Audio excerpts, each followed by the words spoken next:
Okay, let's go ahead and get started there, everybody. Welcome back to another,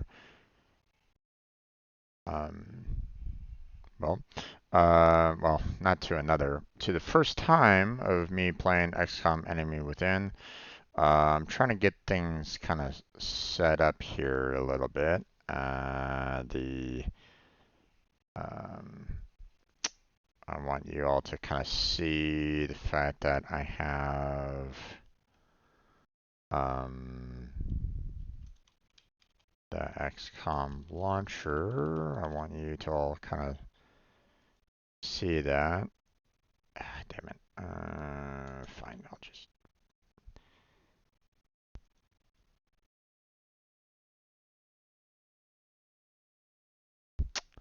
Okay, that's there. Rename.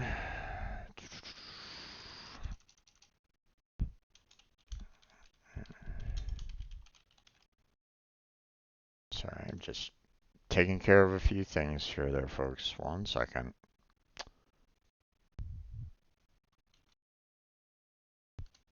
I want to make sure that everything is kind of working properly. So,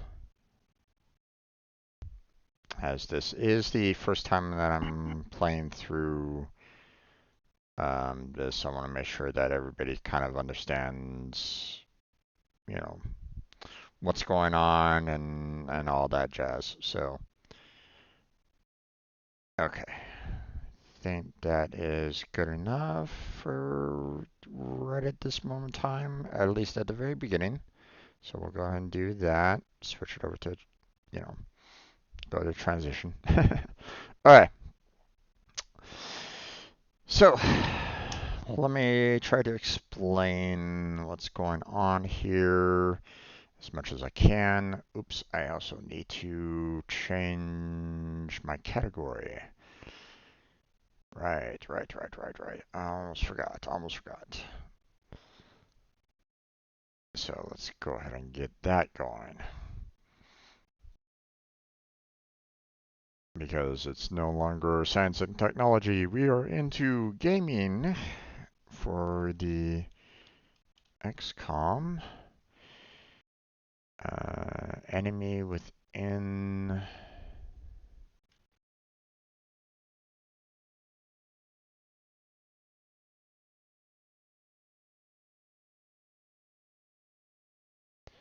I mean, I guess Commander Edition. I guess they'll have to. I guess that'll have to be. I don't think I ever got a Commander Edition, but I mean, I guess that's probably the only thing that I can select on that. So, okay, so there's that. All right, that's all set up. Okay, so let me explain what's kind of going on here. Actually, I should probably get some sound going a little bit so my headset doesn't give away. So let's go ahead and go into enemy within here, and then let's see. Oop, nope, I don't want that there. And will we launch it? Will launch into the game? Game? Are you launching or no?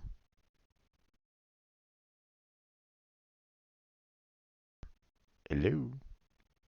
Oh, okay. You somehow stopped running for a second for there. Okay, let's try this again. Are you all able to see what I'm seeing here? Yes, you are. So let's try this again.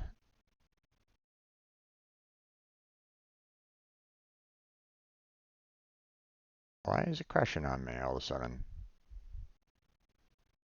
It doesn't want to launch for some reason. Okay. Technical difficulties. Gotta love it. Okay. not sure why it's doing that.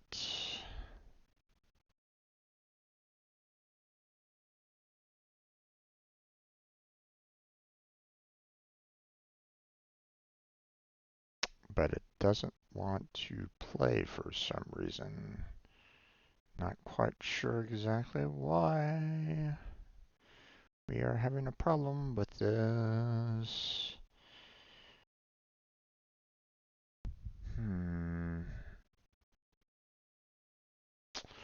Okay, let me.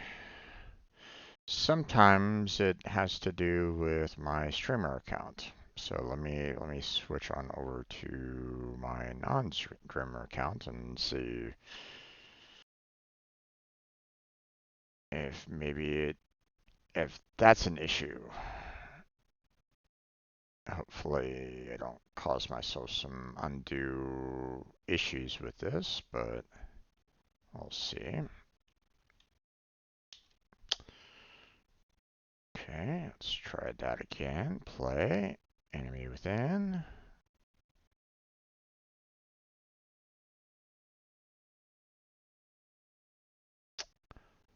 No, even that one's having a hard time with it. Okay, so we are going into properties here, and we are going to go ahead and check out verify integrity of game files. Because apparently we're having some issues with this. So this will take a while there, folks. So I wasn't planning on having so many problems. But I mean, hey, new game, new day, common problems with streamer life. Okay, but while it's checking the integrity of the files, um, let me explain what's going on today. So, as you probably saw, we're going to be starting XCOM Enemy within uh, for the first time on this channel. I say that in that way because this is not the first time that I've played this game. I've actually played through it. I've beaten the game before on my own time. So this is not a first time playthrough for it. Okay, so just bear that in mind. First off, I have played this game before. This is not a first time playthrough of this game, of this DLC. So if you think that, you're going to be watching a first time player, no, that's not going to happen today. Or at least that's not going to happen on this particular channel. um, Second thing, normally I play it on like a normal difficulty. The game is hard enough as is. I feel that going into like the extreme difficulty would just make my blood boil and would cause me to have a lot of irritations. I don't want my blood to boil. I already have a hard enough time with this game as is with their really messed up stats. Um, it pisses me off at times. You know, 90% shot and 90% chance to hit and I miss. Those kind of shots. It's like, you know, you know those, those times, right? Um, Now here's what another thing that I will mention. Um, Normally, when you're first starting out, um, I don't really mind if I like lose a character or two. Okay. If I lose a soldier or two, oh well. It's I'm not gonna go, oh my God, I have to restart everything because I lost a rookie. No. Um, Normally I'm okay if I lose like a rookie. Okay. However, if I lose the entire squad, then yeah, that becomes a problem. Um, Two files fail to validate and will be required. Uh-huh. Okay, interesting. Um, so, um, the, let's see, are you re-downloading that right at this moment in time? I hope so.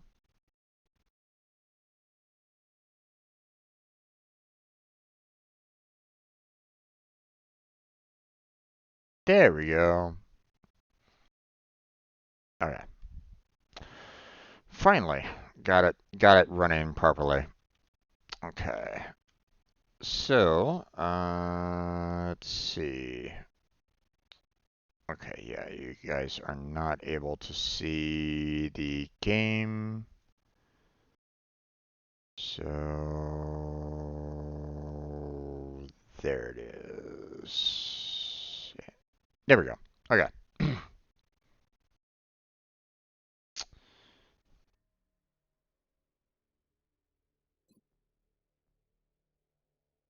Okay, let's get that master volume up.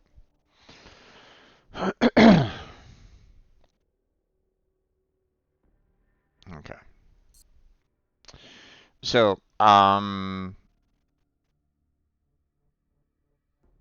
so a couple things to note on this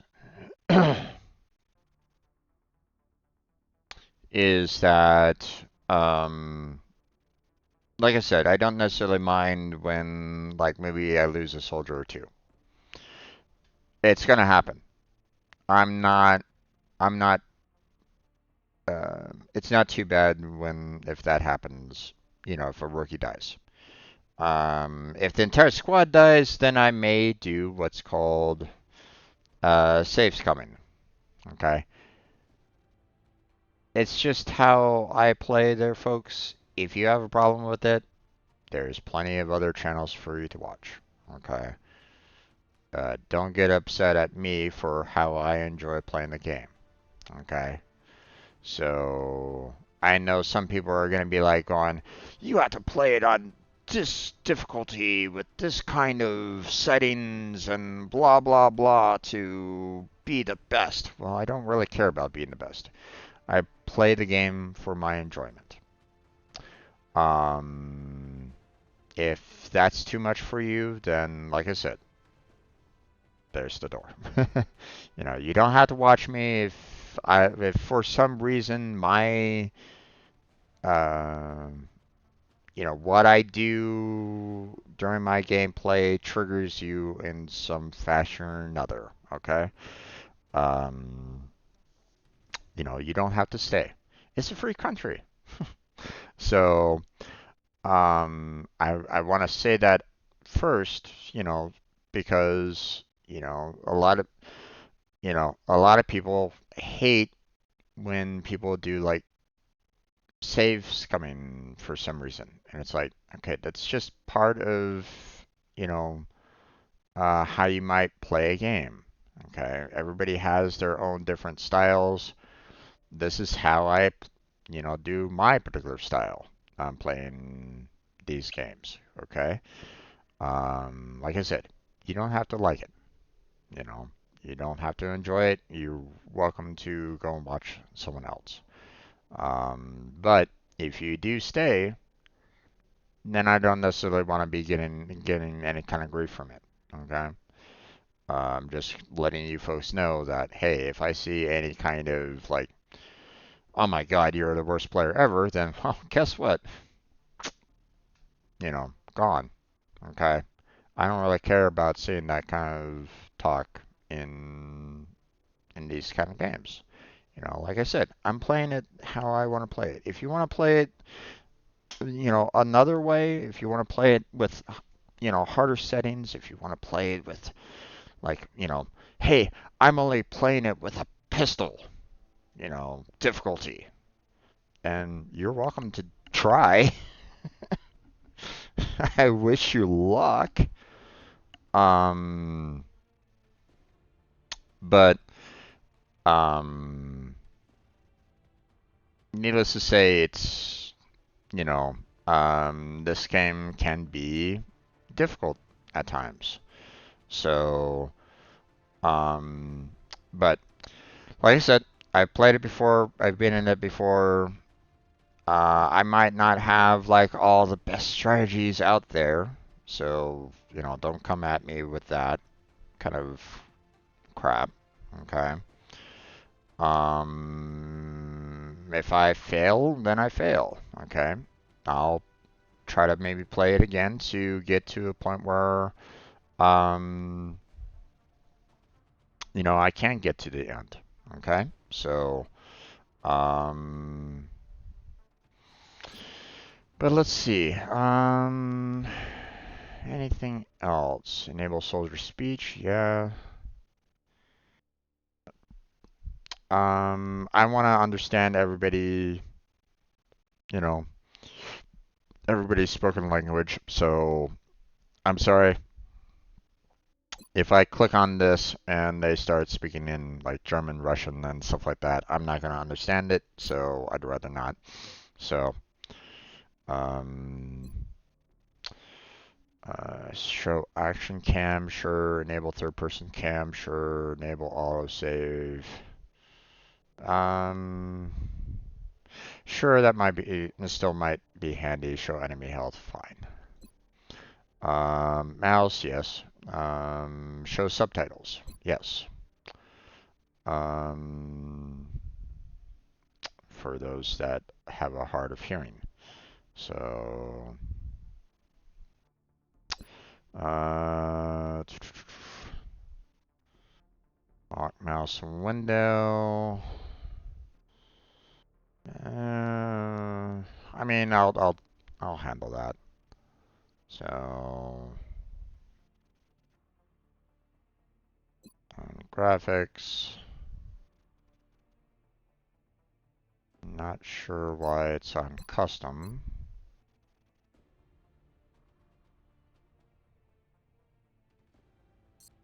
There we go. Okay. So yeah, and that's I wanted to kind of say that piece at the very beginning. Again, I might need to adjust some things, like, my camera, being down in the lower right-hand corner. I have some problems with that. I might need to move that. So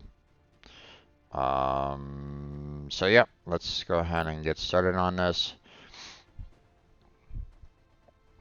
Um, like I said, normally I go with the normal. Just I easy is too easy, but normal's just fine for me. Um, so no, I don't bother with classic or impossible. For players who find joy in suffering, yeah, this game will make you suffer, even on normal. So the fact that, some people like to put it on impossible and not save scrum is interesting, but I mean, it is what it is. So, um, okay, yeah. Blackheart is setting up his game there. For anybody that's interested, you're welcome to go check in on my friend Blackheart's stream. He's currently playing Genshin Impact if you are so inclined on watching that, hopefully as well. So, um, okay. Advanced options. We don't. You know what? Let me go ahead and show off the tutorials. Okay.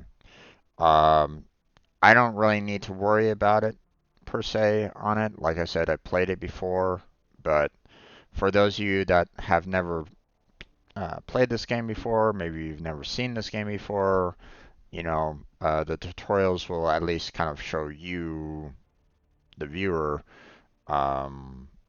you know, everything kind of about these two in particular. Um, so there's a couple operations here, such as Operation Progeny. In the course of defending Earth against the alien invasion, undertake a campaign to rescue an alien abductee who is more than she seems. We can definitely add that one in. Operation Slingshot is during the campaign make contact with a mysterious Triad operative and gain access to a device that could yield a decisive advantage against the invaders. So there's that. Iron Man, play with a single save that is updated automatically as you progress through the game. As an Iron Man game, your choices and their consequences are permanent. No, I'm not selecting that. You're welcome to do it yourself if you want to. Like I say, I prefer more doing the Save Scum. So, you know, if you want to do an Iron Man, go ahead. That's not what this gameplay is going to be all about. So, you know, if necessary, I will put that in my video title. Not Iron Man. So, so just bear that in mind. Reduce beginner VO. So this option will turn off the voiceover aimed primarily at new players.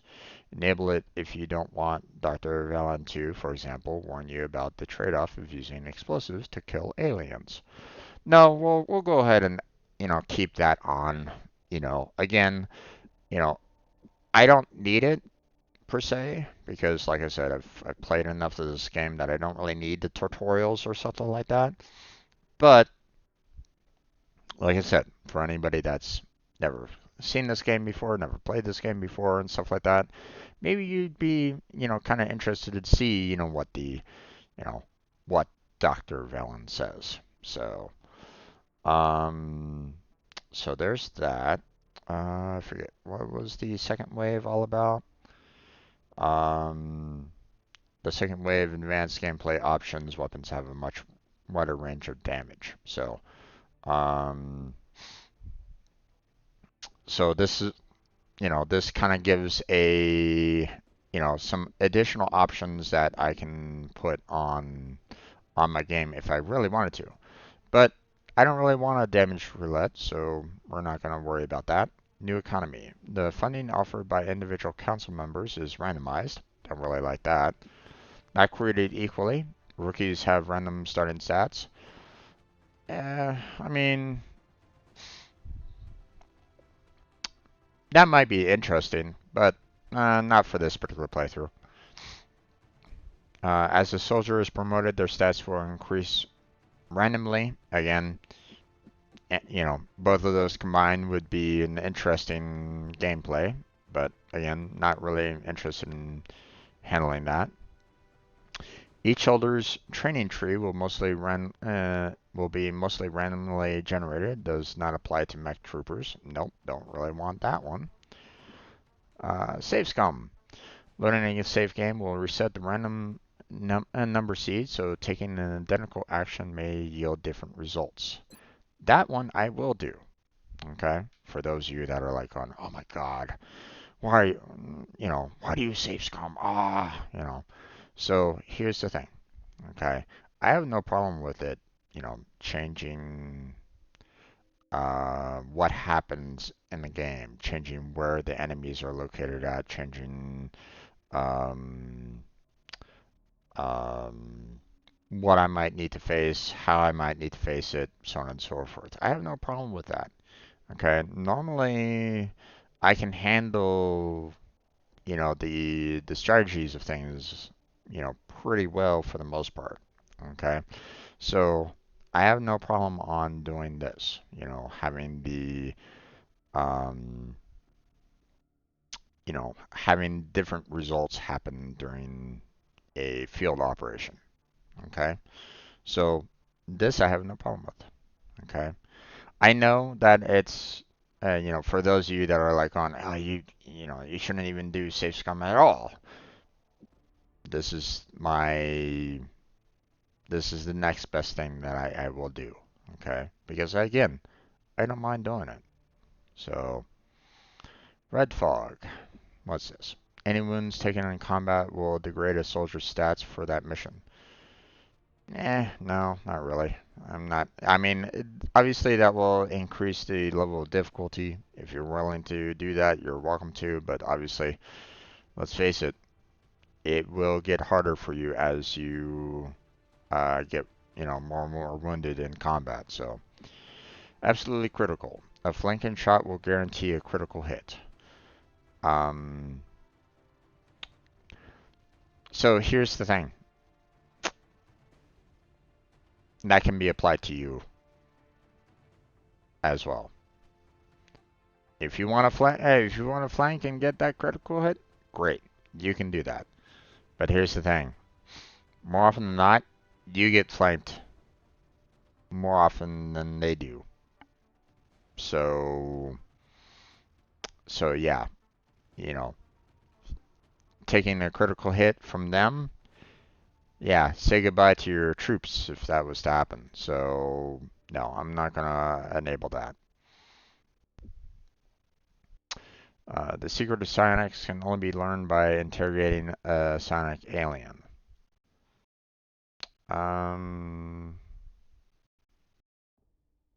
I don't know if I really want to do that one.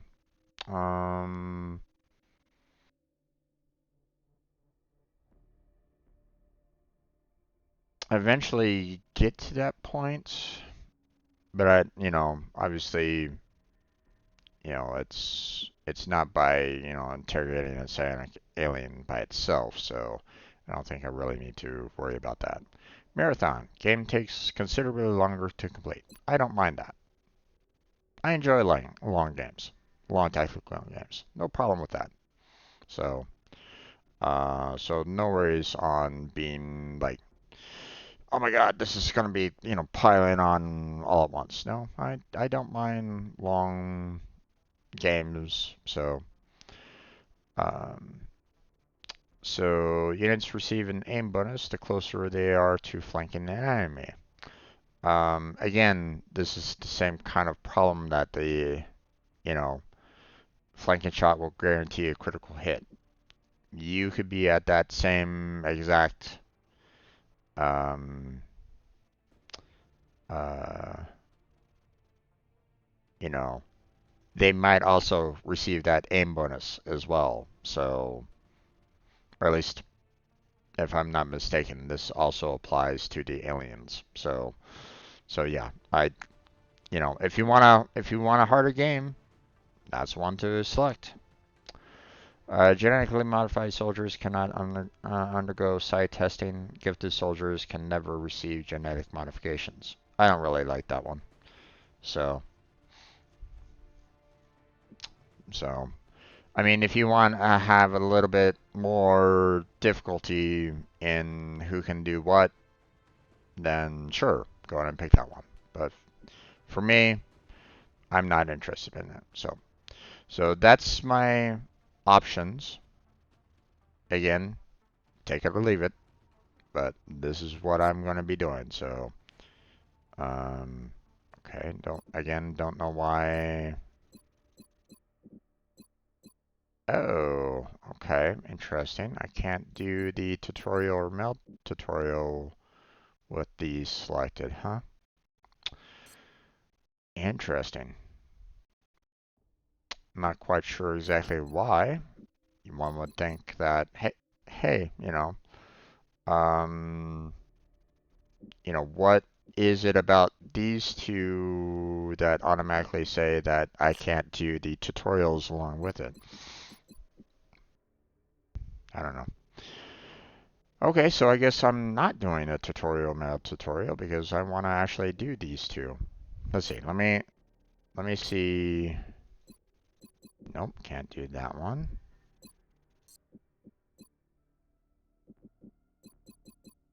Interesting. Somehow the tutorials are like gone altogether.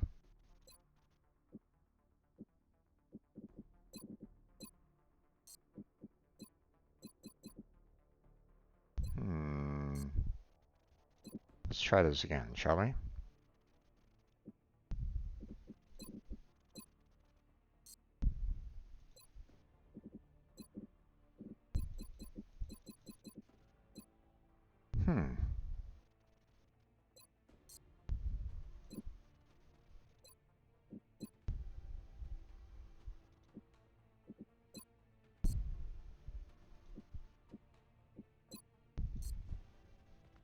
Okay, so as soon as I select marathon, it doesn't like that anymore. Okay. And if I unselect marathon, it no longer wants me to consider tutorial after that. It's like, okay, well, I like marathon games, so no tutorials, I guess. So let's just go ahead and get into it, shall we?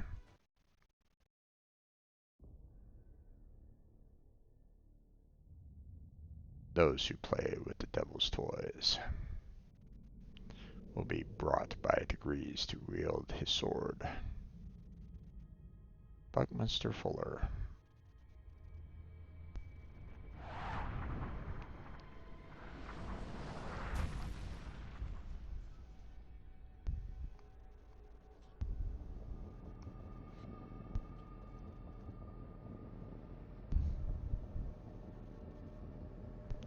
Doesn't look like a simple meteor to me, huh? What could be inside here, I wonder?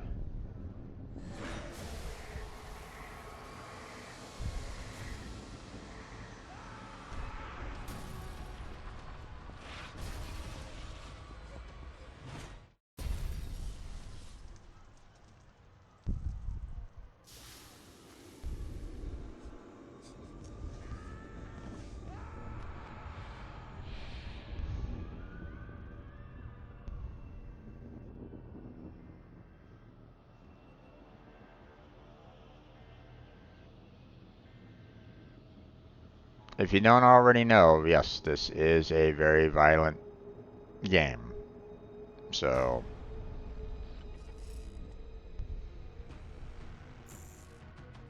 hello, Commander. In light of the recent extraterrestrial incursion, this Council of Nations has convened to approve the activation of the XCOM project. You have been chosen to lead this initiative, to oversee our first and last line of defense. Your efforts will have considerable influence on this planet's future. We urge you to keep that in mind as you proceed.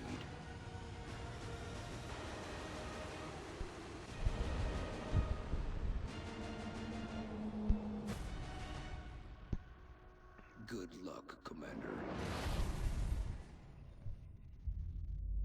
enemy within.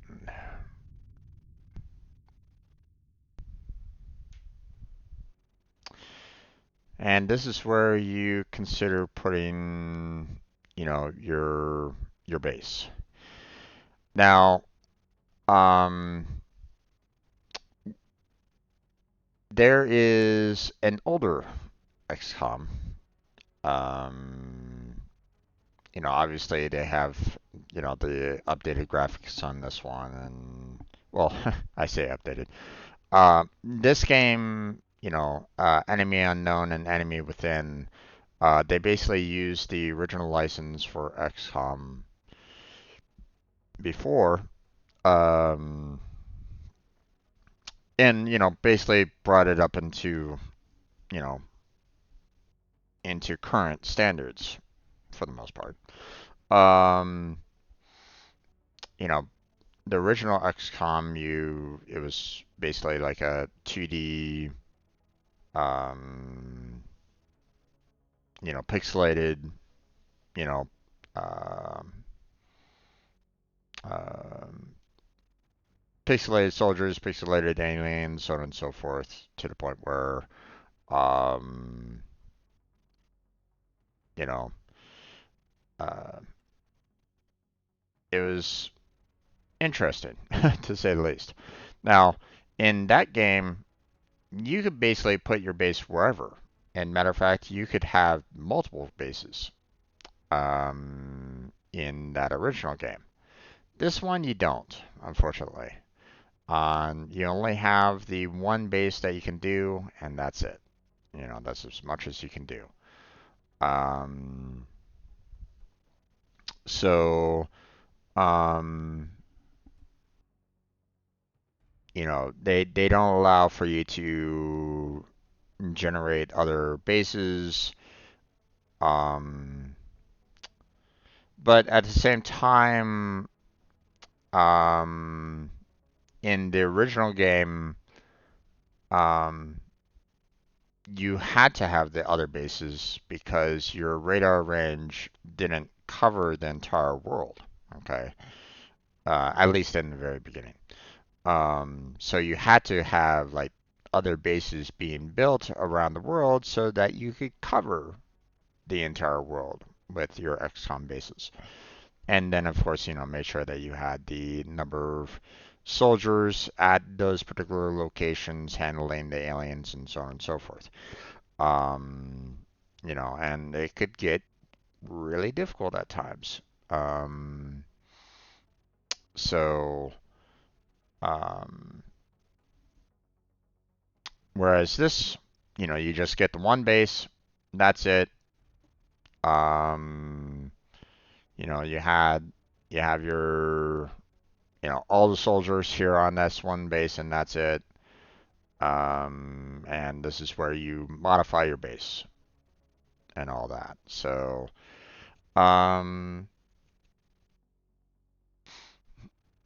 obviously, some parts of this game are good. I'm not saying that it was, a terrible game or anything along those lines, but there were times where I kind of wish that they had brought back a little bit more of the elements from the original game. Allowing for you to make multiple bases, allowing for multiple base attacks, so on and so forth. You know, I'm doing the enemy within because, eventually you'll see that, hey, your base does get attacked, you know. Um, so you have to handle it, you know. In the in their first version, the enemy unknown, they don't attack your base, which is, unfortunate that they never put that in. But, they got into the DLC, so it is what it is. So, okay, so you have choices of, 5 different bases here. You can do North America, air and space, all aircraft and aircraft weapons cost 50% less to purchase, build, and maintain. So there's one option, right? For Europe, laboratories and workshops cost 50% less to build and maintain. So, but you're not going to be doing that many laboratories and workshops. So, build and maintain isn't really that, you know, super useful. Asia. All projects in the Foundry and the Officer Training School cost 50% less.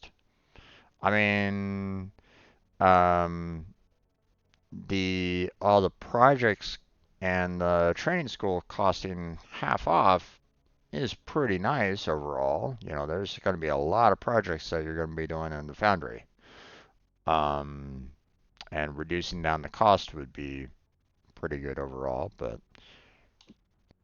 autopsies and interrogations are completed instantly. That's kind of, you know, that's pretty pathetic in my particular opinion. Um, so, granted, autopsies and interrogations will give, potentially give you some new science out of it, but, it's like completed instantly? No. Monthly XCOM funding increased by 30%. Now, typically I go with this one first because you kind of want that extra income coming in. Um, so that um, you can purchase more. Okay. Um, I tend to go with Africa as a starting base. Typically, that's my typical starting off spot. Um, I could see future combat as a potential base. Um, Laboratories and workshops, probably not. But I can also see um, air and space also being used because um, you'll learn that sure you might have one particular base, but you're gonna need to protect all of the locations. You're gonna need to put aircraft in all areas to protect all the areas of the planet. So you're gonna need fighters. You're gonna be needing the weapons, and obviously that's gonna cost a lot to purchase and maintain. So, um, but yeah, but I normally like to go with the Africa starting spot personally. We're heading to South Africa for this one, and we need to get down there fast. Okay, We so picked up a local broadcast indicating alien activity within a major metropolitan area. We should get down there and eliminate any hostiles. now am I kind of in the way on that? Kind of. I would imagine that my webcam is kind of blocking the message overall. Let me ooh, don't do that. Let me click on this, please. There we go. Let me kind of maybe put my webcam more towards the center. Yeah, let me make sure that I'm kind of like direct center here. There we go. I don't know if that's the best spot. Okay, so this is gonna be like the very first mission. Now, normally that if I hadn't clicked on marathon, we would be going into the tutorial section where they kind of show you everything that you need to know about it. If you're brand new to the game, I would recommend that you do at least a tutorial at the very beginning. That way you get to know what you need to do. So we're going to South Africa. Always move to flank enemies if possible. They're easier to hit and score critical hits against. Alien abduction in progress. Meld energy signature readings are positive. Sight is clear of civilians. Collateral damage is not a concern. So neutralize all hostile targets and locate and secure meld canisters. So let's go ahead and start the mission.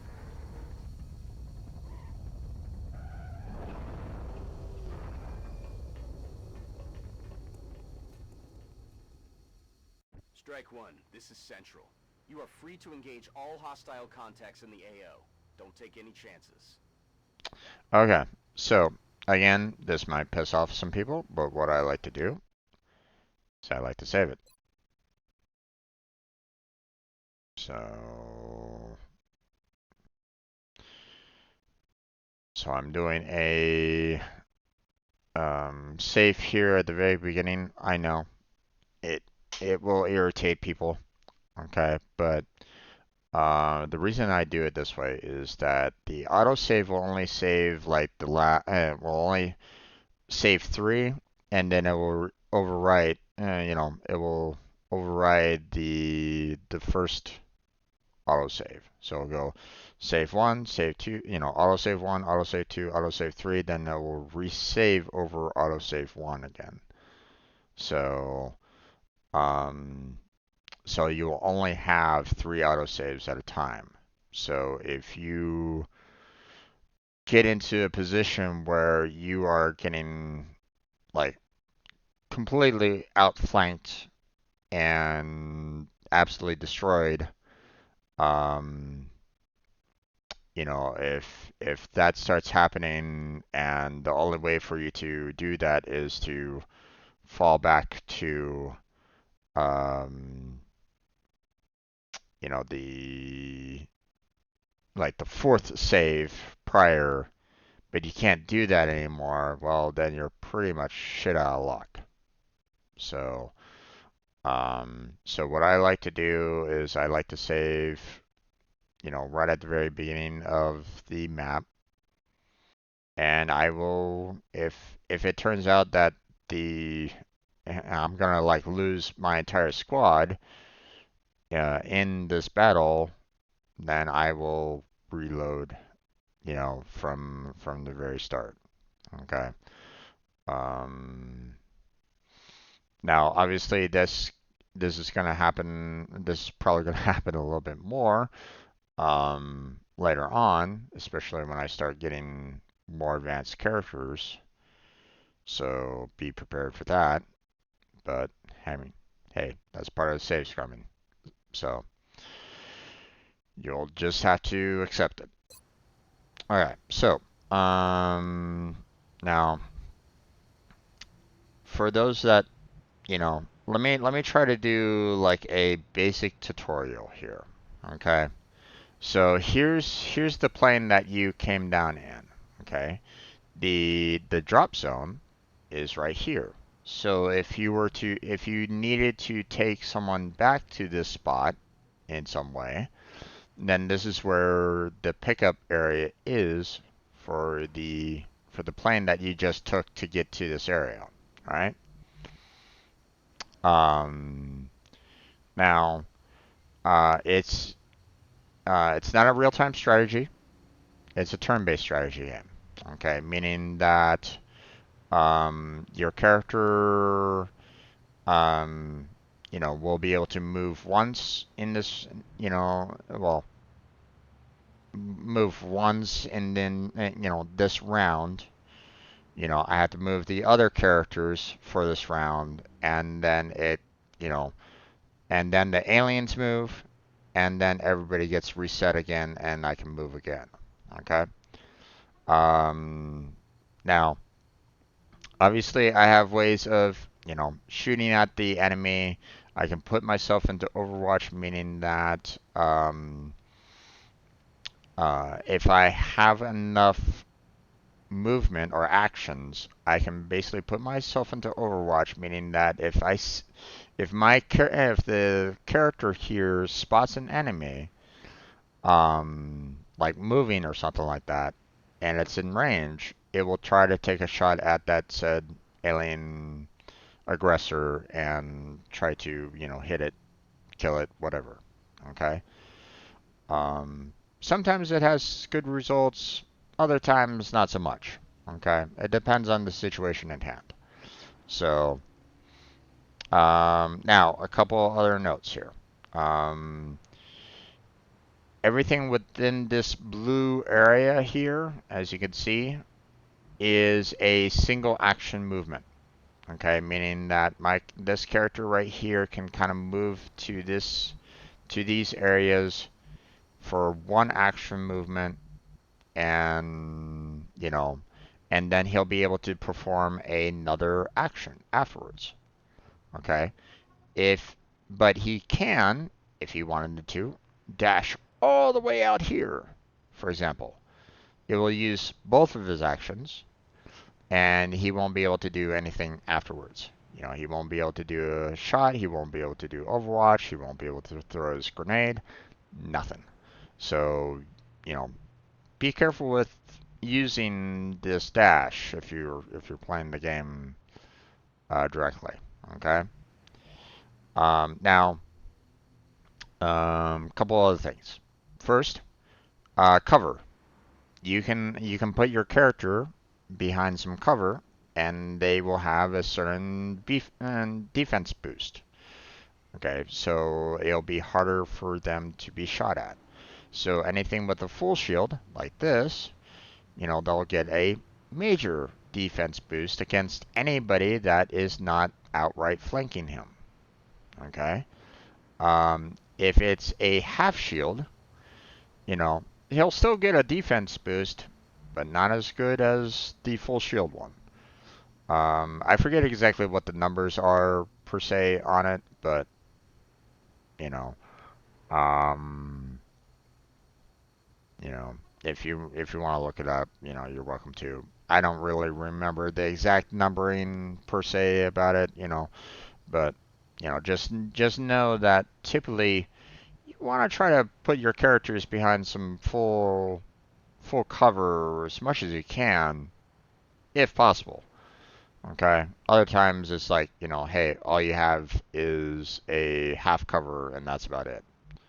So now, if you look up here in the upper right hand corner, you'll notice that there's a meld, location unknown, location unknown. Now these will be useful, but kind of more for late game, or not late game, mid to late game, or these are necessary. But it's good to try to get as much as you can, at even now at the very start. It's good to get as much of the meld as you possibly can. Um, so I think that's about as much as I can cover. We have the automatic weapons and we have the pistols, and you can swap out between them. It doesn't cost any kind of action points to swap the weapons. I can do this as many times as I want to right at this moment in time because it's not costing any action points to do so. But obviously, the assault rifle will be able to do more than the pistol. So, will damage more. So, alright, so let's get started. So, I'm going to move this guy up here. Okay, not seeing anything outright. Now, obviously you're probably not going to be seeing aliens like right away, but I like the full cover of this right at this moment in time, so I'm just going to put them into Overwatch right now. Now she's going to be a little bit of a problem because, I don't really want I don't necessarily want my soldiers behind the same vehicle because if the vehicle explodes, then both of my soldiers gets hurt, if not absolutely killed in it. So, I think what I'd like to do is put her like all the way up here. Not exactly great, but at least with this, I can kind of maybe see a little bit more.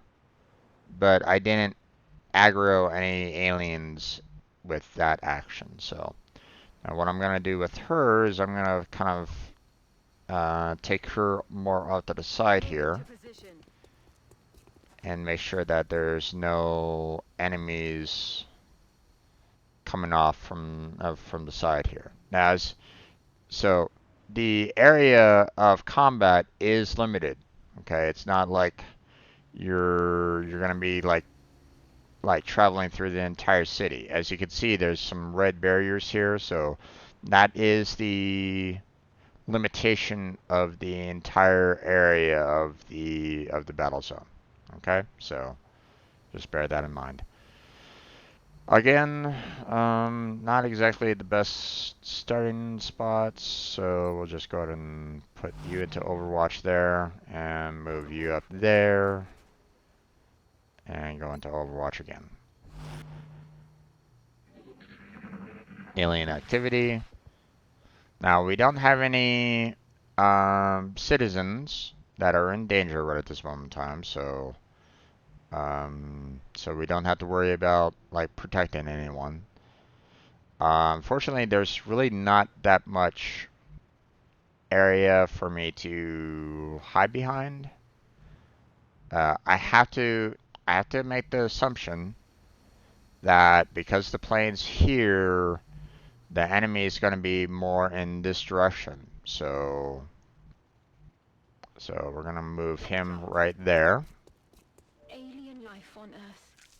We're witnessing something never before seen in recorded history.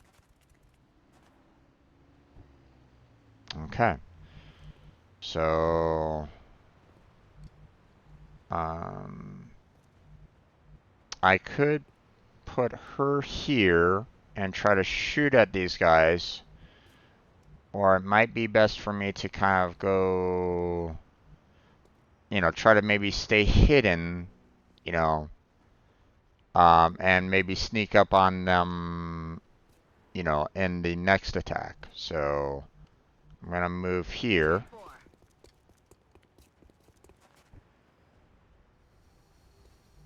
And I want to try to get her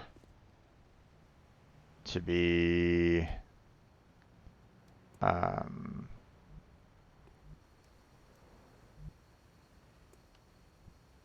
want to get her to a point where I can maybe start doing more of a side attacks as well. So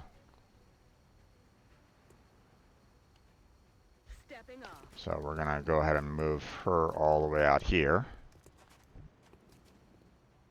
And then, let's see, move him here.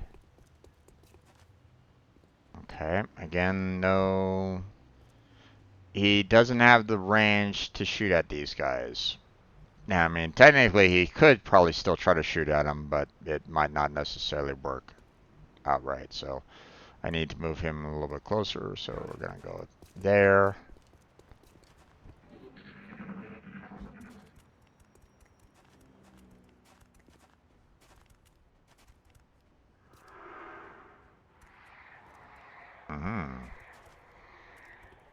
So this guy just boosted up him.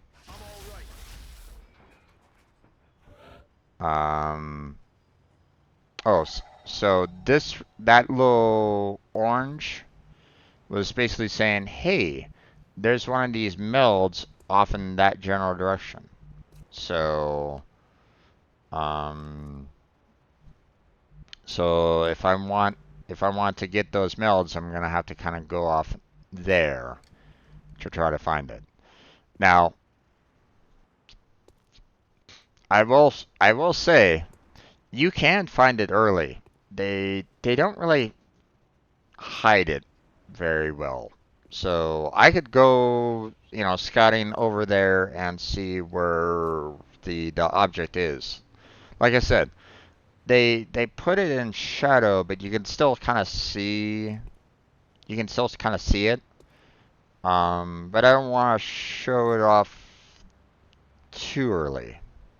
So, now what I'd like to do is I'd like to try to get shots on this guy over here. So, for those of you that are wondering, this guy boosted up him. Okay, they basically made a mental link with each other. Okay, so if I could kill this guy off, it hurts him like a lot. So if I can kill this guy off, then he's gonna be, yeah, he's dead.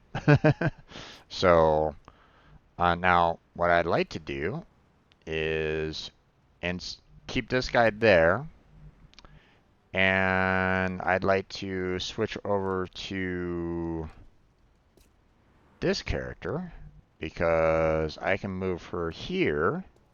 Headed there now. And now I have... I don't have a proper flank on these guys. But I can see our individual over there, and he's at half... this guy's at 45%, but it's not a full flank. Otherwise, it'd be in yellow if it was a full flank, unfortunately. So I'd rather be shooting at this guy here, for the potential of doing up to 4 damage. If I can hit him, 45% is not great there, folks. So. Oh, shot wide. Yeah. So we're gonna try to keep some defense going here. But again, not the best. So, Alien object in sight. okay. So, we found the one. So that's what we're going to need to collect. And we have 6 turns to do it in. If we don't collect this within the 6 turns, then we lose it forever. So how many turns I have left for this one, I don't really know. But that's what this is kind of talking about. I have to get to this location. I have to get next to it, and I have to basically collect what's inside. So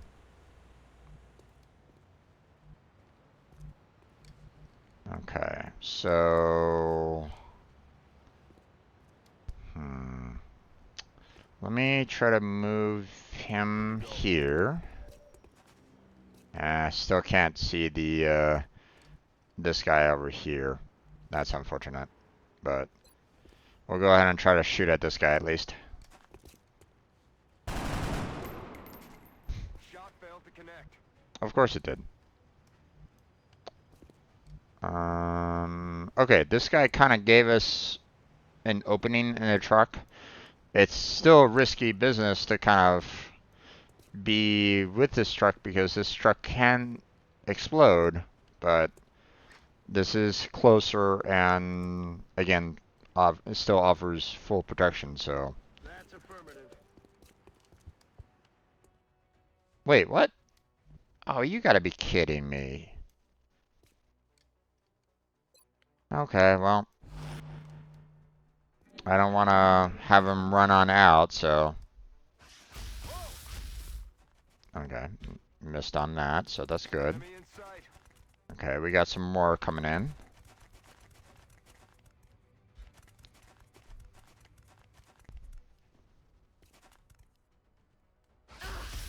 Ah, damn it.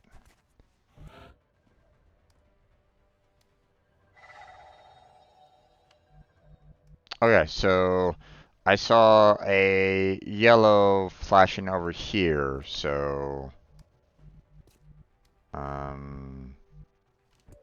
okay. We're gonna switch on over to our character here. Ah, damn it. I can't run to this spot. And putting yourself into the wide open like this is just going to get your character killed.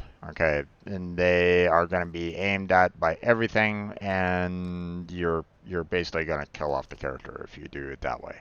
So unfortunately, she does not have the run speed to get to this spot and fire. So that's kind of unfortunate.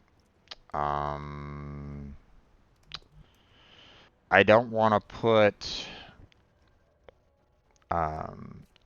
put this guy right there, you know, closer to this guy, because all this guy has to do is just kind of run back to behind this car, and he's gonna have a flanking maneuver on my character, on my soldier there. So I don't really want to do that. So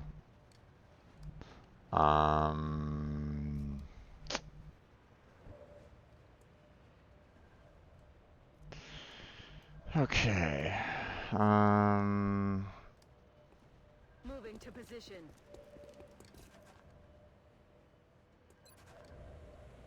Okay.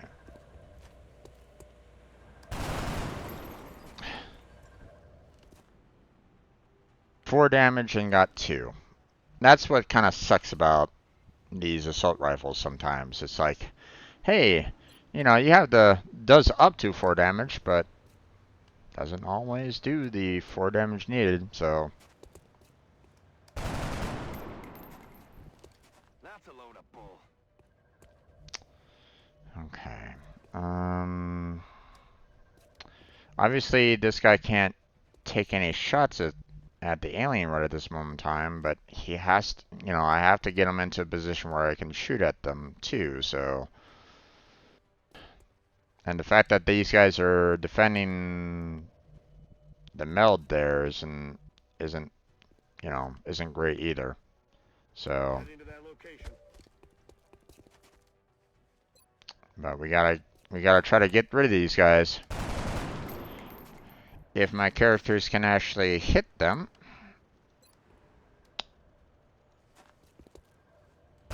There we go. There's one dead. Their weapons appear to self-destruct when the operator dies. We should look closely for any fragments that could be salvaged for our own development programs.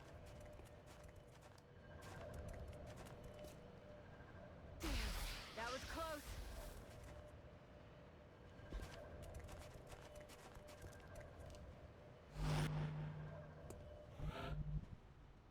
Okay. Now,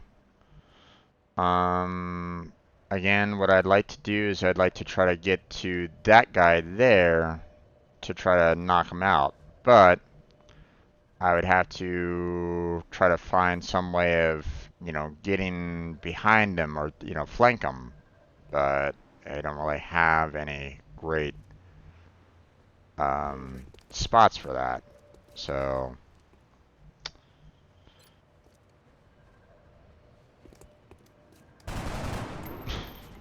Oh, shot wide.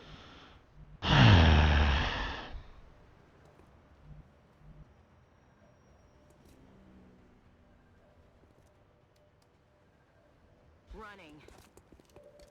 Visual on the goods. okay.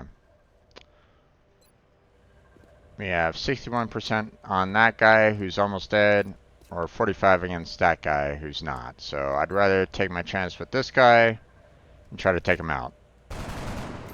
And I miss. Of course I do. Sights. Getting it done.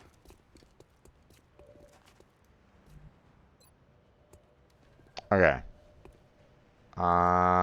This is the guy that is charging up the guy over to the side, so, I have, both shots are 45% chance. I'd rather try to do the shot that might take out both. And, this guy's flanked, but only by the other character, not by him, so.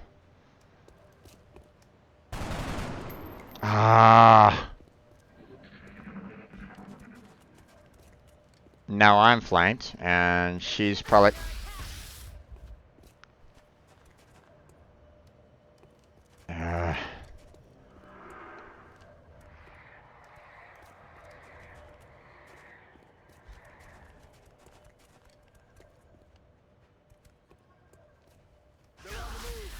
God damn, man.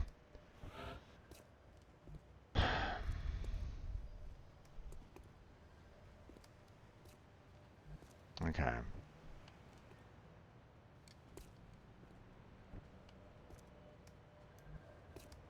Moving out.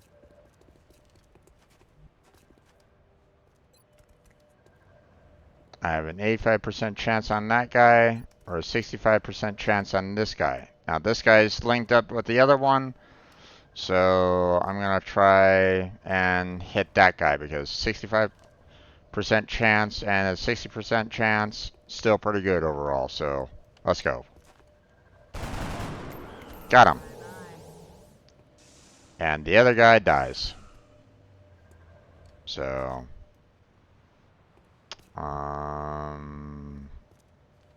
so what I'm gonna do now is get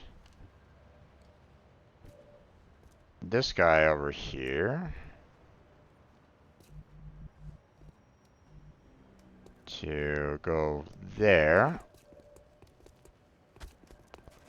and try to kill this guy as quickly as I can. There we go. Good work out there, Strike One. Oh, If I may, okay. Commander, the labs are on That was high all. alert. Teams are standing by for your orders. We can begin researching the newly recovered artifacts immediately. Okay. So, so thankfully, one of the nice things that they did with this game is the fact that, if you kill all the aliens before the canisters are,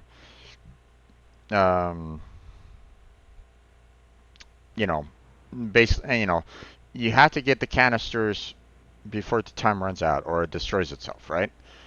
But if you kill off all the aliens, you basically say, hey, I can collect them right now and no problems, you know. So the fact that we killed off all 4 aliens, great. The fact that we didn't lose any operatives, also great. And the fact that we got the 2 canisters, fantastic. So I did a really good job on that. Of course, I got 2 of my soldiers wounded, but still was able to come out okay on that. Commander to the research labs. Commander to the research labs.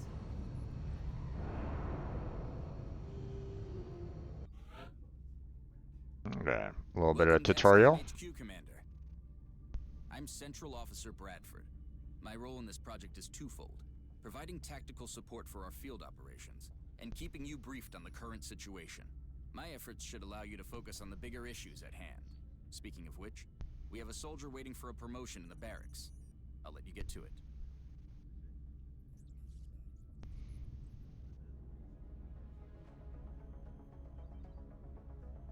Okay, so here's the main. Oh, I was gonna say, like, you know, here's all the main information that they're gonna give to you, but okay, so Commander to the research labs. because Commander to the research we labs. had our 4 individuals, you know, succeed in the mission, you know, because we had some kills on this on these 3, but not for this rookie here. You know, we can promote our 3 individuals, but not our other rookie here. He's gonna have to go. And this person's gonna have to go on to another mission. So, the class assigned for this one is a support. Just like it sounds, the support class provides that intangible edge our squads need. They make everyone around them better. For the most part. Commander to the research So, labs. smoke Commander to the research Smoke labs. grenade, as you can see, deploy a smoke grenade once per mission. The smoke confers a plus 20 defense to all units, not just allies. Not just allies. Bear that in mind. And lasts through the enemy turn. So, smoke grenade is okay, but again, you know, the support's abilities gets better as you move along. So, you know, I will definitely be using this particular soldier to increase their abilities overall. So, assault. The assault class serves as our front line. They're the first ones into a fight, and the last ones out. Hopefully the last one out doesn't mean that they're dead. Commander to the research labs. Okay, so this one, the run and gun, means that, you know, allows firing or overwatch after dashing on the turn run and gun is activated. So, meaning, you know how I was talking about, you know, you have that blue area that you can run and still do an action afterwards. With the run and gun, you can move to, you know, to the area that, you know, is outside that area, you know, the orange area that basically says, hey, you're going to take 2 actions to get there. The run and gun allows you to take those 2 actions and still allow for you to fire your weapon or to put yourself into Overwatch. Now, Commander to the research labs. yeah, To the research announcements, labs. I understand. I'm trying to explain the damn game to people that might not understand. Now, the one thing that I don't really like about this assault class to start off with is the fact that they give a shotgun, which um, is great for short range, not so great long range. So you know, you can do the run and gun, get super close to the enemy, and pump them full of, you know, pellets with your shotgun, and most likely kill them, maybe. But at the same time, if you miss, Commander to the research labs. Commander you're to at the research you're at their mercy too. So it can be a double-edged sword. So be careful with it. So, oh, also, this particular character is wounded for 14 days. So half the month is gone for this particular character. This one, who only had like one heart left at the very end there, is gravely wounded. They'll take 32 days, an entire month, to get their life back. But I mean, this person put in a lot of work. They killed off 2 people, so hey, 32 days, not too shabby. And they have the heavy promotion. The heavy weapons specialist provides a crucial service to the squad. With the rocket launcher in tow, there are demolitions experts. So the problem with the demolition, firing the rockets and stuff like that, is the fact that it will vaporize pretty much anything in that area for the most part. So if you're trying to you know, save save equipment or something along those lines, well, there it goes. If you need to save the alien body for autopsy or to sell them off or something like that, well, that pretty much vaporizes them as well. So, you don't really get that many. You don't really get that many rewards for using the rocket launcher all that much. Now, I will use it to kind of destroy cover.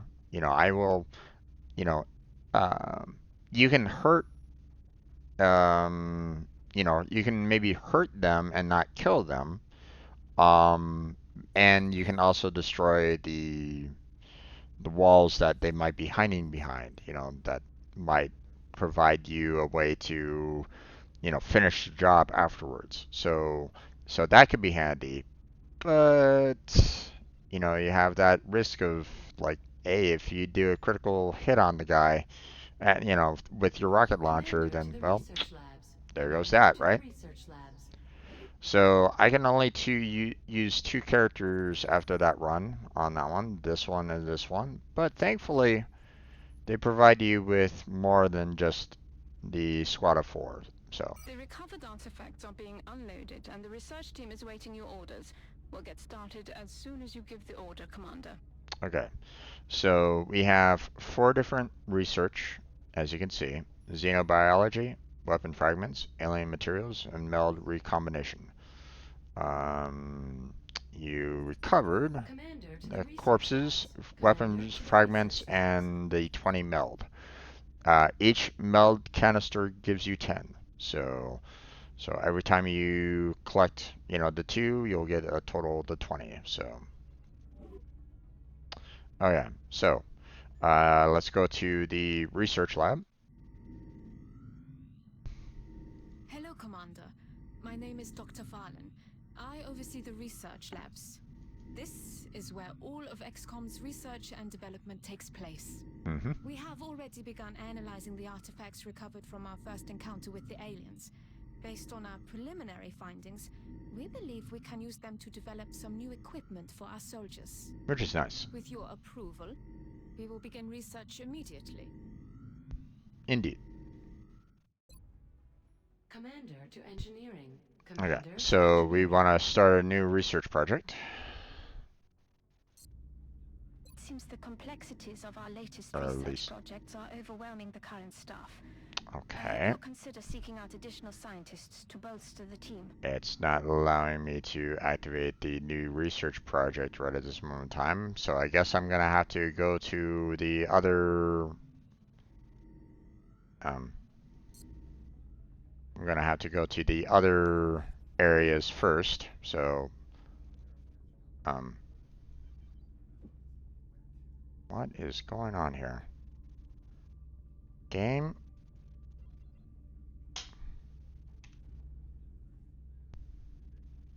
Why isn't it responding to my...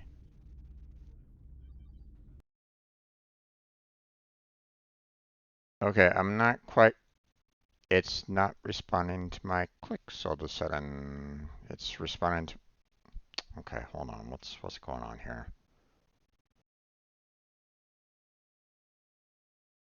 No, it's not a problem with the mouse. You know, as you can see, I can just go ahead and click on my face cam and move it all over the place, so it's not a problem with that. So something screwy is going on with the game right at this moment in time. I can't even click return to game right at this point.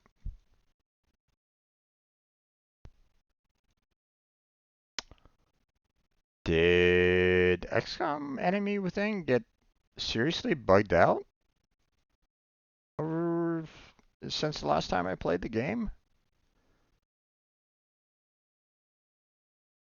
I can't seem to do anything there, folks. I can't click on anything at all, you know, in the pause menu. Commander to engineering. Commander to engineering. I can click research, but that's it. I can't click mission control. I can't click engineering. I can't click barracks because it wants to try to focus on research for some reason. Okay, I'm just gonna click on the foundry here. Anything they can dream up in the research labs, we can build it here. Speaking of which, Dr. Valen has just sent us some new schematics. With your approval, we will begin fabrication. Okay. Once again, it's not letting me click on anything other than, you know, it's highlighting research and that is it, which is really, really bad. So here's the barracks, and I can't click on any of the soldiers or anything here, so that sucks. Can't do anything with the situation room. Can't do anything with the elevator.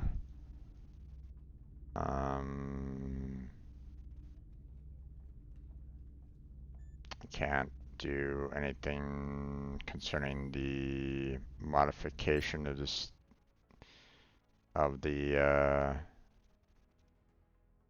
I can't even go back here right at this moment in time. What the heck did you guys do to the game?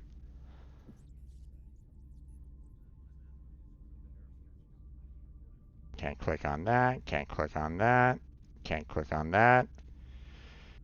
Okay, I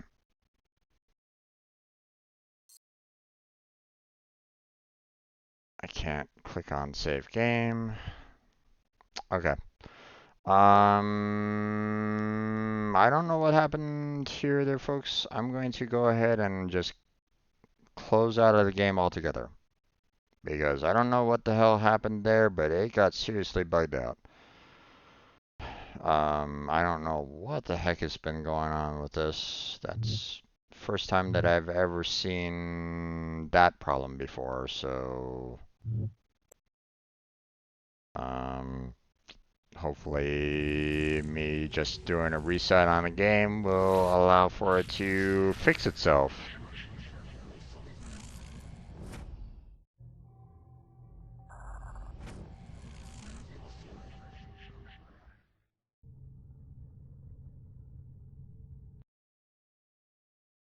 Okay,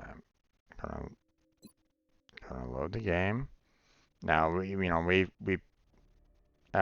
it auto saved when we got back to the when we got back to the base, so we're just gonna go ahead and load that.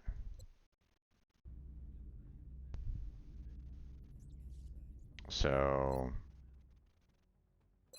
okay, there it goes. Okay. So, we have xenobiology. Um, You know, it's crucial we gain a thorough understanding of the alien physiology in order to develop weapons and tactics better suited to combating them. We can do weapon fragments. These fragments are all that remain of the powerful alien weaponry we've encountered so far. Further study would lead to advances in our own weapons development programs, which is nice. Alien materials. The aliens appear to be using materials that are lighter and stronger than anything we've ever seen. A cursory examination has already given us ideas for ways to improve the soldiers' current body armor, but more research is required. And of course, there's the meld recombination. The invaders appear to have deployed canisters of this strange substance in human-populated areas, perhaps an experiment. Might also be a weapon of some kind. Further analysis could shed light on this and its potential dangers and applications. So, as you can see, all of these are slow research because we only have 5 active researchers to handle. So, I forget exactly what like the best what the best um, uh, ordering of research. I forget exactly what you need in terms of that. Um, so I'm just gonna go with let's go with just weapon fragments for right now. I agree. That does seem to be the most pressing of our current research options. We'll begin immediately. I will notify you when a complete report is available. Okay. Um, Now, unfortunately, they're not giving us this situation room right at this moment in time. Let's go to the barracks. We can view our soldiers, which, as you can see, we have the one support still active. And as you can see, they give us, quite a number of others. You have your 2 woundeds here. Now, the time hasn't changed yet. Everything is pretty much at a standstill for the most part. In the regular game, in the first game that came out, you can pause it and kind of handle some things. But obviously, you need to have the time running in order to allow for your wounded to recover. So, but thankfully we have, several other rookies that are available, 9 of which, in fact, are available to be sent out. So, I mean, I can always, continue to send the support out as well so that they can get, some more experience. But sometimes it's better to get the rookies up to, um, you know, to get them, promoted as quickly as you can too. So, you have the officer training school, which you need a certain amount of money to,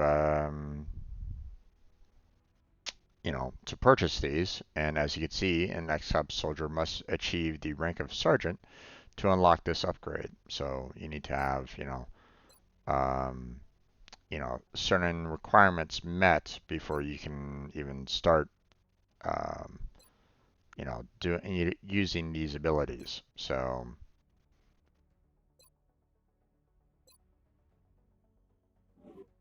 which can be quite handy. Now, of course, we can hire some more soldiers. Um, if I'm not mistaken, there's like no real upkeep to soldiers, and as you can see, we have a lot of capacity that we can do on it. But as you can also see, it can cost quite a bit. Like right now, I can purchase 34 more soldiers right at this moment in time, but I'd rather not do that just yet because I have other things that I want to spend my money on at this time. So we're going to hold off on hiring soldiers for right now. So there's the hangar, which, as you can see, we have some fighters here, um, you know, hovering over Africa right at this moment in time. We can order some more interceptors. We can have a total of 4 per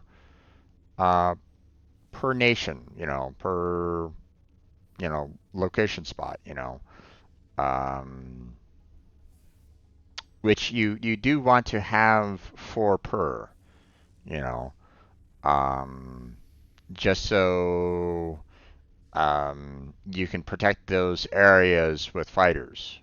So having all 20 fighters out there is going to be, very handy for you.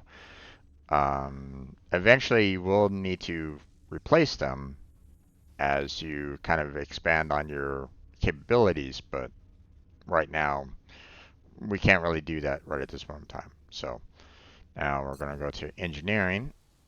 Now, uh, we can build facilities. So expand the XCOM base by building new facilities. We've So got some room to grow up here, but if we really want to expand our facilities, we're going to have to start excavating beneath the base.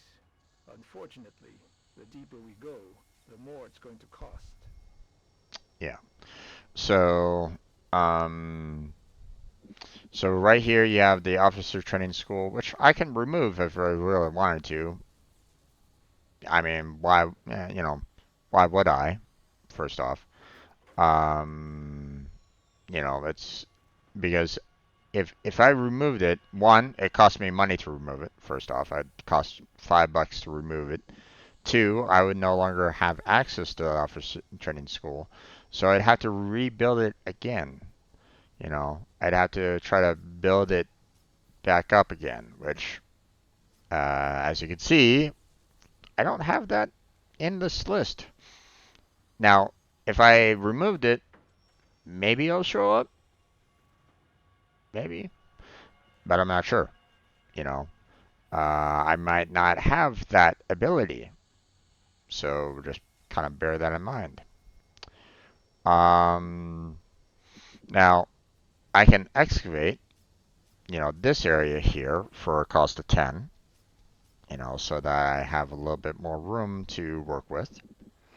The other thing that I can do is I can build an access lift, which allows for me to get further and further down into the facility. Now, the steam areas here are for power later on. So it's in my best interest to try to get as much of this, base filled out as much as I can. So I can get some more power, I can get some more credits, I can get some more, I can see more about, what's kind of going on around here. So,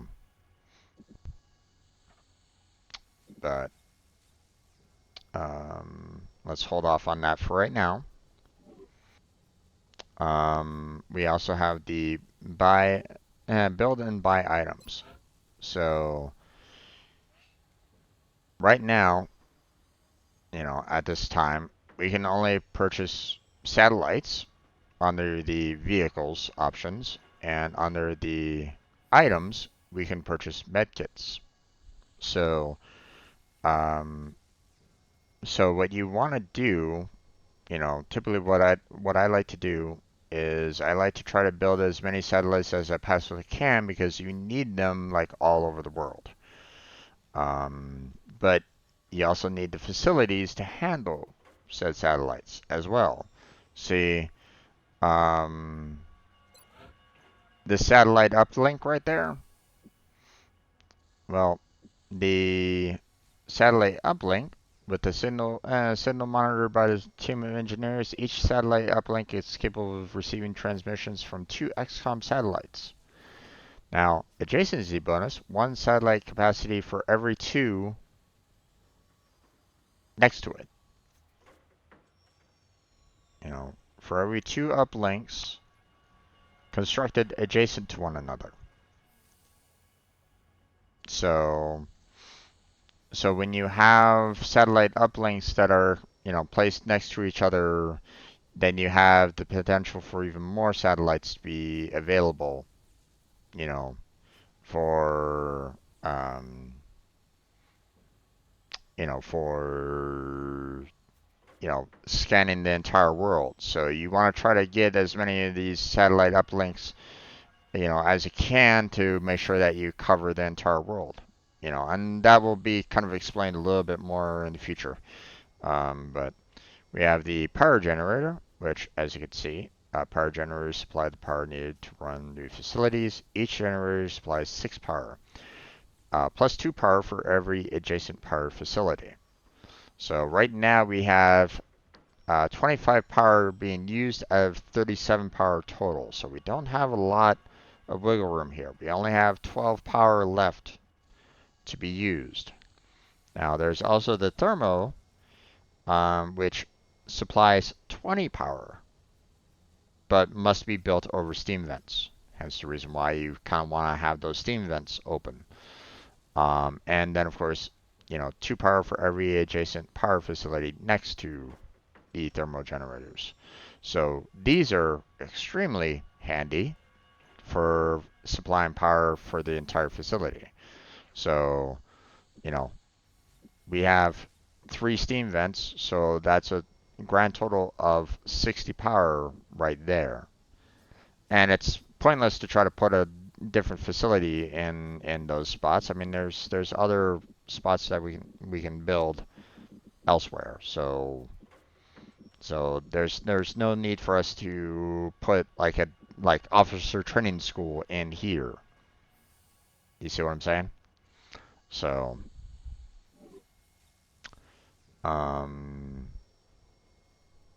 so what I'd like to do is I'd like to build myself another satellite. Commander, our current satellite uplink facilities are at full capacity. We should build additional uplinks as soon as possible to allow for new satellite deployments. Well, I mean, we only have one satellite out there. And if the well, wait, hold on. I thought we only had one I thought we only had one satellite to start off with.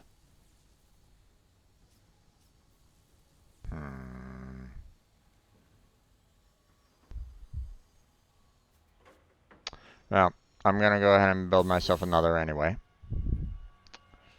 And then we want to at least have two med kits.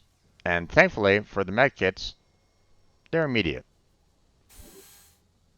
So the med kits will allow for us to heal soldiers' wounds in combat. Now, just to let you know, the healing the wounded, will heal them temporarily on the field, but they're still going to be wounded here afterwards. Okay? It's like a temporary wound. Okay? It's like a band-aid. Sure, you're kind of keeping them alive on the battlefield, but they're still going to need to come back and actually get treated by doctors and so on and so forth afterwards to make sure that they are actually healed. So, so they're still going to be kind of wounded, back here in the barracks afterwards. So yeah, that's going to be it for that. So, we got 47 credits. What I should probably do is, oh, I don't have enough money to build the access lift, so I can't really do that right at this moment in time. Plus, as you can see, maintenance on this facility will cost $10 every month.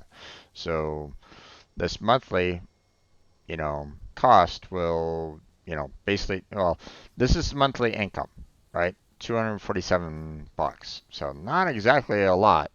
So you take 10 from that, and now you're at, 237. So again, not exactly the greatest starting out there. So, but what we can do is we can at least excavate out that spot. So,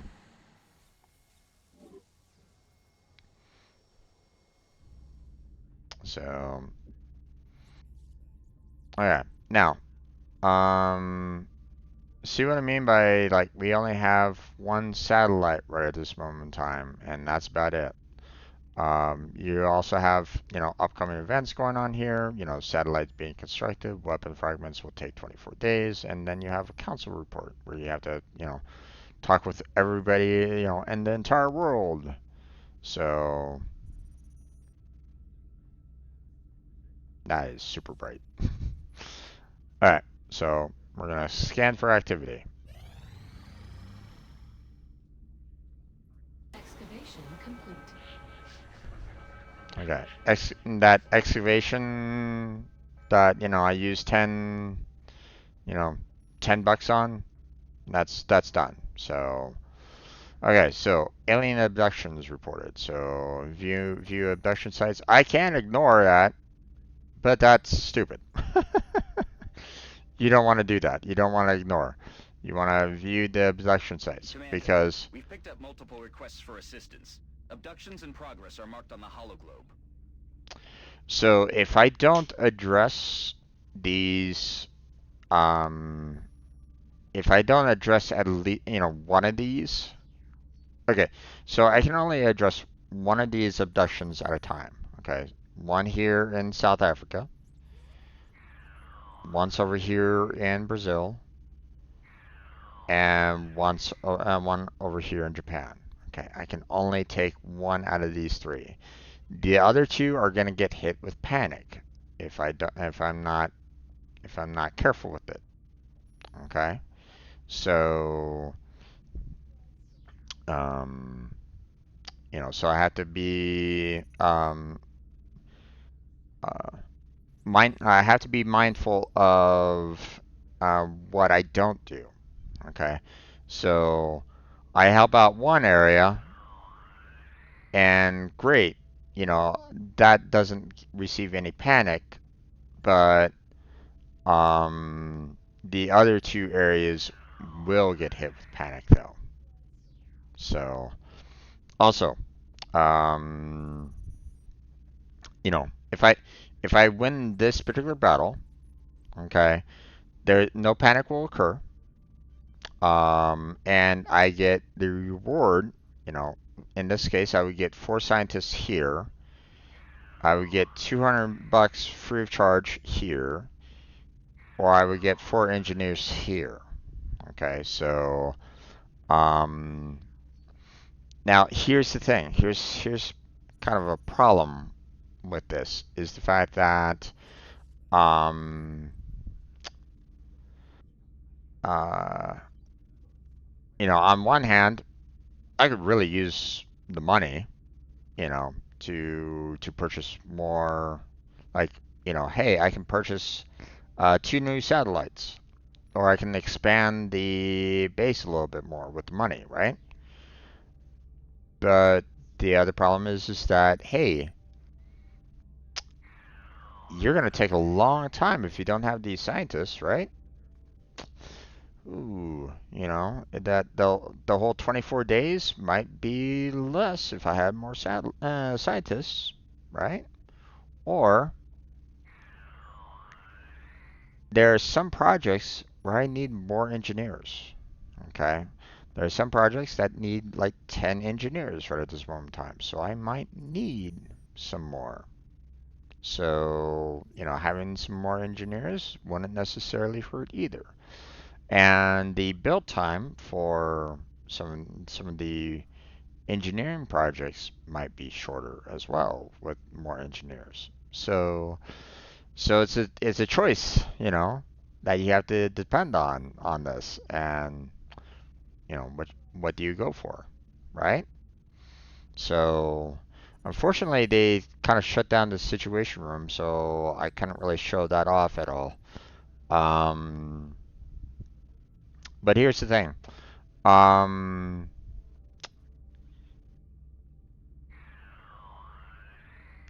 yeah, the 200 bucks would be nice, but I'm kind of limited by how much I can make right at this moment in time.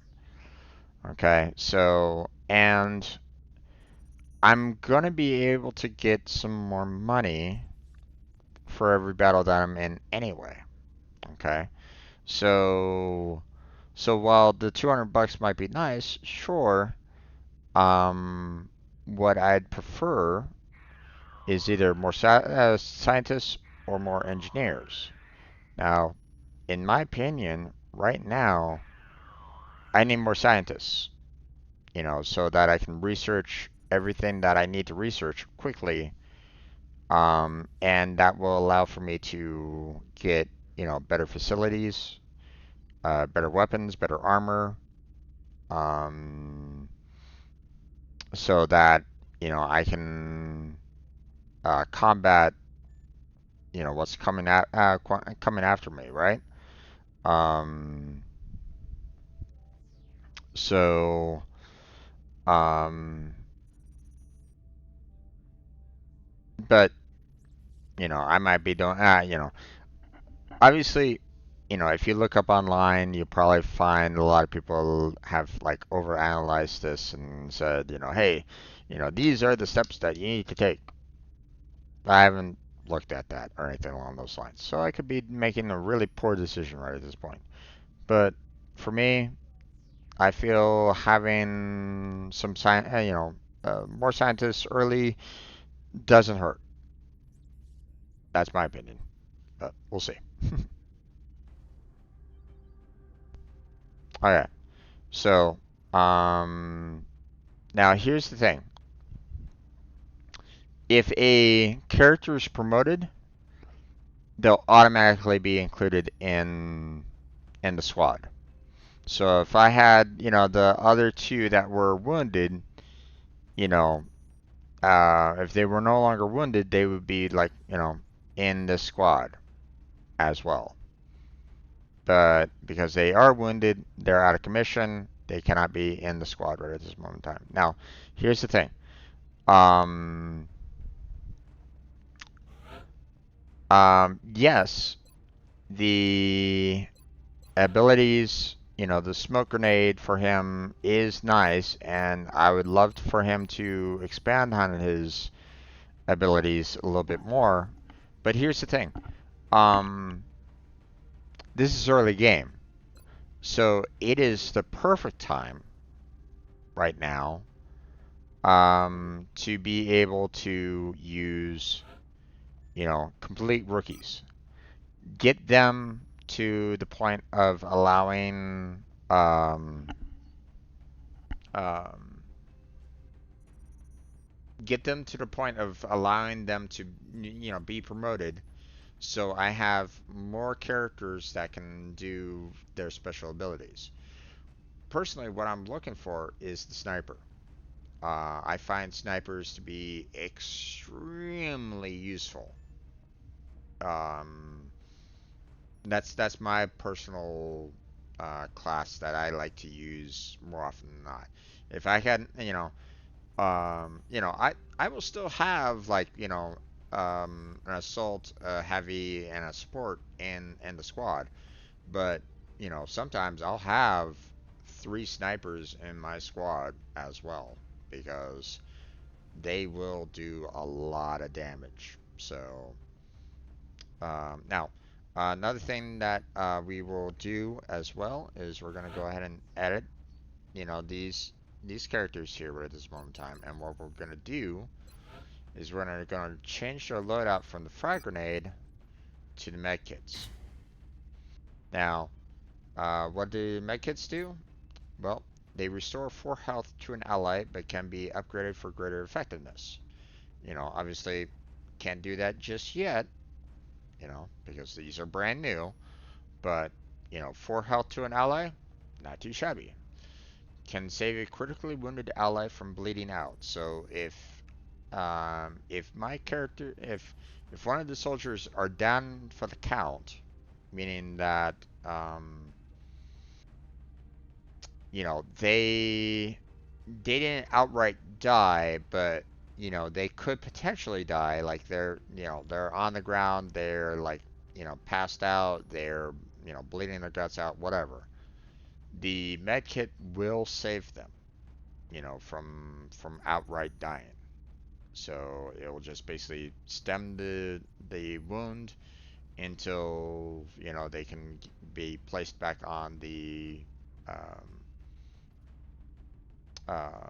on the plane, the evac, to be, you know, healed back at base. But you need to have the med kit in order to do that. So holding a med kit confers immunity to poison. So if you get poisoned, then hey, you know, you won't have to worry about it if you're holding a med kit. So no problems there. Can be used to neutralize poison in an ally. So if an ally doesn't have a med kit and they get poisoned, then you can get rid of that poison with the use of the med kit. So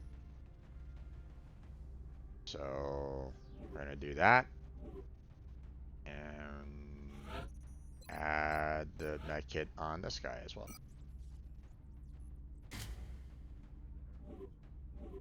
Okay, so now, you know, I only had the money to purchase 2, so these guys are just gonna have to go in with grenades, and that's about it. Now, as you can see, must increase squad size through the officer training school. You know, the officer training school allows for you to have more soldiers being included in the squad.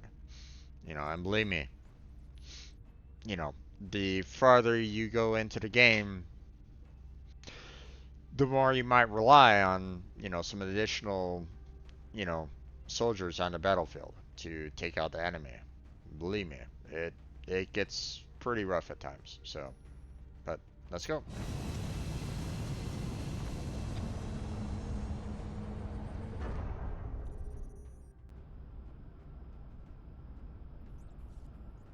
We have visual on the mission site. Setting down.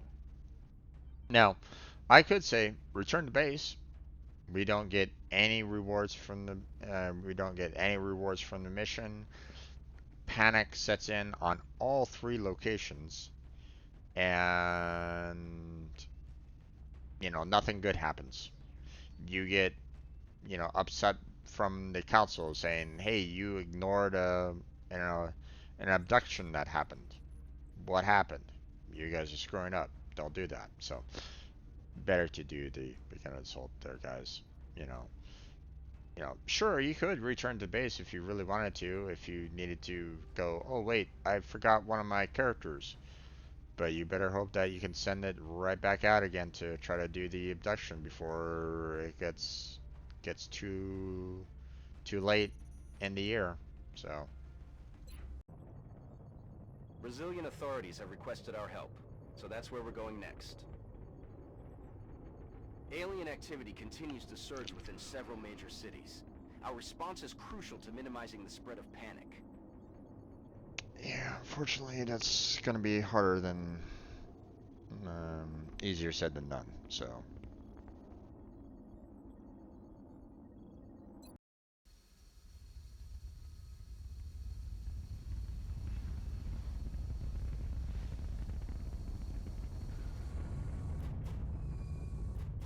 Bar and Grill in English in Brazil.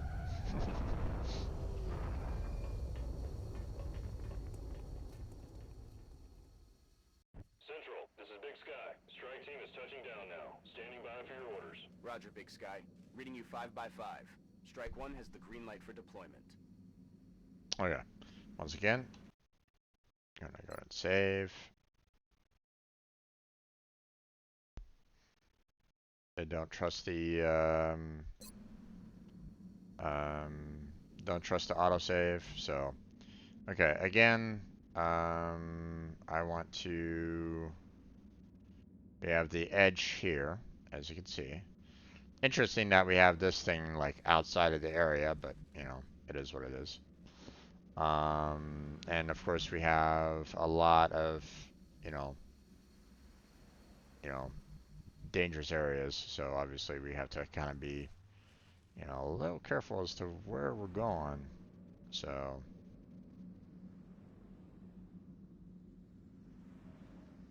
On my way.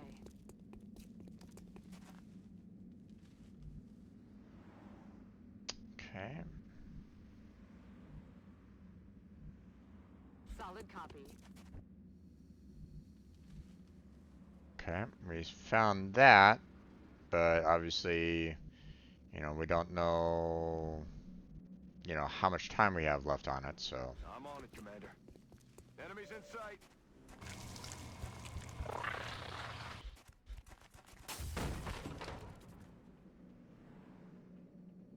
Alright. 45 and 45, so.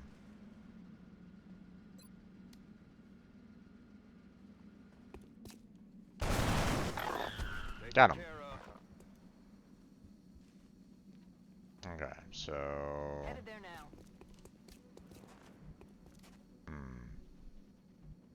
Oh, Enemy in sight. oh, there's some more.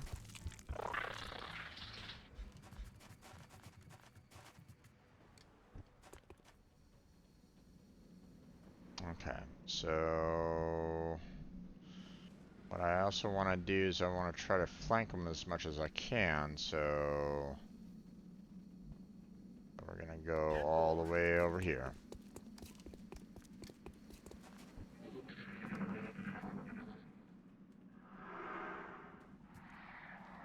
Okay, so this guy over here is powering up him, so.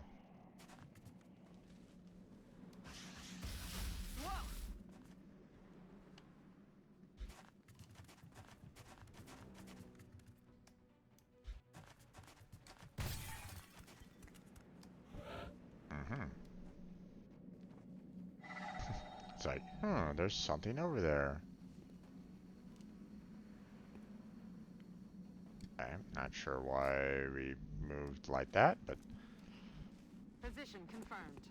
Alien object in sight. Okay, so I have 3 turns to get to this this container and get the resources in there, so I don't really have a lot of time. But I'm flanking this guy, so now's the time to shoot him. He's dead. Nice. Okay, so we still have these 2 here that are, you know, potentially causing problems. So, let's see. Moving to position. Not a good sight on that right at the moment, so. Got it. Again, not a great sight on that one either, but I mean, we'll do what we can. Nope. Adjusting sights. Okay, so what we're gonna do is we're going to go all the way over to this one to try to get, you know, that guy to reposition. Because I put him into a flanking position. Oh, and this guy decides to power up this guy. Okay. Oh, Overwatch. It did 2 damage, but not enough to outright kill him. Okay, so I need to take care. Oop. Ah, damn it! I hate it when that happens. Okay, so I'm gonna go all the way over here.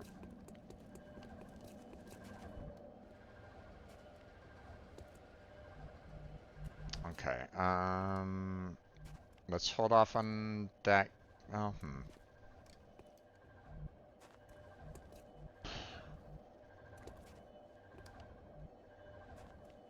Got it.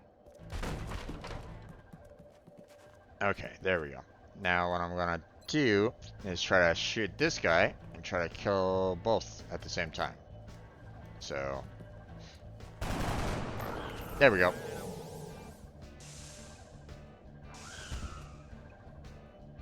Mission accomplished. Yeah. Cool. So, just the 4. So no operators lost. Got both of the canisters, so that's good. And there we go.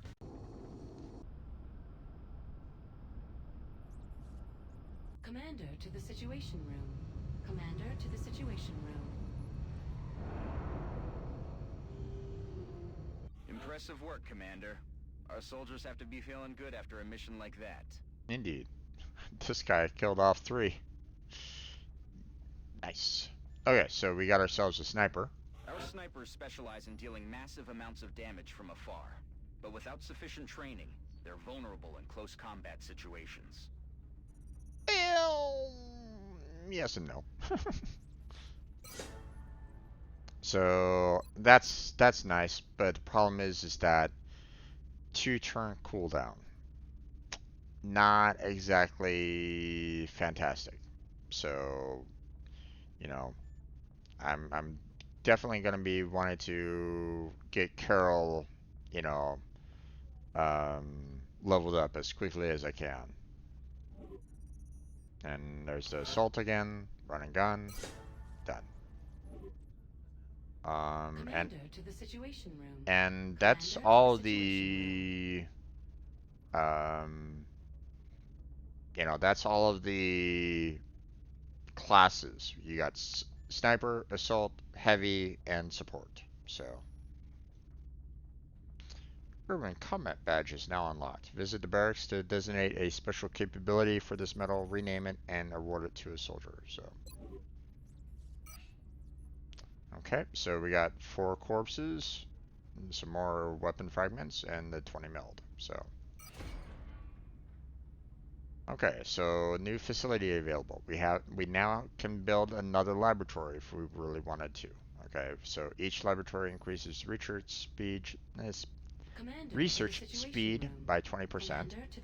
Adjacency bonus, you get 10% increase to research speed for every adjacent laboratory. So obviously, you know, you kind of want to have these research labs kind of built, you know, like put 3 next to each other, and they're going to be, you know, really increasing the overall research. So use the build facilities option to engineering to construct this facility. So okay, so XCOM squad deployed to Brazil has successfully stopped the alien introduction in Sao Paulo. Brazil is deeply grateful for your help and hopes that these rewards will be of use to the XCOM project. So I got the 4 scientists, but as you can see, panic has increased across Asia, and panic has increased across Africa. So. We will be in touch, Commander. Commander, you can now honor our soldiers by awarding them medals for accomplishments you deem appropriate. You can view and award medals in the barracks. Okay. So, first Every member of the council is going to want satellite coverage, so we should plan our deployments carefully. Okay, so as you can see, you know, right now we only have 1 satellite, you know, that is covering, you know, 1 part of our map, and that's it. You know, as you can see, we have 7 more than I need there, and 8 more than I need there. So I need a total of 15 satellites to get the full coverage of the entire world handled. Okay. And as you can see, you know, this is our base right now, and we have 2 fighters covering, you know, this area and this area alone.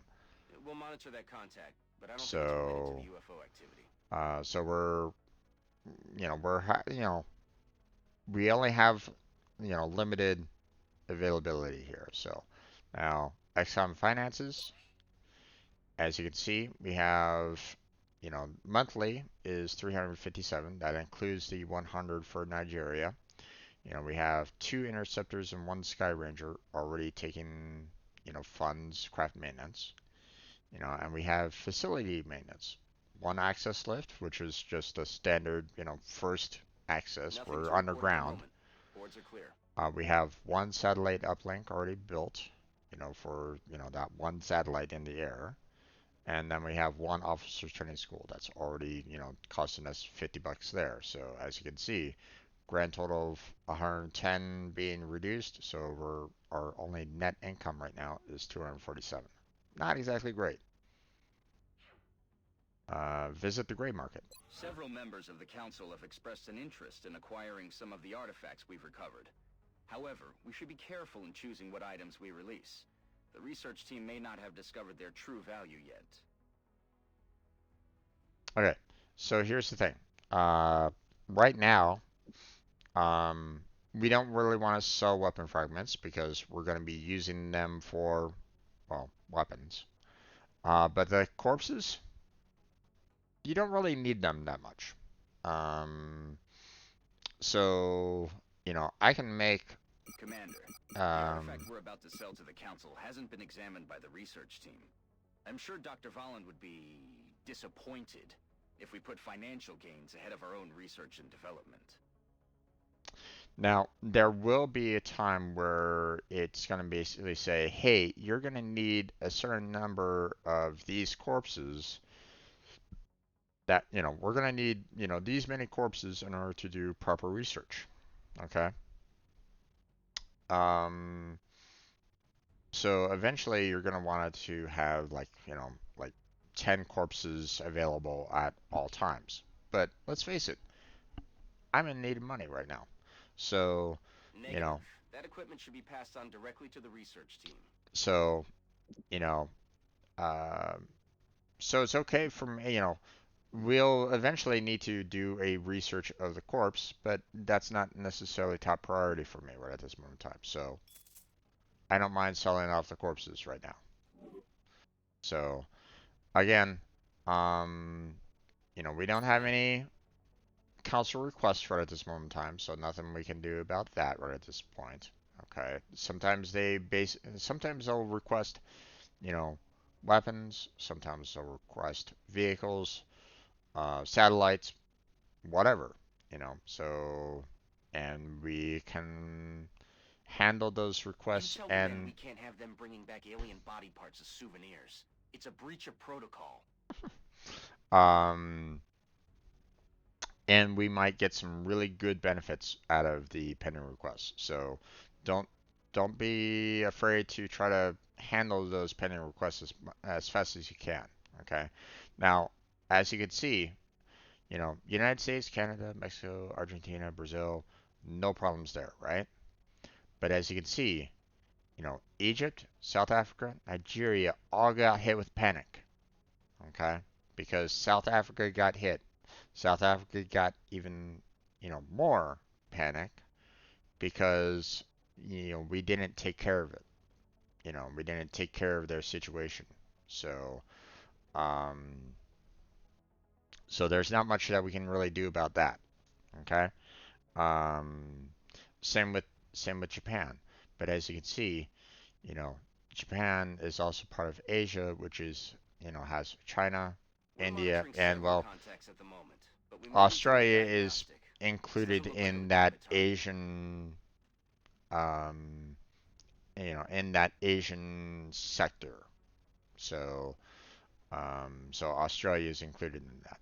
United Kingdom, Russia, France, and Germany, no panic because no abductions happened there at that time. So, okay. Now, I only got 72 credits in my name right at this moment in time. We are currently working on, one satellite. But as you can see, you know, weapon fragments went from like, the 24 days to 10 days. Well, we spent 7 days already, right? So our satellite that was like 20 days is now down to 14, right? Um, and our weapon fragments would have been around like day 18 or so because it was like satellites was 20 days, weapon fragments was 24 days. So, um, we would have been seeing 18 days left here. But I appreciate your efforts to support the research team, Commander. I've already put the new recruits to work in the lab. because we originally had 5 scientists and we just added 4 new scientists, the amount of time that it takes to research has gone down, quite a bit. So, but obviously no engineers for the engineering bay, so not much we can really do about that. And for the barracks, now we have what's called medals. So we have the Urban Combat Badge here. Now, we can rename it, but doesn't really matter. Um, so let's look at the assigned power here. So every badge that you get, you can put a power onto it. But that power remains with that badge. Okay, you can't change it, per badge per soldier kind of thing, right? Um, well, per individual badge, I should say. Okay. Um, when I assign this particular badge, um, that that that award, or that medal will always have this particular power to it, no matter what. Okay, so I can't change it afterwards. I can't say like, ooh, I want 5% defense on, this one time, and I'll switch it over to 5 plus aim against enemies in full cover on that one. I can't do it. It has to be one or the other. It can't be both, you know, for two different soldiers. It can't. It just doesn't happen that way. So, um, so we can go with, hey, you know, anybody that has the badge will be able to shoot enemies that are in full cover a little bit easier. Could do that. Or hey, if you're in cover with this badge, you will automatically get a little bit extra defense. So, personally, I kind of like the extra defense overall, personally. So, this selection is permanent and cannot be undone. There we go. So now we can award the medal. Now, what I like to do typically is, there's multiple different medals, and what I like to do is I'd like to have them kind of given, each medal has a specific ability to them, and sometimes those abilities are great for, specific characters, right? Um, so typically what I like to do is I like to, give them to, even if they might not have earned it per se, I still like to kind of hand it to individuals such as our support character here. Our support, I want to keep my support character alive as much as I can, right? So giving them a little bit extra defense is a smart idea in my opinion. So I will definitely give more defense to my support character here. So, and I can rename the medal if I really wanted to, but I don't really need to. you know.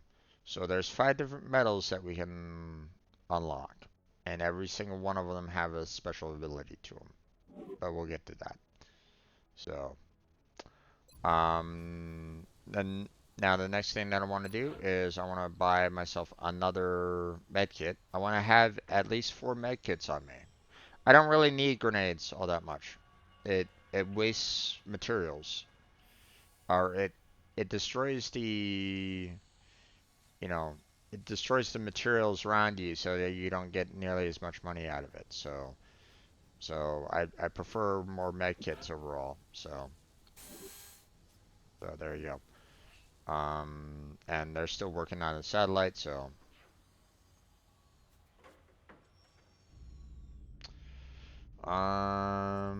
So yeah, that's about as much as we can do right at this moment in time. So now it's time to just go ahead and scan for activity. Contact detected. Okay, so, and UFO has been spotted, mainly because we have satellite coverage there. So we can ignore it, and they might cause some problems in this particular area, causing additional panic, or we can scramble the interceptors to shoot it down, or try to shoot it down. Interceptors can typically handle, small UFOs fairly easily. But when we start facing off against larger UFOs, then we might having some problems. So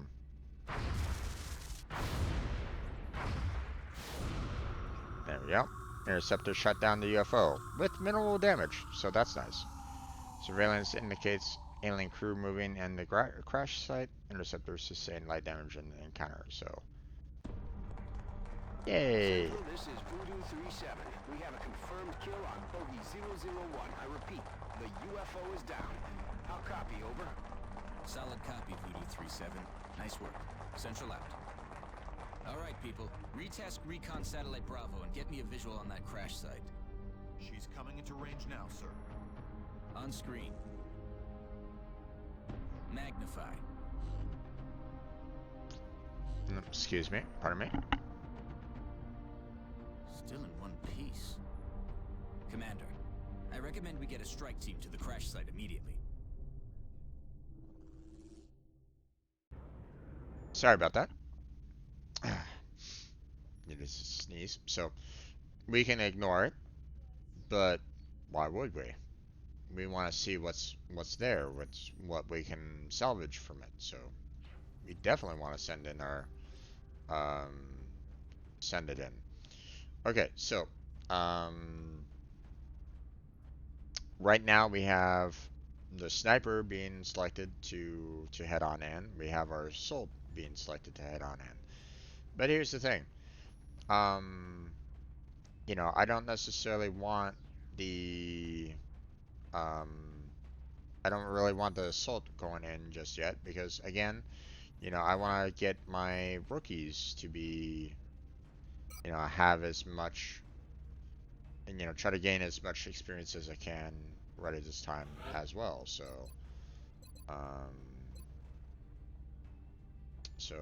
hold on a second. What I want to do is make items available because, you know, I had an assault that had the medkit on them. So what I want to do is I want to make sure that I have the medkit available for, you know, for others. So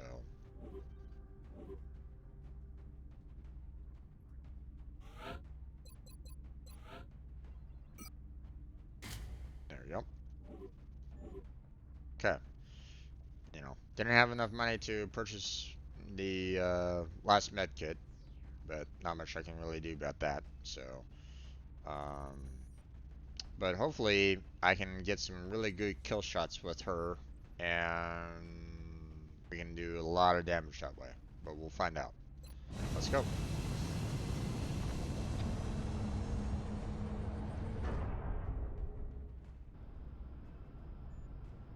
We have visual on the mission site. Setting down. Alright. Again, could return to base, but nah. Listen up. We're going to be dropping you deep in the Nigerian interior for the next operation. I hope the aliens went down in a sparsely populated area. If there are civilians in the area, I hope they stay clear. I hope so too. I hope my webcam is okay over in the corner. I don't see anything that would outright cause a problem with it. So, or I think there was. Here, you know what? I'm gonna double check it right now. This is Big Sky. We're just north of the crash site. Okay. Strike 1 is in position to engage. Loud and clear, Big Sky. We'll monitor those readings from here. Strike 1 is authorized to assault the alien craft. Okay, so what I'm gonna do is I'm gonna check this. So, okay, so I'm still okay over the icons on the lower left-hand corner. You know, I'm not like blocking any of the text-to-speech or anything along those lines, so looks like a good position overall. You let me know if there's ever like a point where it's like, oh man, you're kind of blocking this there, Jim. Can you move it a little bit? And I'll go ahead and try that. So, but if you feel like there's like a better spot for the webcam, let me know. But I think for the time being, it's good. All right. Now we're gonna go ahead and save it. You know, so far haven't really had a need to do a Save Scum yet, but okay. So here's the problem with the sniper. So the problem is that the headshot, which is a really useful ability, you know, can only be done when, you know, when you're pretty much standing still. Like, if I run here, I can't use the headshot ability. So it has to be when I'm, like, completely, you know, immobile. Which means that I want to try to make sure that I have a really good view of the area and, you know, I have really good protection and so on and so forth to kind of get the job done and shoot a lot of individuals. So I want to try to, you know, get them into a good position so that I can just start, you know, decimating everybody. So, alright.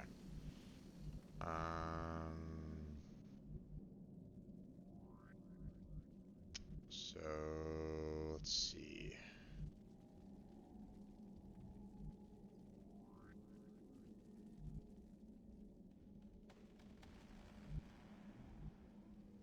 On the move. I need a lot of eyes on the area and see, you know, what. Oh, hi there.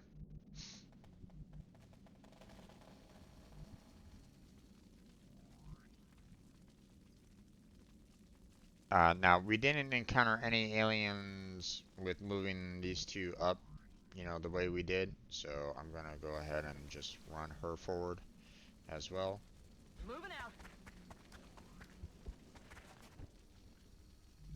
And this guy, we will move up here. Affirmative. Moving out. Visual on the goods.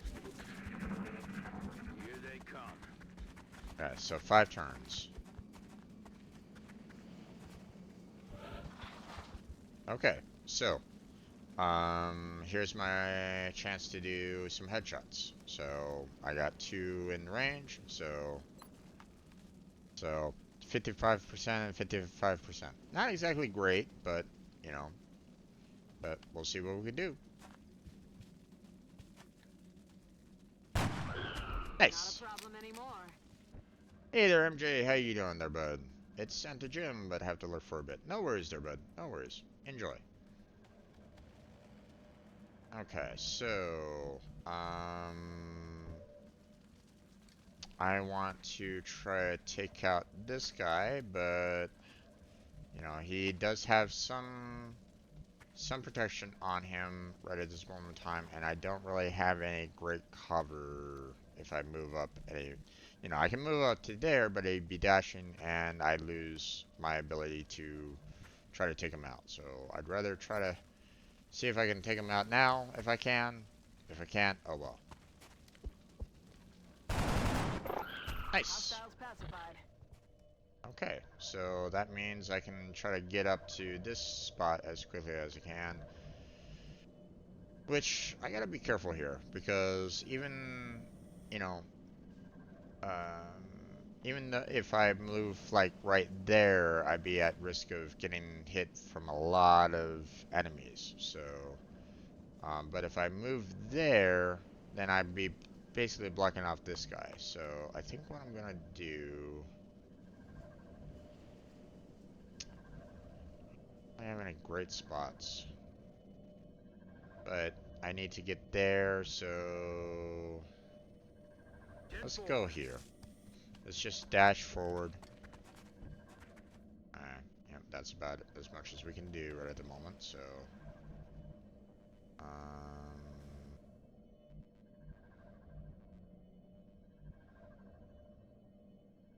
we'll just dash there.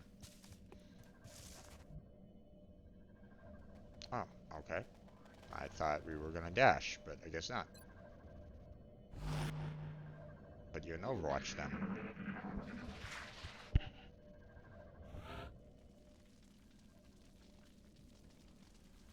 Okay.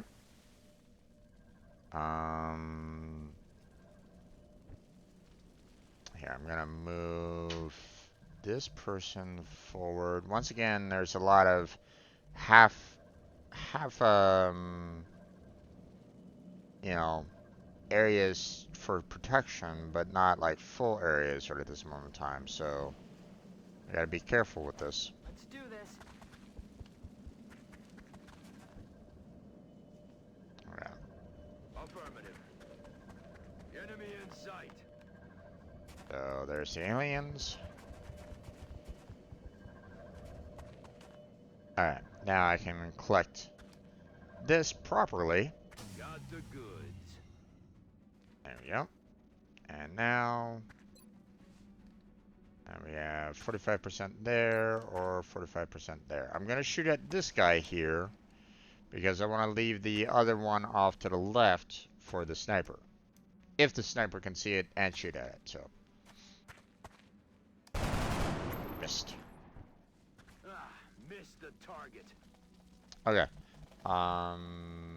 Not in range, so I don't have a good shot on that guy there.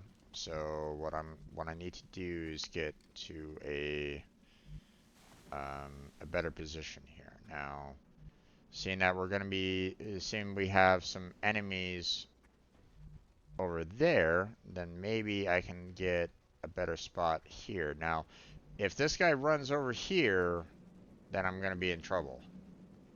So this is a dangerous spot, you know, for my sniper. So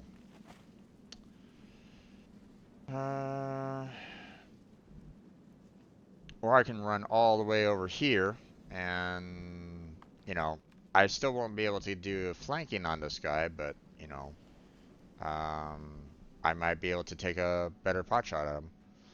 Again, you know, it's only half cover though, that's the problem. So, you know, potential of getting hurt quite a bit.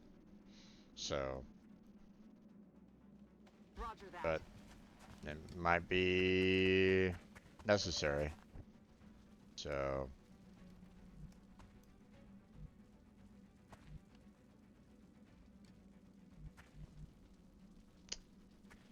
okay. Well,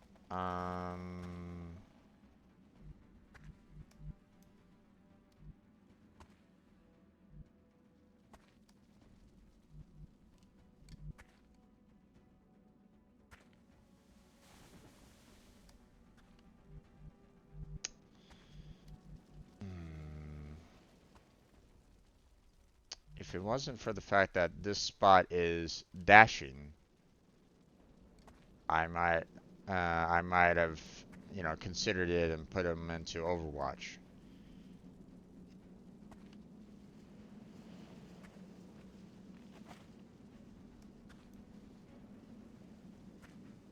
Time to motor. Damn.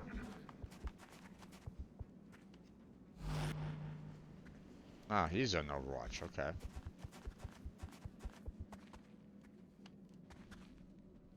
Firing at my sniper. That's fine. Okay.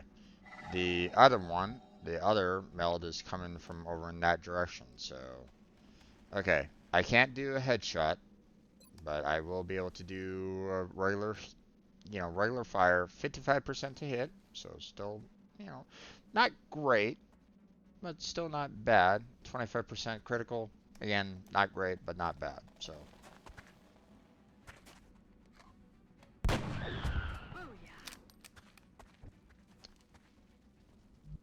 So, okay. I don't have any range on this guy, and unfortunately, with this guy going into Overwatch, I can't really do much against him right at this point. So I'm gonna switch over to this guy. Let's see if I can kill this guy from range. Nope. So the problem with this right now is the fact that this alien is in Overwatch. If I run closer to him, he's gonna shoot at me and potentially hit one of my soldiers. So it's not ideal. So if I do something like, you know, this stashing is not great. So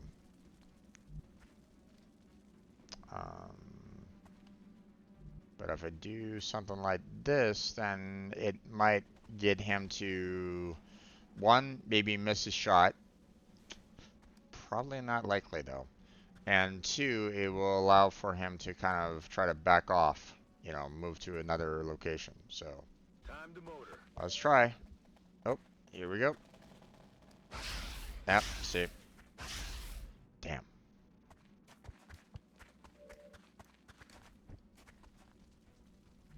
Okay, so that's about as much as we can do. 10-4. We're gonna move her forward.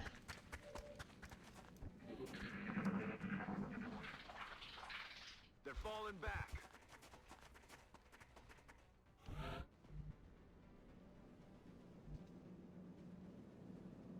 Okay. Again, I don't know exactly where the other meld is, and I have to try to find it as quickly as I can, otherwise, it might run out of time, so... Moving out. To withstand an impact like that, at such a velocity, the materials used in that vessel's hull must be at least an order of magnitude beyond any element we know of. Okay, so as you can see here, there's this little icon that typically represents the fact that, you know, hey, it's a door, you can open it up. All you have to do is just do, you know, left click on it. And now we're Right. If there were, that's a being of almost pure energy. So there we go. So now he's behind full cover, which is great, but again, you know, this guy is, you know, behind cover as well, so 61% to hit. I mean, we could try. Got him. Taken care of. Nice. Okay, so we're gonna Got it. Move. try to move forward as much as we can because we still have one more alien out there, which we lost track of. So Headed there now. I'm gonna go ahead and put myself in Overwatch on this one, just in case this guy decides to kind of go behind. Dang, missed. Negative damage.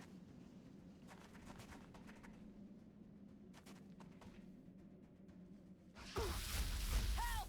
Help! Someone help! Oh no.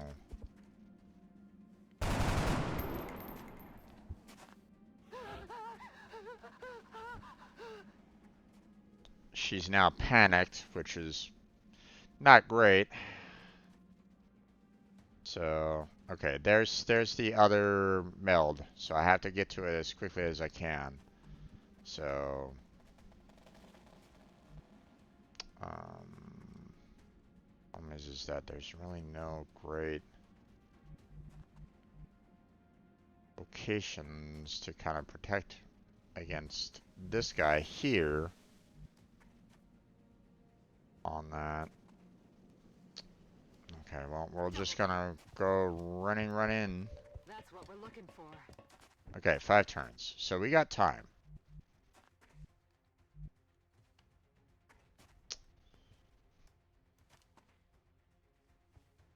Headed there now. I don't have any great, you know, shots on this guy. So I'm gonna go ahead and put, you know, like, if I do, you know, regular fire on him, you know, 25% isn't great. So what I'm gonna do is I'm gonna put myself in Overwatch. The reason why I'm doing that is because this guy is already flanked, right? So he's gonna, you know, he's gonna panic and he's gonna try to run to another spot. With him being fairly close and in Overwatch, maybe, just maybe, I can get a better shot on him. So, Roger that.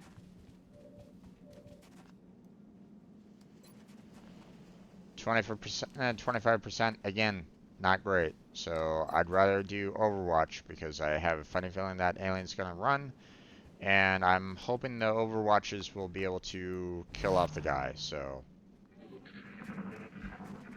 see, there we go, and one of them got him. No way that just happened. We're Chalk up another one. Can't engage. There we go. Okay, so 5 aliens killed, 0 operators lost even though we got hurt a little bit. And then of course 2 canisters recovered, so there we go.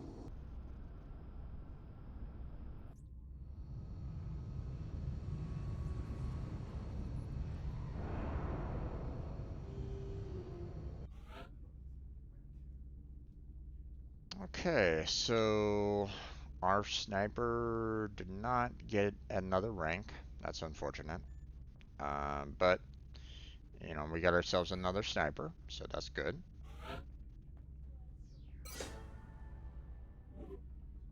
We got another support. This one, I believe, if I remember correctly, she panicked, so... And we have ourselves a heavy.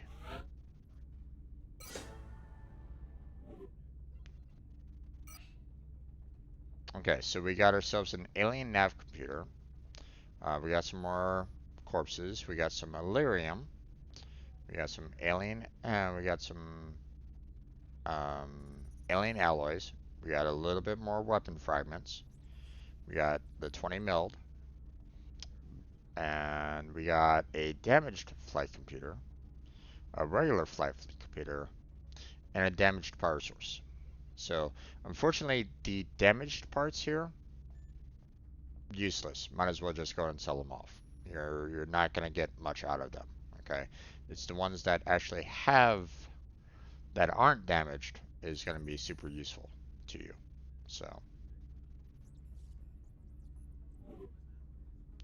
So we can go to the situation room. We can visit the gray market. And we can go ahead and sell off some more corpses. And we can sell off the damaged parts here. See, this item has no research benefit and can be sold freely. This item has no research benefit and can be sold freely. So, there you go. You know, total of 70, you know, 70 bucks out of it all. Now, if I tried to sell off this one, they'd be throwing a fit. Like, what? What are you doing? Why are you selling it off? Which they have every right to. You know, believe me, you want to keep these flight computers. So there we go.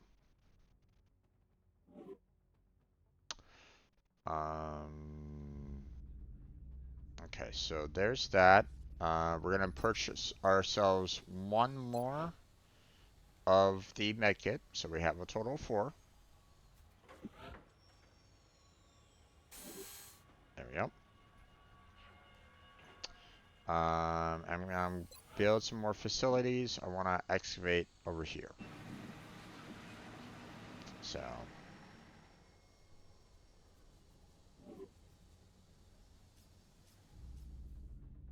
Alright, I'm and still that's... having a hard time grasping what it is the aliens are hoping to accomplish here.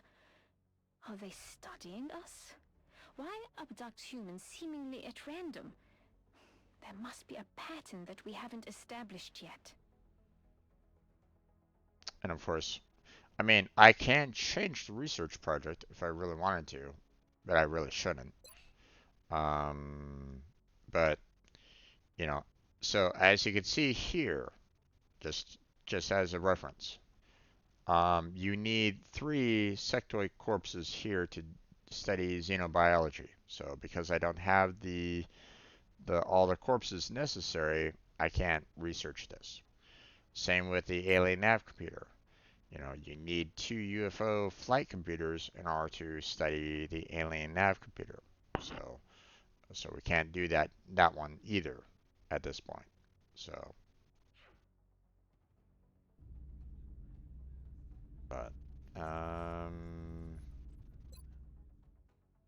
now we didn't get any like additional medals or anything along those lines, so not much we can do about that. You know, our active, you know, soldiers right at the moment are still pretty good. You know, we still have the same 12 soldiers. We haven't lost any of them yet, so that's good.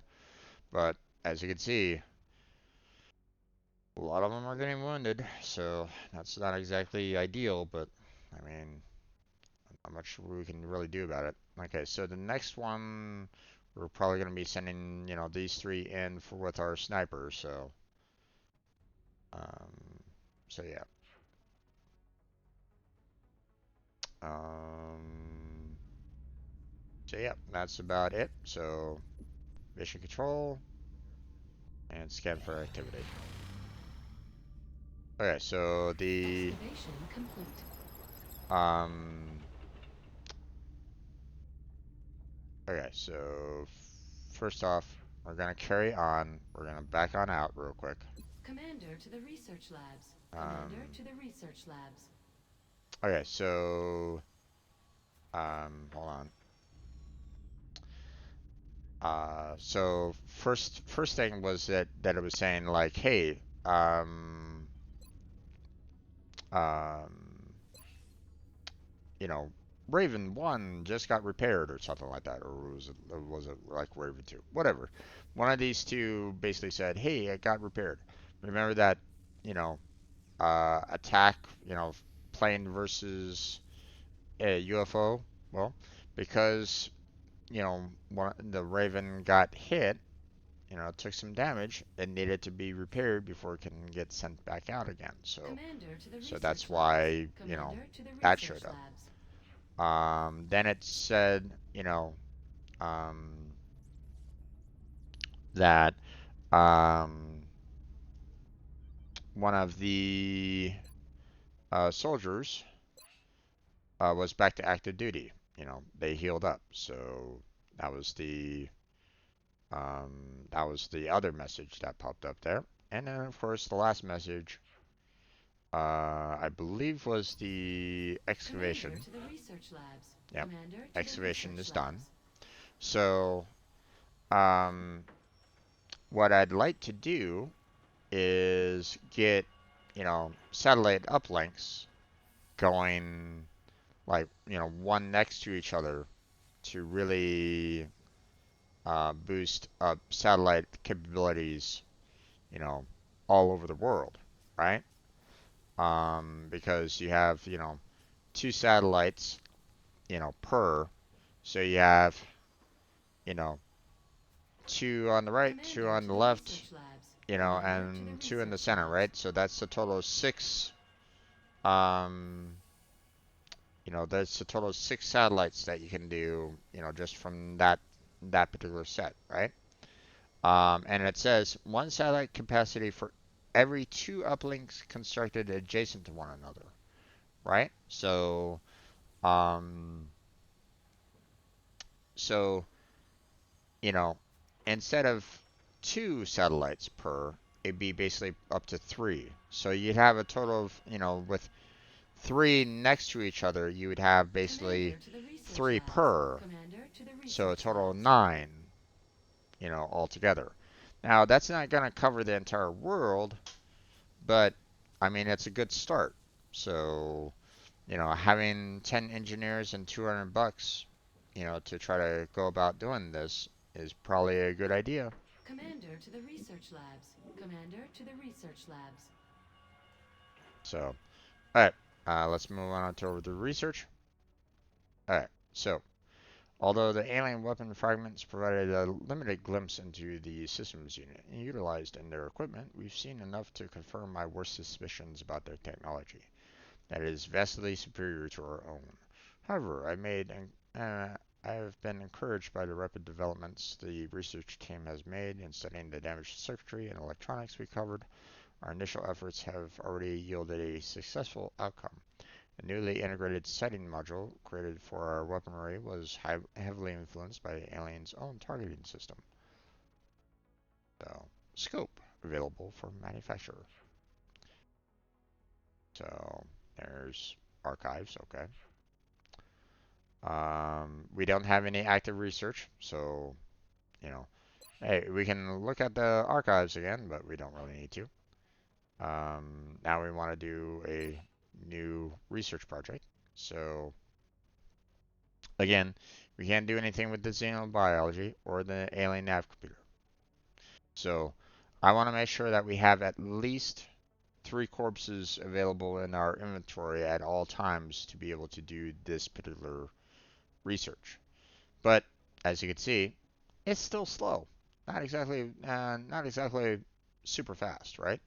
So let's look at the other projects. Again, slow. Alien materials, but you know, could improve soldiers' current body armor. So that might be something to look into.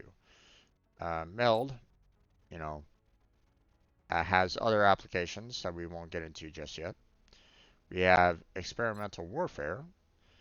Although our understanding of the alien technology is still limited, what we've seen so far is known as enough to revolutionize combat as we know it. If we are to level the playing field, we must adapt the alien technology for our own use. So, what that will create, who knows? And then, of course, you got beam weapons. So, our research into alien weapon fragments led to our idea of portable laser weaponry. Our early prototypes have been encouraging, but we continue to struggle with issues related to heat dispersion. So beam weapons is, can be pretty nice, early game. Um, but as you can see, 40 days to research, not exactly great. So what we want to try to do is we want to, let's focus on things that, you know, they're still slow, yes, but, not 40 days slow. So This technology has a number of potential applications. I'm sure the science team is eager to begin. I'll notify you as soon as we have something significant to report. there we go. So we got ourselves a satellite coming in. Um, so we'll go to our, activity here. We will scan, and yep, alien abductions reported. So Commander, we're tracking several reported abductions via the hologlobe. I've got the coordinates locked in. okay, so here's the thing. Here's where we're gonna get a little. It's gonna get a little dangerous here, right at this moment in time, right? So engineers, I could use some engineers. I'd be like, yeah, let's go, Argentina. Awesome, right? But here's the problem. Toronto, Canada, no problems there. We don't really we haven't had an attack here in North America. So, um, so if we don't protect this spot, it isn't too much of a disaster. But this spot is in danger. Okay, you see, if I let this spot go, then China will get a panic of 2, so it'll be up to 4 here. Uh, Japan is already at 3, so it will get 1 additional panic, so it will boost itself up to a total of 4. So 4 and 4, not great, and the other 2, India and Australia, will get, 1 additional panic, which will boost it up to 3 per. So 4, 4, 3, and 3, not great. Not great whatsoever at all. The problem is that I don't really want an extra recruit. So this kind of sucks. um, you know. Now, if it was the fact that, Argentina, if the engineers there were actually in China, then oh yeah, I'd pick that. But yeah. So, um, here's a problem now. I can try to, make sure that we reduce the panic down in Asia by going to Hong Kong, China, and get in a recruit that I really don't necessarily need right now. And of course, as you can see, difficulty is moderate. So we're gonna be having a hard time in this particular area. Okay, we're gonna have some difficulty here. Or I can go with Argentina, have an easy problem. You know, it's gonna be easy. I get 4 engineers, which, you know, I have 5 engineers right now. This will bump it up to a total of 9, right? And I need 10 in order to build those satellite uplinks. So, you know, so I might want to consider trying to do that a little bit, right? So, what to do, right?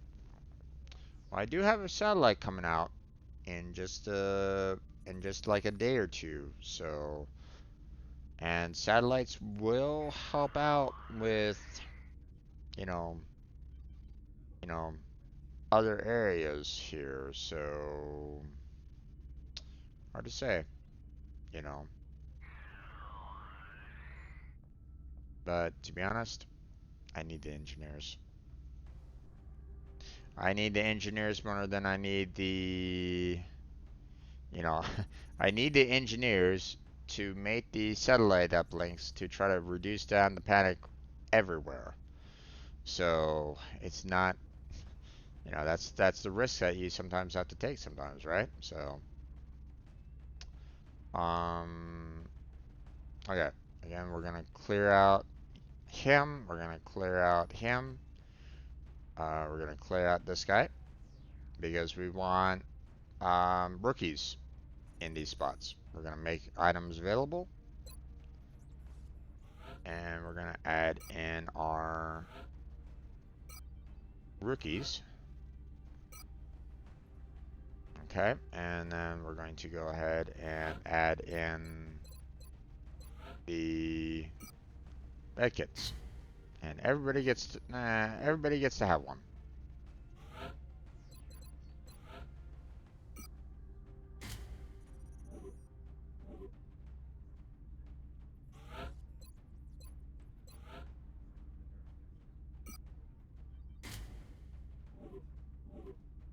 Okay, and there we go.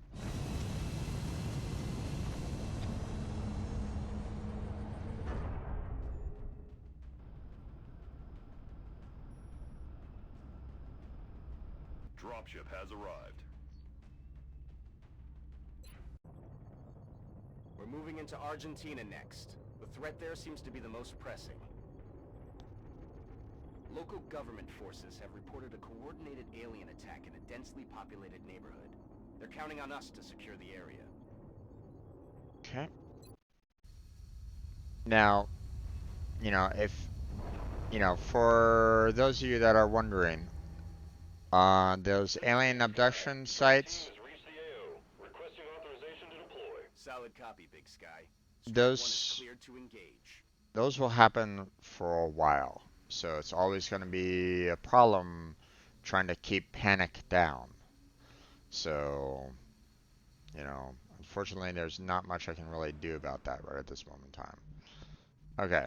Now, unfortunately, with oh, see, we got a canister. As you can see, you know, you can kind of see it, you know, from, you know, even if it's outside of the vision. So,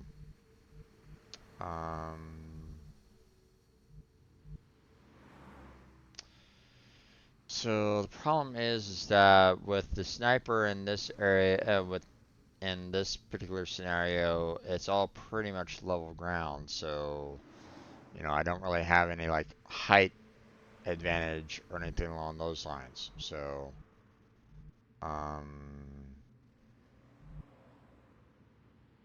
but what I can do is I can try to get a lot closer so that I can try to get a lot more headshots in.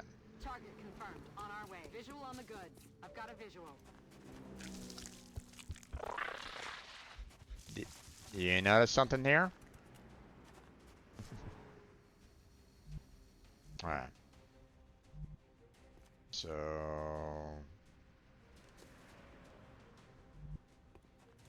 let's see. Hauling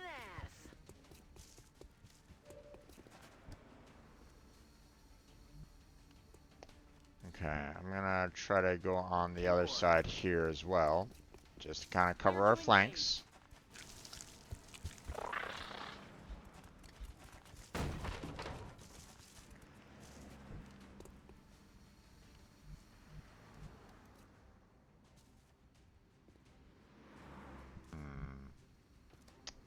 Okay, I don't like the fact that this guy went outside. Okay, he's like right here. So all he has to do is come right over, you know, all he has to do is come right there, and he has a flanking on this guy, on, you know, my character here. So what I want to do is I want to try to get, kind of counter that a little bit. So we're going to move her all the way over here. And kind of protect our flanks a little bit more. God damn it.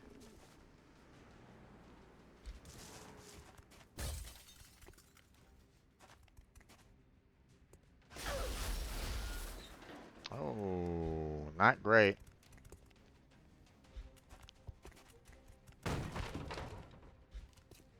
Okay, it moved twice, so...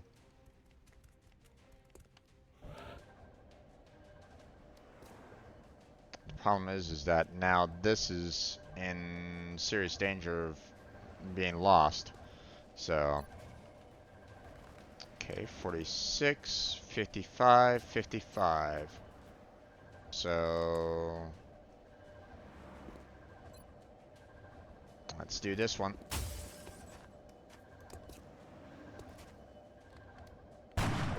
Damn. Damn it! Enemy is still alive. Okay. This is going to be very dangerous for my character here right at the moment. But I need this, you know, I need this meld. Copy that. Visual on the goods. Okay. That's 5 turns. So... In hand. Now,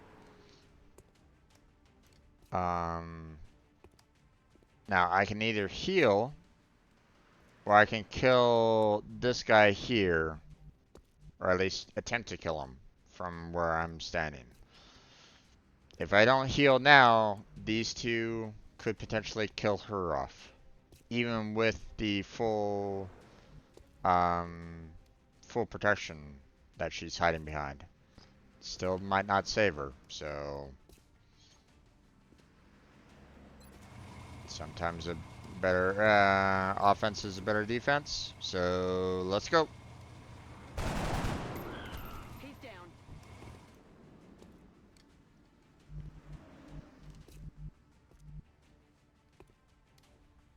Okay. I'm on it. Let's get in there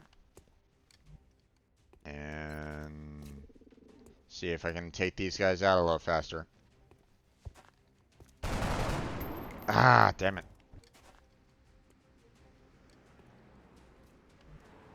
Heading there now.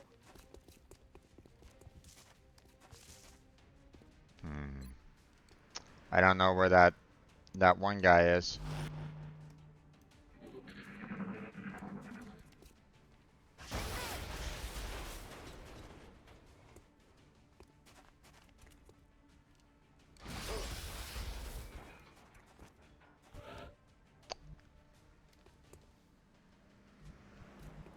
Now, I'm surprised that they didn't try to take this one out. Okay. I mean, hey.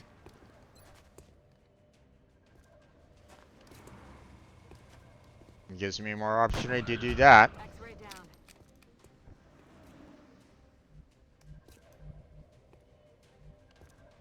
I'm on the move.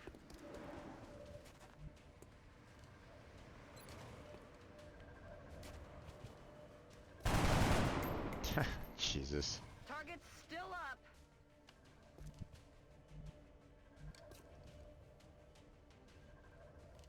Moving to position. 78% chance to hit. Toasted. I've had it where even at point blank range, they still miss. Headed there now. Okay. Have no line of sight on the other alien right at this moment in time, so this is very dangerous. There he is. Fuck. Positioning on us. But they can miss too.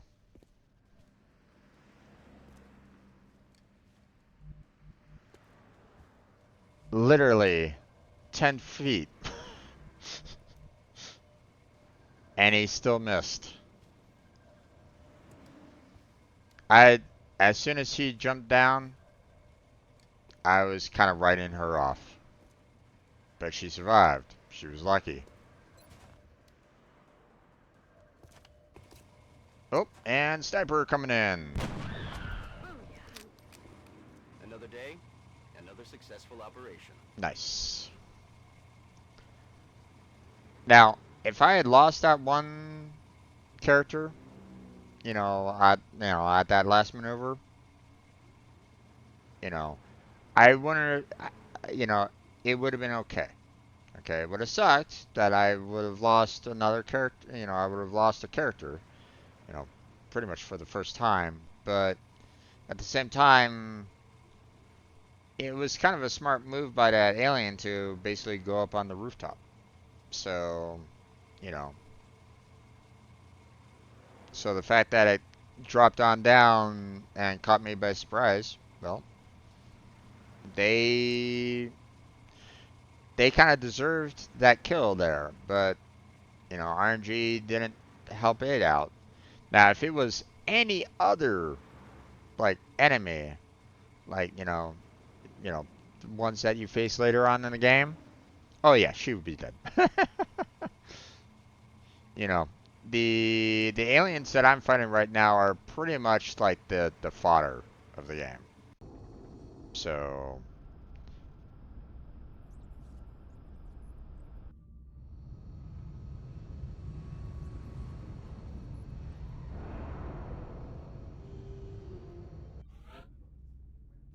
okay.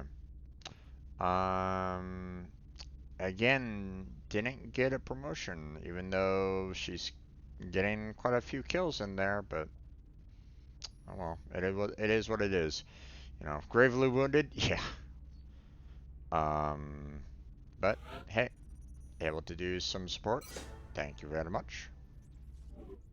And another support.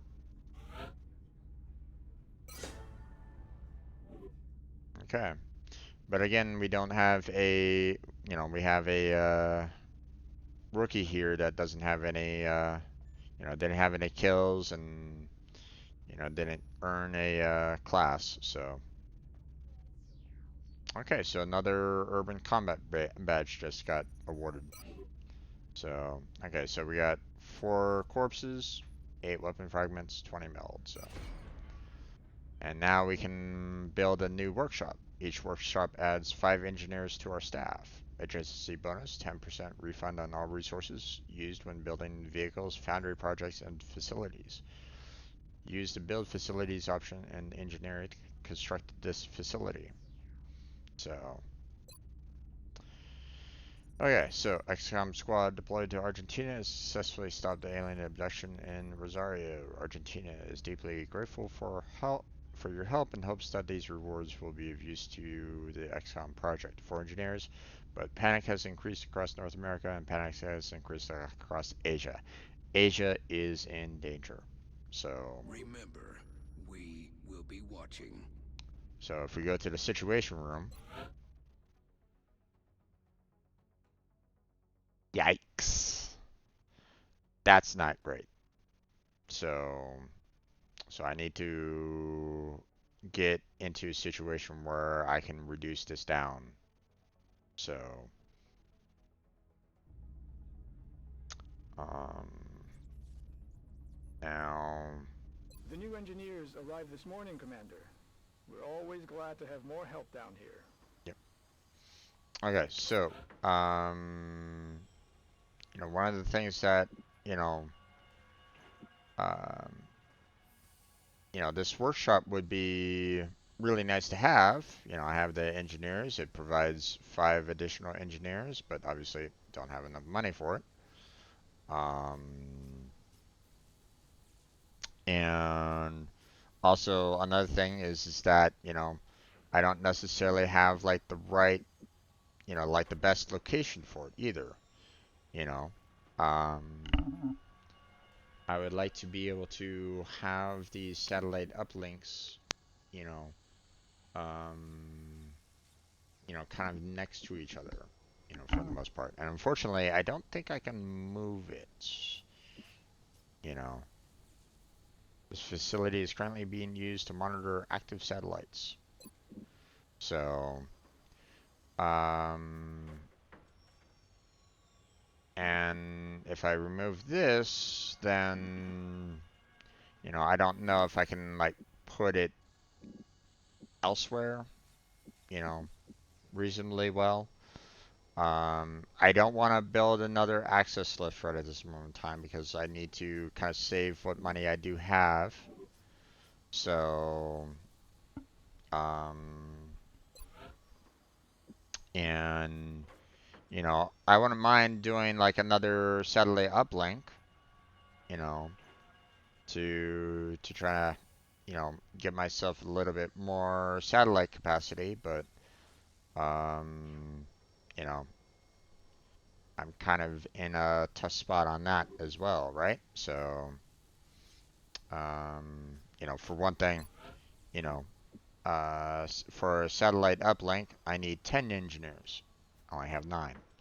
And of course, I only have $200 on me. So, I'm a little problem and, a little bit of a squeeze right at this point, right? So, now for our situation room, for our gray market, we can sell off 2 because again, they need 3 corpses for that one research project, right? So, but that's it. That's all we can really do.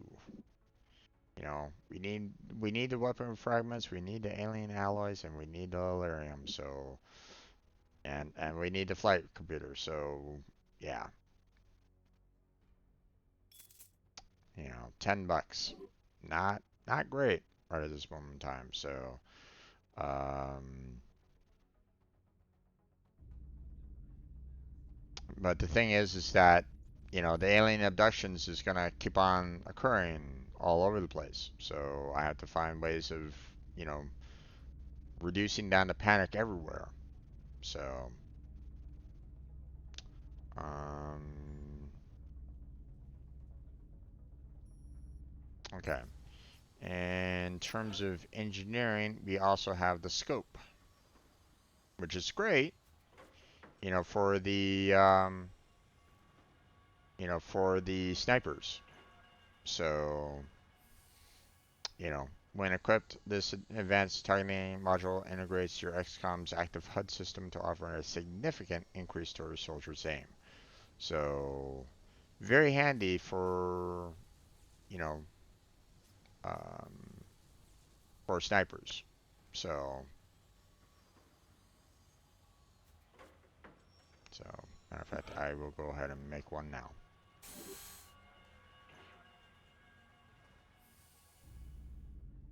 Okay, and we're going to scan it for activity and then stop as soon as we get that satellite. So, Commander, our satellite is prepped and standing by for launch. We are ready to deploy it on your orders. yep. So, okay. Now, we can't really do anything more for engineering side of things, and unfortunately, we don't have, like I said, that we don't have these engineers and money to do anything more there. So, but we can go to the situation room and we can launch our satellite. So, as you can see, 1 out of 2 is in orbit. Oh, and I had actually 2 available. Well, that's the thing. Okay, so now So you remember those bonuses at the very start of the game? Air and space. We have ways. All in. Expert knowledge. And future combat. Those are available if we have enough satellite coverage to cover everything. So Relatively quiet for the moment. Guess we should enjoy it while it lasts. So I messed up, first off, because there was already another available. But they hadn't, allowed for it to launch at that time. Now, another thing.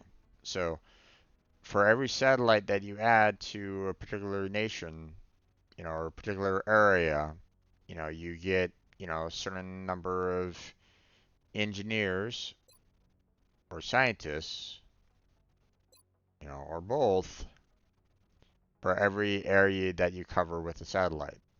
Okay? Another thing to note, for every satellite that you have at an orbit, you get a little bit of extra money. As you can see, Egypt, $70 per month. United States, 180. Canada, 100. Mexico, 50. Argentina, 70. 80, 70, 80. And right now, Nigeria is only giving us 100. Aliens would be willing to go to all this trouble. What could they be after? So right now, United States, is, 180 is pretty good chunk of change that you can get right now, right? But obviously, United States isn't really too much in a panic right at this point. Let's check out the other places. United Kingdom, 100. Russia, 150. But again, Europe, no problems whatsoever. So they can afford getting a little bit of panic. 80, 100. China, 100. Japan, 100. India, 60. And Australia, 60. So just to kind of point out, United States has the highest with 180 bucks per month. Some tests right now that could be disruptive. I'm going to alert the staff as a precaution. So if I want a lot of money right up front, then launching a satellite here would be my best interest. Next satellite should probably be Russia because it gives 350, right? And everywhere else is, has a max of 100. There's nowhere else that has like, higher than 100. So, it'd probably be in my best interest, if I'm looking for money first, to go United States first, Russia second, and then everybody else third, which, if I put a satellite up in China, it reduces down panic. Let's just hope we can keep the people in those cities calm. The last thing we need is outright chaos. Yeah, unfortunately, we're probably gonna have to let that happen for a little bit, because what we really need is a lot of money. And what's nice about this is that for one satellite, I get one scientist and one engineer per month. Every time that it comes up. So Satellite uplink facilities at maximum capacity. okay. Additional uplink required. Now, as you can see here, warning: no interceptors stationed in North America.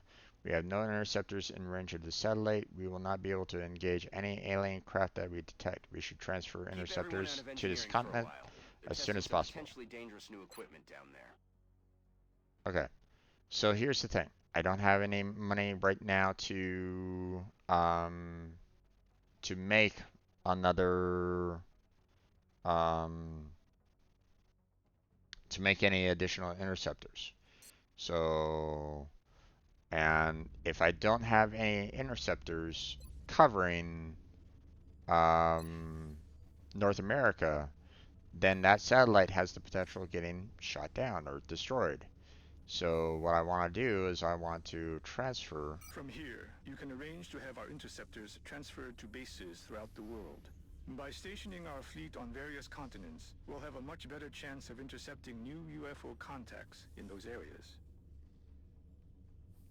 Yep. So I want to try to get, this over to North America as quickly as I can, um, so that, I have coverage, you know, of, not only Africa, um, you know, but North America as well. Okay. So, and as you can see here, monthly just went up to 480. So, next month, you know, the Satellite uplink um, facilities at maximum capacity. Additional uplink required. yeah, can't do that right at this moment in time. So as you can see here, Africa will only give me one engineer per month with I my don't know what's going on down there. with It's only almost my dangerous. one satellite in Nigeria right at this time. Um, so next, when next month rolls around, rolls up, then I will be getting one engineer here and an additional engineer and a scientist. So two engineers, one scientist is received in these locations. Now, when I can place a satellite in Russia, I'll be getting two scientists as well. So two engineers and three scientists. So, but that's every month. So, we're getting close to the next month right at this moment in time.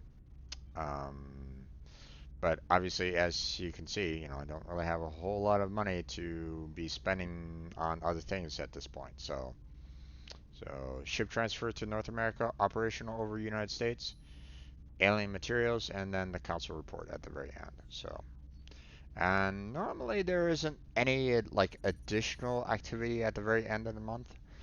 Normally it's like about like maybe two activities. So,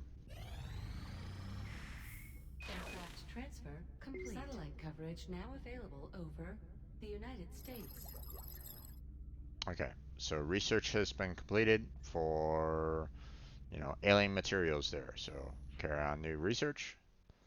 So our understanding of the alien materials is limited at best, and we could spend years deciphering the complex manufacturing processes required to produce and manipulate these substances. However, we have managed to creatively adapt some of the observed techniques into our own research. Our first development, a multi-walled carbon nanotube weave, was modeled after an unusual pattern mirrored in several of the alien materials. This new configuration has proven to possess a greater tensile strength than any material previously recorded in known science.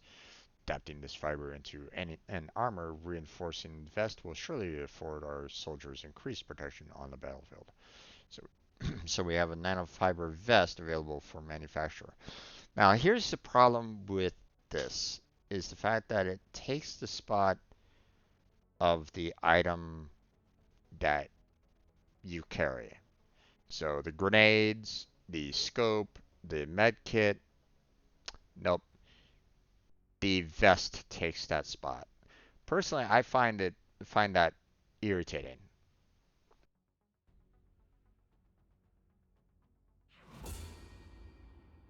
Because this is basically put on the body. So why can't you still have like a grenade or a med kit still at your side when you have like that nanofiber vest? Doesn't make any sense, but it is what it is. So, alright. So, they're saying that the xenobiology is the high priority right at this moment in time. But, I mean, it's still slow. Um, Melee combination still slow. And we don't really have much else going on. For everything else, we don't have enough scientists to handle um, the research right at this moment in time. So, you know, xenobiology and meld are the two that are the cheapest to research at this moment in time. So let's go ahead and go with the xenobiology to kind of progress the story. I expected that would be a priority research task, Commander. I'll begin allocating resources to the project immediately. Alright, and then we have the council report in, you know, next couple days, so. Incoming transmission. Transmission decoded. We are extremely impressed with the progress of the XCOM project thus far, Commander. Your recent results were beyond our expectations, and that is not a statement this council makes lightly. Alright. So,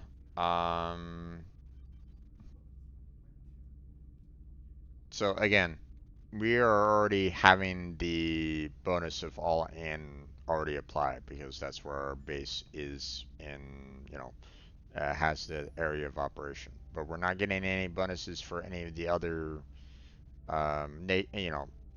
continents right at this moment in time. So, so, activity so far. UFOs shot down, 1. Abduction stopped, 2. Satellites launched, 1. Research projects completed, 2. UFOs rated, 1.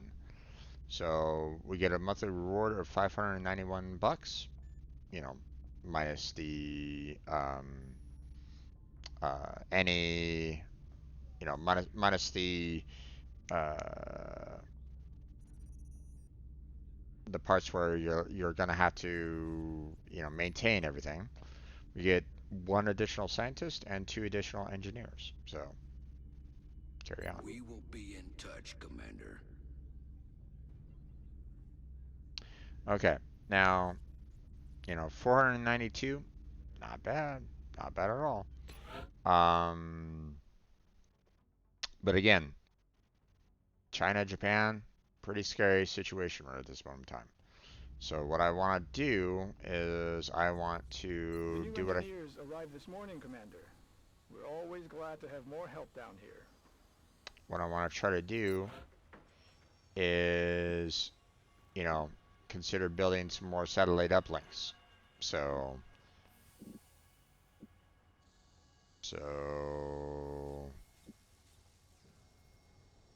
we're gonna go ahead and begin construction there. Now, unfortunately, it does take 5 power as well. So, but I need those satellites going. So, Work crews are on their way to begin construction. I'll send word when the new facility is operational. so there's that. Now, another thing that I should really consider doing is I'm running shy on power right at this moment in time. So what I should probably do is consider building another access lift right at this moment in time. You know, because I'm not gonna be you know, I'm gonna be kind of struggling if I don't start expanding the power. So I'm gonna start on that real quick. Now, as soon as I have the, you know, this additional satellite uplink, you know, you know, that's two additional satellites right at this moment in time, right? So. What little I've seen of their technology, if the aliens were intent on conquering Earth, there's not much we could do to stop them. I'm guessing they have something else in mind. So here's that vest, which is like, I I don't really do much with the nanofiber vest. Like I said, when we go into combat, this takes the place of the med kit and the scope, which I find really irritating, to be honest. So, but what I'd like to do is purchase another satellite. So.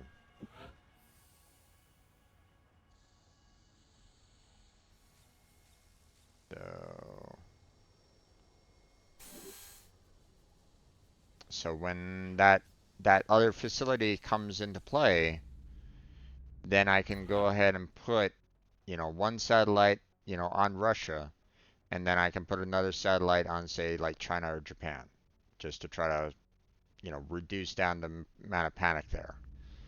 So at least that's the plan. So here's everything that's kind of going on right at this moment in time. Now, obviously, we're gonna have some, we're gonna have some abductions. We're gonna have some problems going on here. So things will start getting very interesting very quick. Now, um, now I could, order some more interceptors, but that costs quite a bit of money too. So, um, but right now the interceptors are okay. Not exactly the best, but they're okay. So now I will, as soon as I get one in Russia, then I'm gonna need to order some more interceptors. So, just to kind of cover Russia. So, but let's see what happens.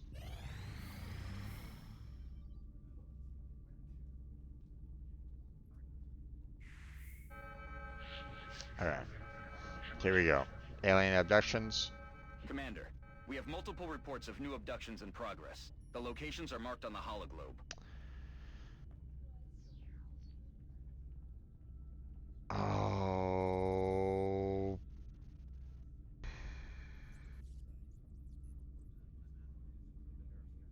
I'm gonna lose a country.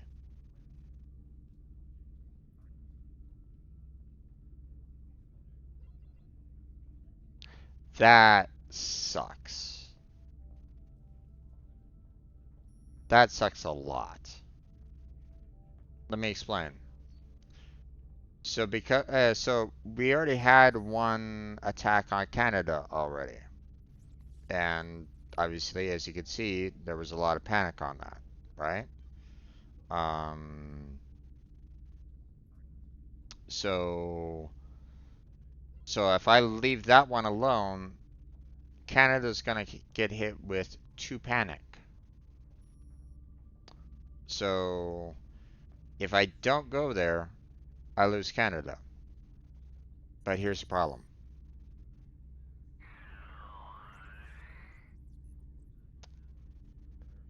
Japan is at its breaking point. If I don't send people to Japan to stop that from happening, which, as you can see, mission difficulty, very difficult, which is not great for a rookie team.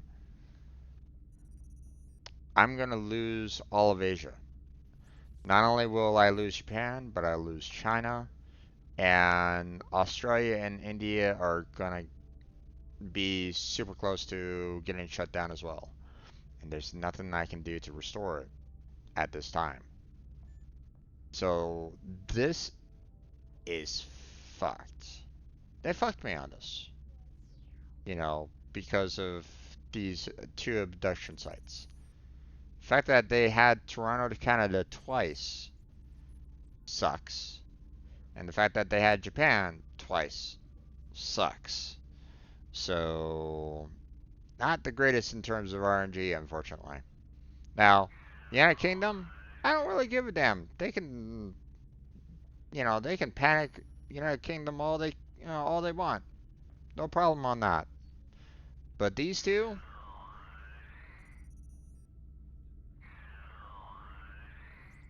I'm gonna be losing one nation. But here's the thing. If I don't go to Canada, then I'll lose Canada. Okay. I won't be able to gain back Canada. I lose Canada. Okay. Not much I can really do about that. Panic will increase in Mexico and the United States. Not much I can really do about that. But if I don't do Japan, not only do I lose Japan and China, but I also run the risk of losing both Australia and India as well. I have to go to Osaka, Japan. So, and here's where it really, here's another part that really sucks. Every single last one of these individuals is the lowest rank you can go for, squatty. This isn't looking good, guys. I'm gonna be in trouble on this one. So what I want to do is I want to bring in the assault, and I want to bring in the heavy. Make items available, and let's add in the med kits on these guys because they're going to be needing them.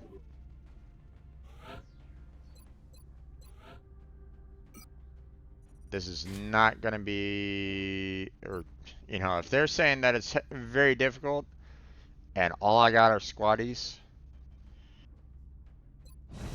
ooh, I'm going to be in for a tough match on this one.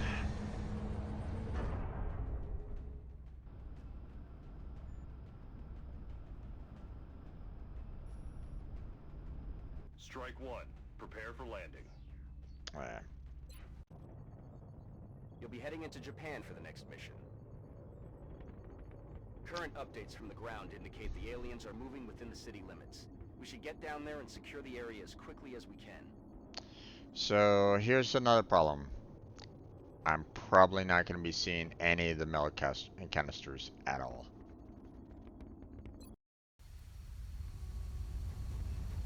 So I'm going to have to accept the fact that I might not get a single meld canister out of all of it. So Copy that, Big Sky. Strike one is cleared to engage hostile targets. now thankfully this area is fairly narrow in the area. So not a whole lot of room to flank for the most part. But at the same time, there's not a whole lot of room for me to flank either. So I have to kind of bear that in mind. So I can either go there for full, there for full, or there for full.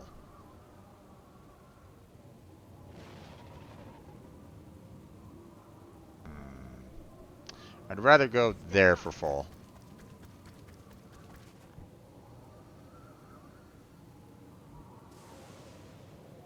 Okay, there's the meld over there. So let's... Moving on target location. That's what we're looking for.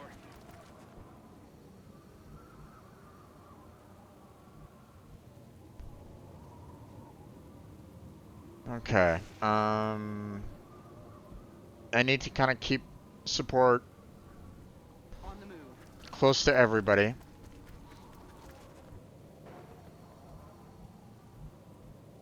Let me put my assault over on the far left-hand side. Okay.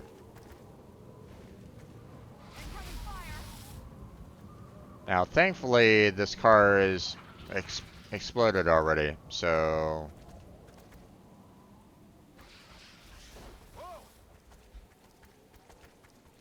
Oh, wow.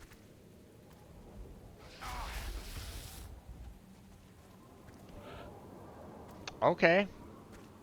I have 3 in that immediate area. And I can only shoot 1 out of them?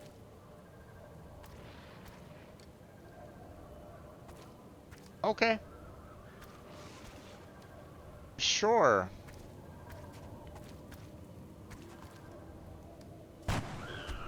There goes 1.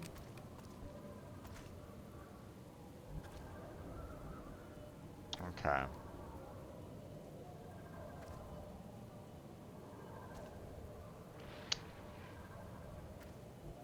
see. Hold off on him right at this moment in time. Let's get it a little bit closer. And shoot this guy.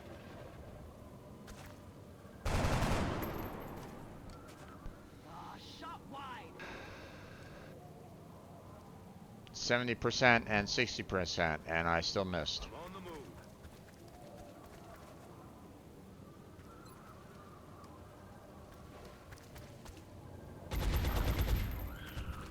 Okay, that guy's gone.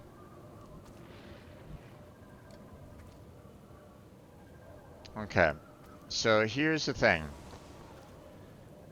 I need to get close to this guy to use my shotgun on him, but unfortunately, there really isn't that much that I can really kind of do here, per se, on it. You know.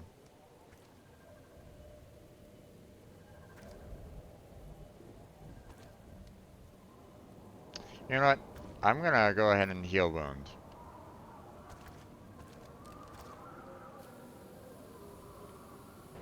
Let her and let the sniper try to take out this guy. So.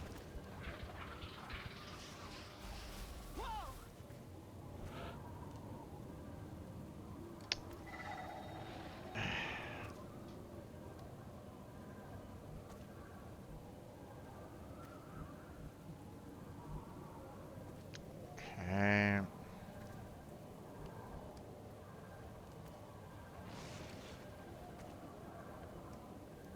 Let's see. Okay, I'll let her try to take that guy. Try to take the meld, and then shoot at anybody that kind of comes near, and she has the full protection. So we're gonna do run and gun. We're gonna put ourselves right there.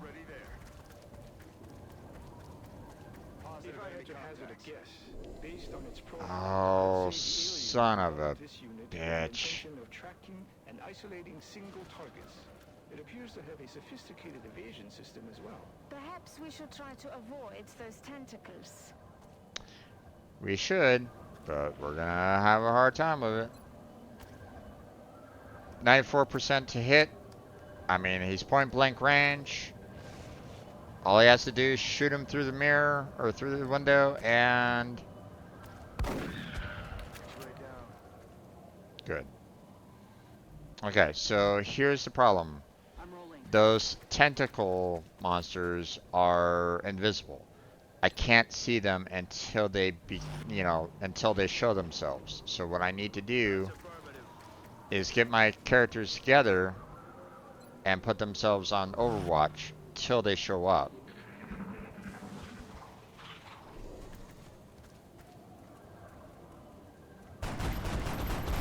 And of course, both of them miss. And this guy, they're going after the assault guy, which sucks. Okay. Collected that. Okay. We're gonna go ahead and shoot at this guy and hope that I kill him. Here we go.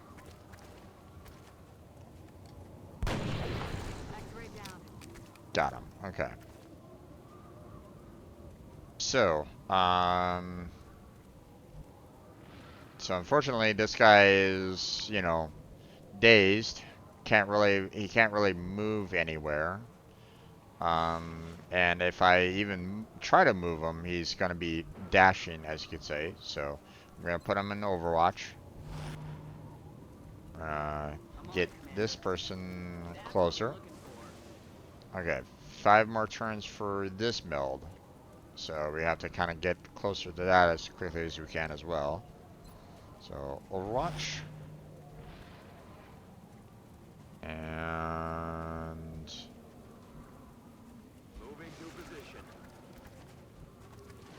Overwatch.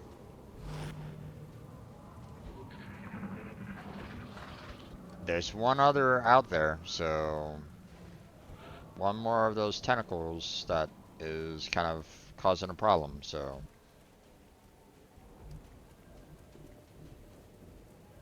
Affirmative.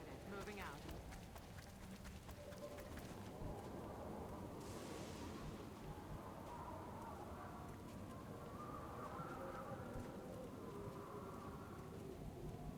That's affirmative.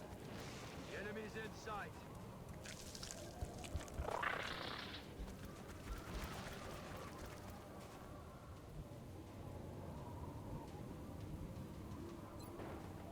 Well, this is a problem. Got it covered.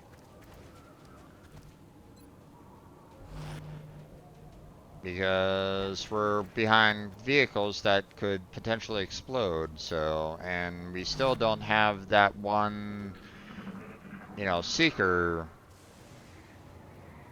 you know, destroyed yet, so. Enemy spotted.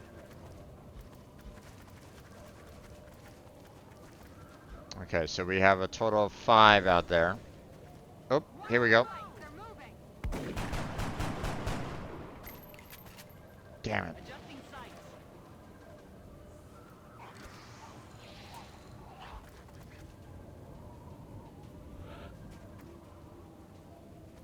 Alright, so I could kill that guy, but I'd rather save my headshot for, say, that guy there. Because that guy's long distance. X-ray neutralized. And this guy can be taken out by him a lot better, so. About to start keeping score.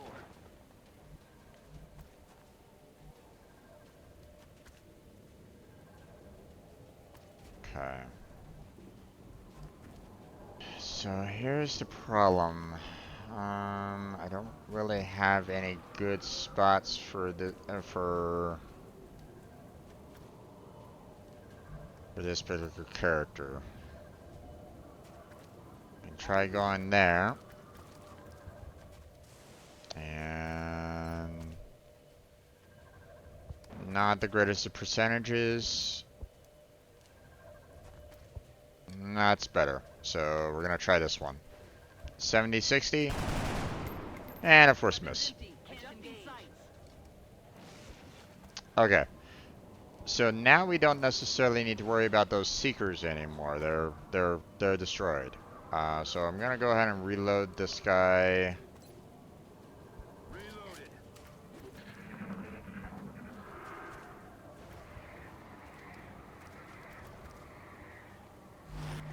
I gotta be careful because I don't have much time before the meld's gone, so. Holy shit! Come on now!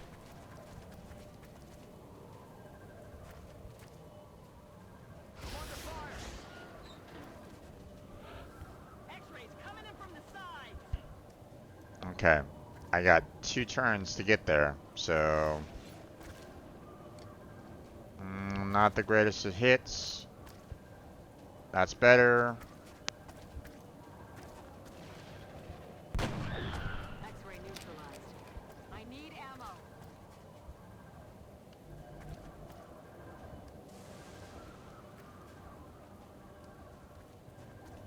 Okay. I'm gonna run and gun. Moving to firing position. I'm putting myself in a lot of danger by doing this, but. Roger, Dodger.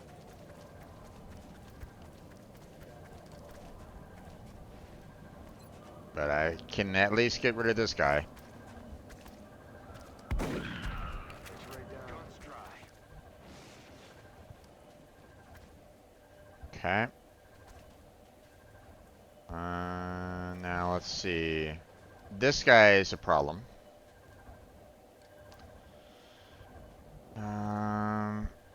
What we can try to do is we can try to get a point where, you know, we, you know, hide both of our characters a bit. So, especially our one assault guy. So,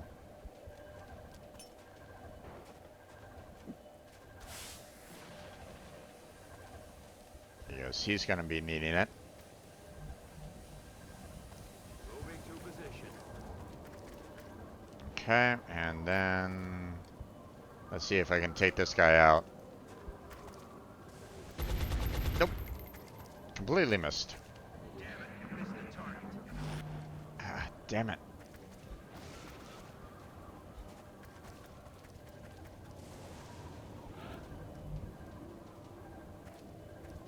Reload. Back online.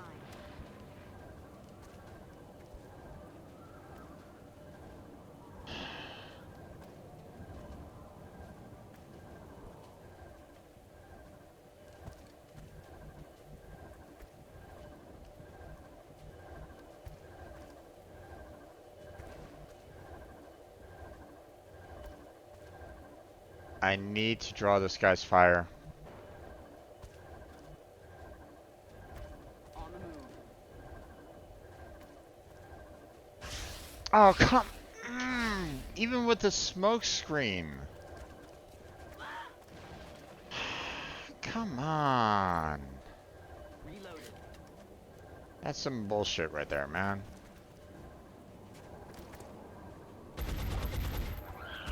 Hostiles pacified. Okay. On the move. Collecting. Collect. Collect. Thank you. Reload. Ready to engage.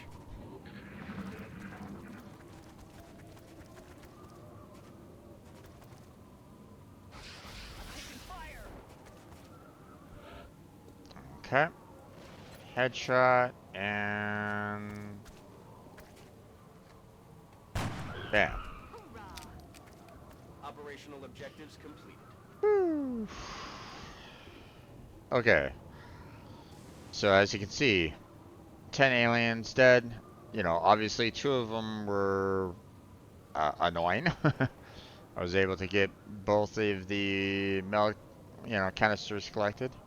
Didn't lose a single operative, which was nice, but a lot of them got wounded, so... And that sniper scope, as you can see, comes in handy.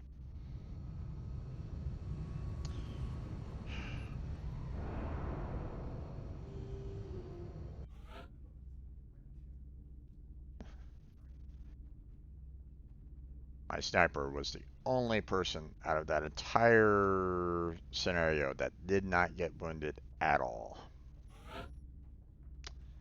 Now, as you can see, with the promotion, you get some additional abilities here. So we can either do this one, allows firing at targets in any ally sight radius, but these targets cannot be critically hit unless using headshot. So if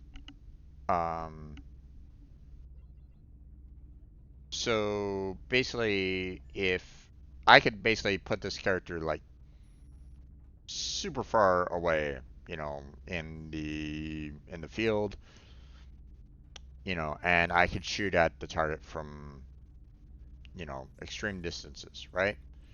But, obviously no critical hits. I could do that. Or I could do this one. Removes the sniper rifle's restriction on firing and Overwatch after moving. Any shots taken suffer a 10% aim penalty. Now, so here's the thing. I wouldn't mind both of them. But here's the thing. Because, headshots require that 2-turn shut cooldown, and the fact that even, well, I mean, even trying to shoot the sniper rifle requires a 2-turn action. So, so if I want to be able to move and fire afterwards, then I'm gonna need to do the snapshot, which again isn't necessarily ideal, in that I get a 10 aim penalty on doing that. So it's better for the person to actually be standing still and taking shots. But let's face it, there's going to be times where even if the ally is able to see a target perfectly fine, I might be shooting walls. So this isn't exactly ideal, even then. So I'd rather do the snapshot overall. So that's my typical preference, is doing the snapshot. So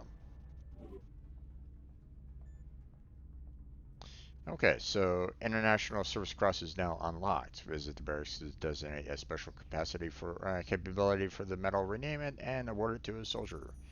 Okay, so let's see what that is after I check these out. So here's some corpses, here's some weapon fragments, here's some melds. There's those 2 seeker wrecks. So, but that's it. That's all I got out of that. So panic in Japan is decreased by 3. So that's awesome. No more panic in Japan, because it was at 4. But the problem is that it doesn't reduce any panic in the other Asian countries either. So it's not great. It's not bad, but it's not great. And, not necessarily, everything's great either. So, problem is panic has increased across North America. Remember, we will be watching. So, situation room. Canada has a problem. I can't do anything with Canada. So, Satellite uplink facilities at maximum capacity. Additional uplink required. or at least I don't think there's any way for me to kind of calm Canada down, even with the satellite. But as you can see, things aren't looking good out there. So those satellite uplinks, yeah, we're gonna be needing a lot of those. So.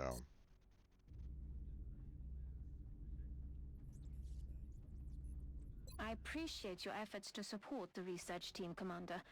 I've already put the new recruits to work in the lab. Fast. So that's good. So work on the satellite. Okay, medals. We have the internet. Oh, we also have the urban combat badge. So let's go ahead and it's the 5 defense when in cover. So we want to give that to our supports so that they can try to get a lot of um, they stay alive on the cover. So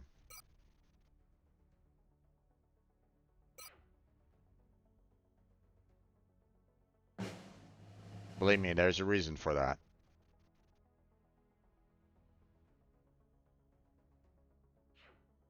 Okay, and international service cross. So sign the power. Okay, so +2 will per different nationality in the squad. Not exactly that great. +2 will per continent bonus XCOM has earned. So, okay, so here's the thing. Um,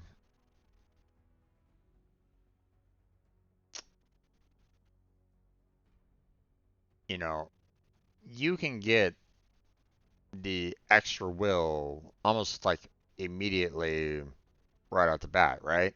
Because when you have different nationalities in your squad, you get that +2 almost immediately, automatically, right? So, I forget exactly what will overlay does. I think it has more to do with trying to keep your sanity. So, but obviously this only affects, like that one person trying to keep your sanity in check, right? When you assign the medal to them. Um, I don't know if the total will that you get overall would be up to 10, because um, you could potentially have 6 different nationalities in your squad, right? You know, so you could potentially have, is it 12 or is it 10? 5 different nationalities, you know, like, this nationality versus that nationality, that's one difference, right? So if you compare that to all the rest, then potential 5. That's what I'm thinking, is that you're gonna get at least a maximum of 10 will, you know, for the medal, right? Same with the aim, you know, um, 2+ aim per continent bonus XCOM has earned. So right now, I've only earned one bonus, you know, which is the African bonus. That's automatically given to you. So you're automatically going to be given at least a +2 aim. So,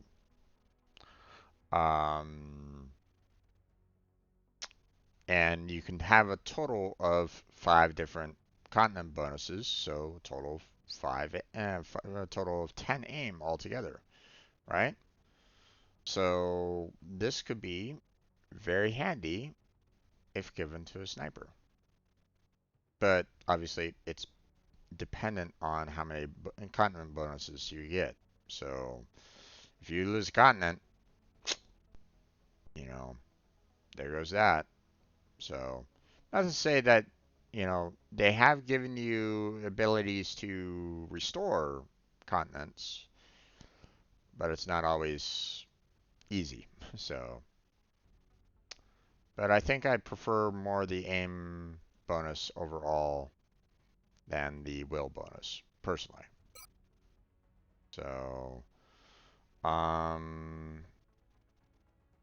I think there's like another power that's a little bit better for snipers. I'm not 100% sure, but hey, let's go ahead and give the aim award to our sniper anyway, because they're gonna make the most use out of those aim bonuses. That's for sure. You combine them with that scope, and they are going to be doing some damage. So, alright.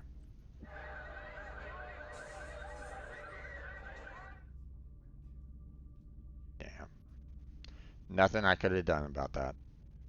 The fact that they attacked both, Japan and Canada twice sucks. So, Access lift operational. okay. So that's it for that. So,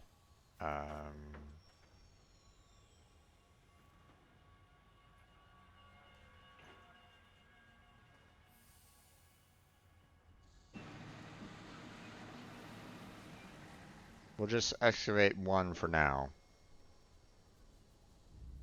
So,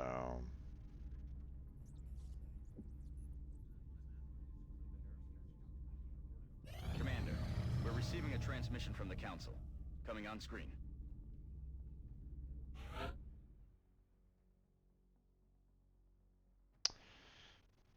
the Council has been monitoring unusual reports about a hijack attempt in an unauthorized French military convoy. Although the alleged perpetrators were human, our intel indicates that aliens may also have been in the area. If true, this raises a number of questions about the cargo being moved. We'll need a squad to investigate. Central should have our complete report momentarily. Okay, so rewards: 1 scientist, 1 engineer, and $150. Not bad. I was kind of hoping more for a little bit of help with candidate or council, but you know, not much I can really do about that. So we'll launch mission. Excellent. We look forward to seeing your progress. Okay, so here's the thing. Um, so what I'm gonna do is once again we're going to go ahead and keep our sniper, you know, sniper going here. We're going to add in our rookies, which we only have 2 of them left.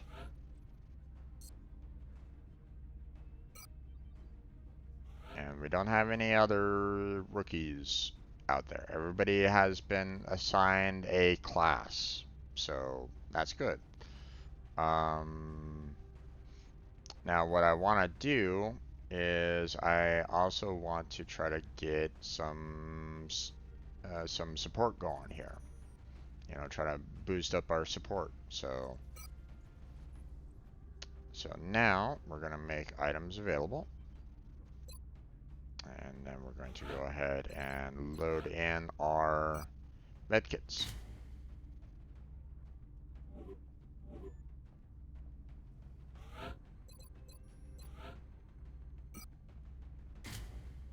Yep. And load out medkits. There we go. And there we go. So hopefully we can get, you know, some classes for our 2 other rookies here. And we'll continue increasing our skills with our sniper and as well as our support. So there we go. Launch a mission.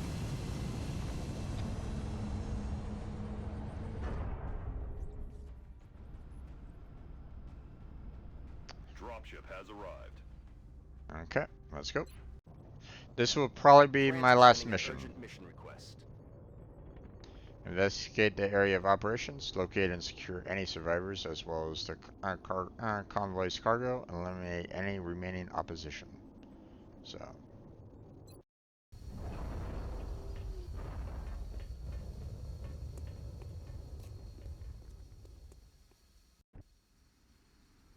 There's been widespread speculation about this ambush on a French military convoy, but we don't have much to go on.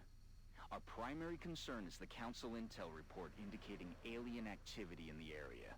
We need to secure the site and look for some clue as to what happened here. New objective received. Okay, so once again, I recognize this area. I've been here before. Well, obviously I've played this plenty of times. So it's a fairly narrow location, but as you can see, we're dealing with a lot of buildings and like. No melds, bear in mind. So I don't need to worry about any kind of melds or like from that. But what I want to do is try to get up to the roof as fast as I can. So what I want to do is I want to try to go all the way over here. Understood. Moving out. I want to get up high with the sniper rifle. For obvious reasons. Okay, so we have our rookie. So we're going to move you over here. Moving out.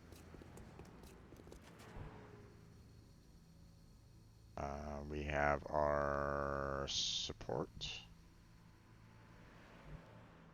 We're going to kind of keep her fairly in the center. And we got... Oh no, this is our support because of the smoke grenade. So we have both of our rookies there. So we'll go ahead and kind of keep the support, you know, right in the center of both of them. So.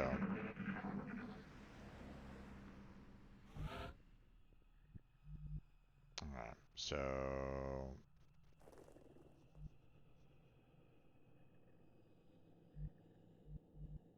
Solid copy.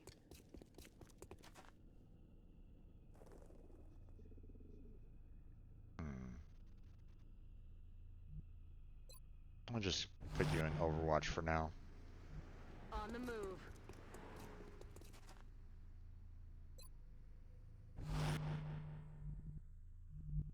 Moving out. Enemies That in alien sight. is unusually human in its appearance. They could be using it as an infiltration unit of some kind. I'd recommend capturing it for further analysis.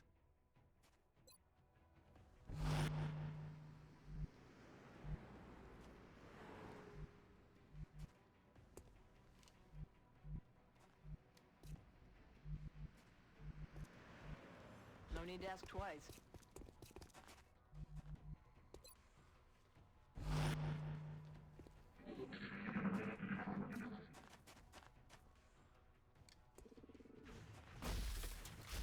Whoa!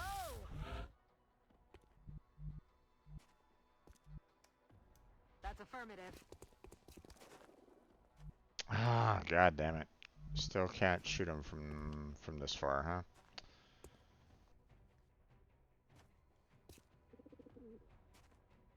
Well, thankfully there's no, like, time limit on this, so...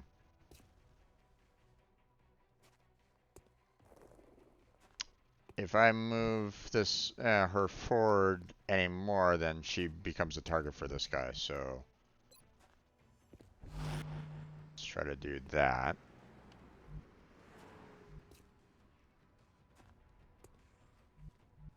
On the move. Eyes on target.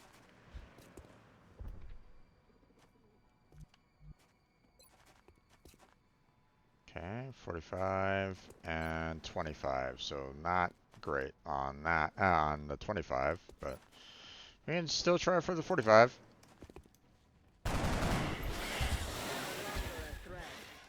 Got him. Nice. I'm on it, Commander. Okay, open up the door, and there we go, and 25 to hit. Not great, so we're just gonna go ahead and put you on Overwatch. So, Affirmative. move you over here.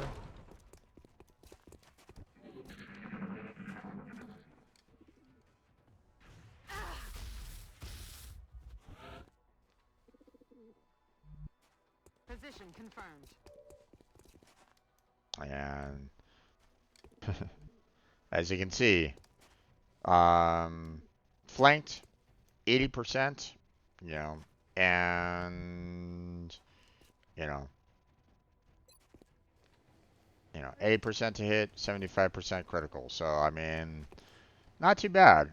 Now, granted, I just ran here, so that's what the minus 10 was all about. But you know, the metal and the scope helps. So.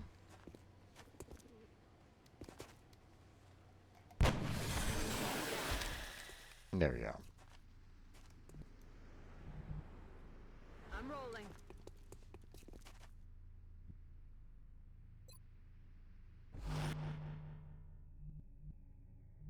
I'm on it, Commander.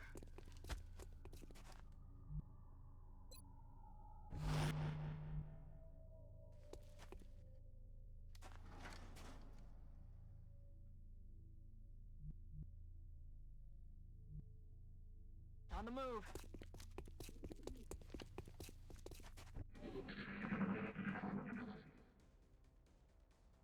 Those bodies don't look like they've been hit by alien weapons fire.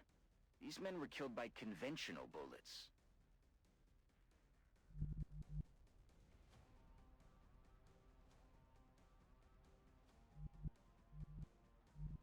Okay. So let's see.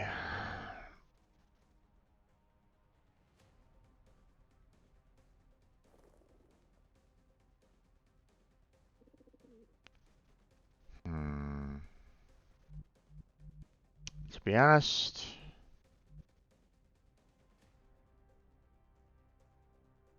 I think having her up here is probably still a pretty good idea.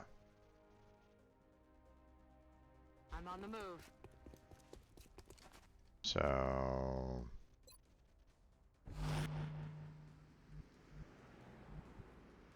moving.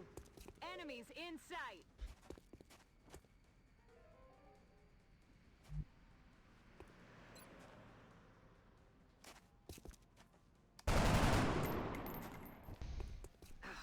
Damn it.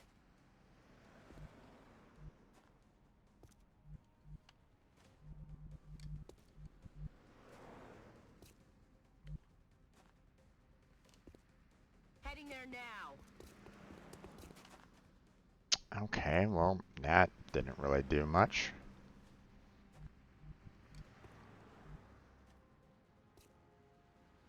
Moving out.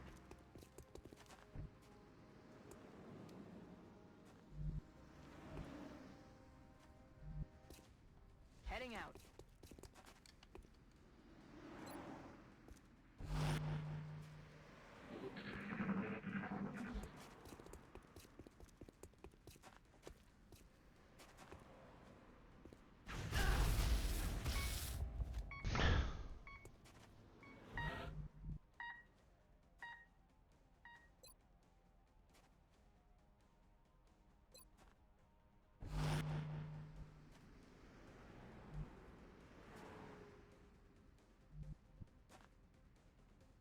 On my way.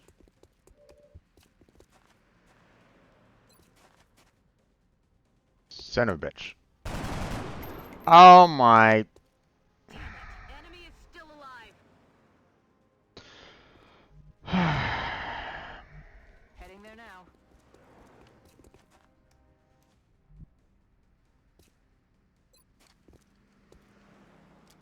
You're good. Just stay with me.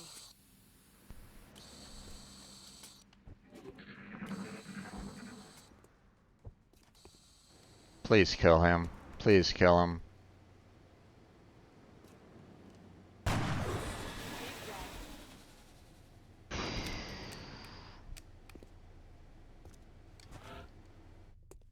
And that is why you have a really good sniper with really good fucking aim.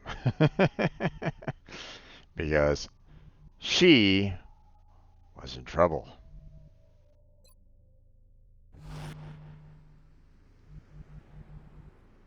Aye, aye, Commander.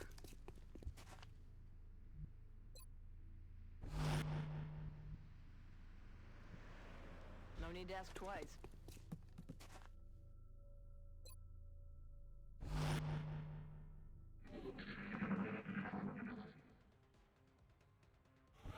Now our one rookie there, she's very wounded, but you know, she won't be standing back up anytime soon, but you know,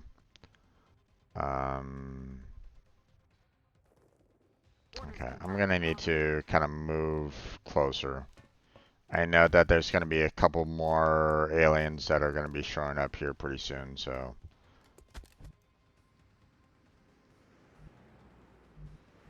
On the move. Sensors still indicate life signs in the area, Commander. We have a new objective. We have a survivor to C2. On the move.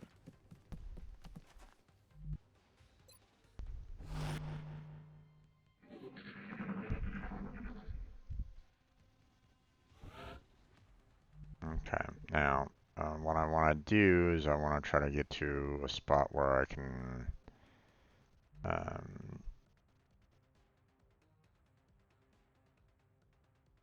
think I'm gonna need to go there.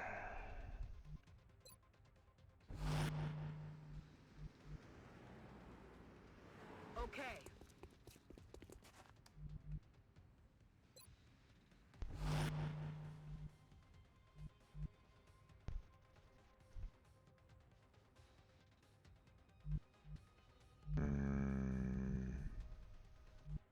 Heading out.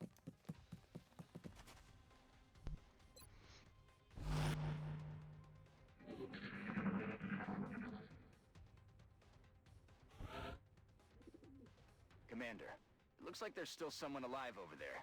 If we can bring them in for questioning, maybe we can figure out what happened here. You don't say. Okay, We're just gonna put her on Overwatch, the sniper. Not gonna really change much there, so. Okay.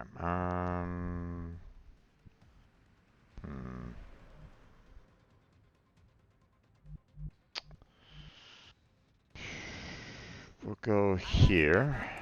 Here they come.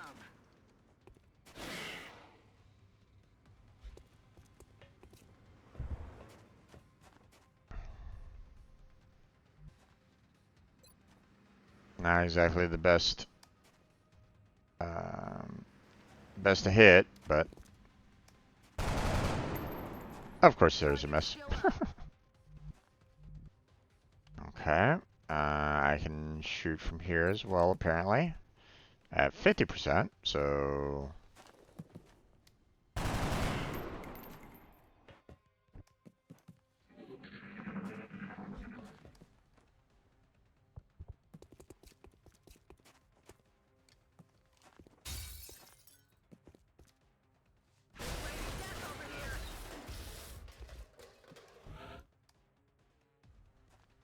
Okay. We're not moving from the spot right at this moment in time, so we're just gonna kind of keep in Overwatch. Move here to flank this guy, and dead. Okay. Okay. Now we should be good overall, so. We should try to reach that survivor if we're going to get to the bottom of this. You don't say there, Central. 1 second. Okay. We're just gonna switch over to our friend here. I'm on the move. You might as well leave me here. I have nothing to say to you people. It looks like he's the only witness to survive this fight, and for all we know, he was one of the aggressors. We need to bring him in, whether he likes it or not. Objectives updated. I'm on the move. Okay. Now we need to try to get ourselves back out of here, so. Target confirmed. On our way.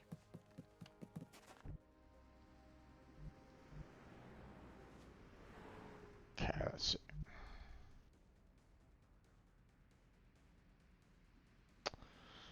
Let's see.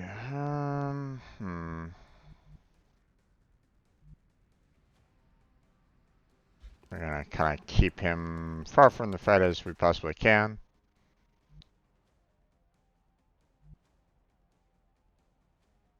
Let's see. Let's go ahead and reload here real quick. We're picking up new contacts moving into the AO. Oh, of course. Perfect timing.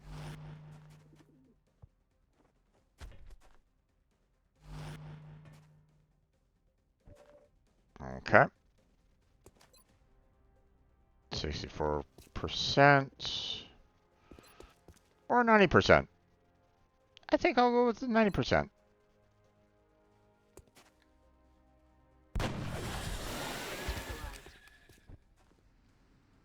And then for him, not exactly the best percentage.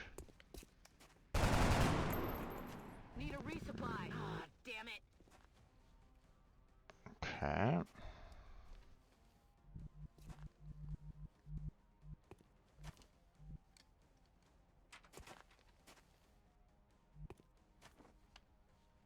Let's see.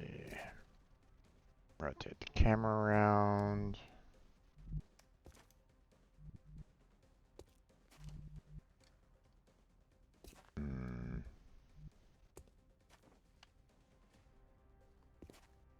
This is going to be a little dangerous, but Good to go.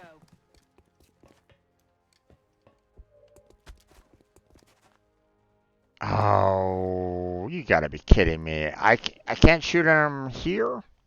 Ah, I could shoot at him here, but I can't shoot at him here apparently. Okay. This is only the beginning. It's only a matter of...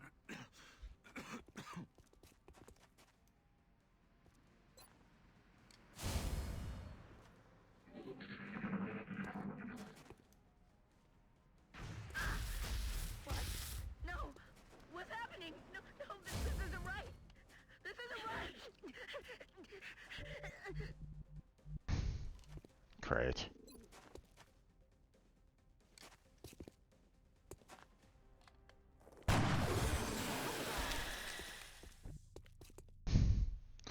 I think my sniper has taken out pretty much every single last alien so far. No, I think maybe my one rookie is killed at least one, but yikes. That's affirmative.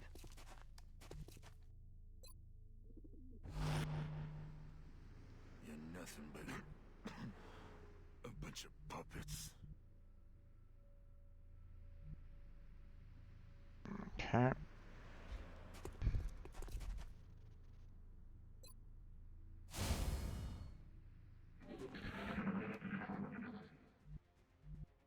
Moving to position.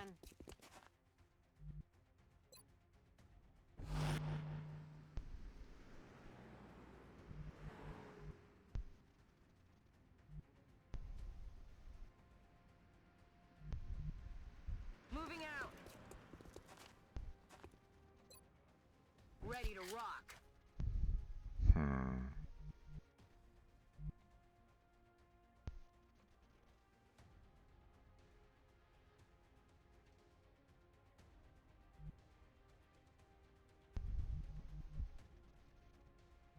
Come on.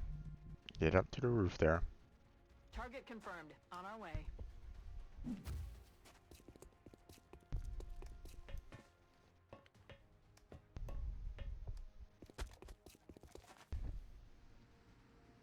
This is a waste of time.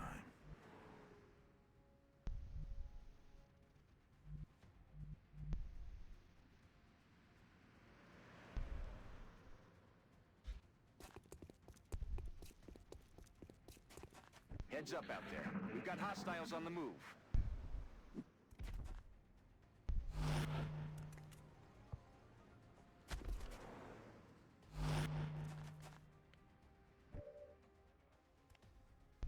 X-ray neutralized. Okay. Don't have the capabilities of shooting at another red at this moment in time, so that's kind of unfortunate.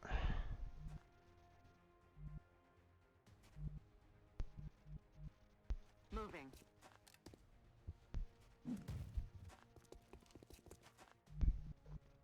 Okay, we're gonna go ahead and reload the sniper rifle. Reload the sniper. The sniper. Okay. And we're gonna go ahead and heal your wounds because you are in desperate need of healing. There we go. And let's see if we can take you out. Not completely.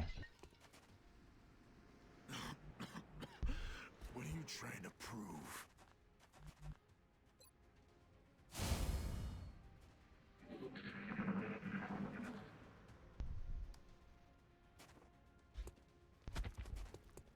Okay.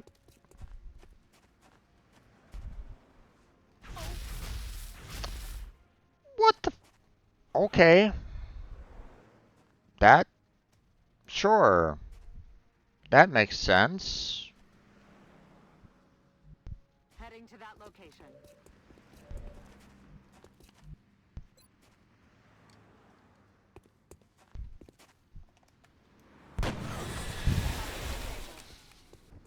Okay.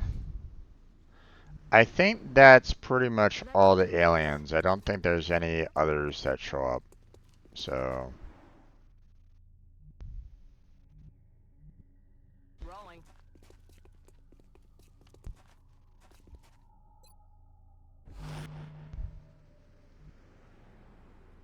I'm pretty sure that we are pretty much good to go. We can just kind of run all the way there.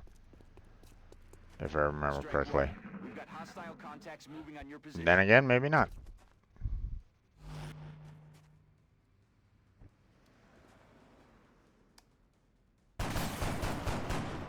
Oh, of course.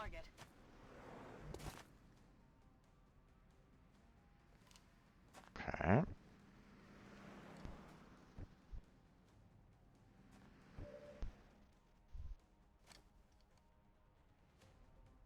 He's in Overwatch. If I even move a little just to try to hit him, he's gonna be able to shoot me. So let's see if I can try to shoot him again and hopefully get.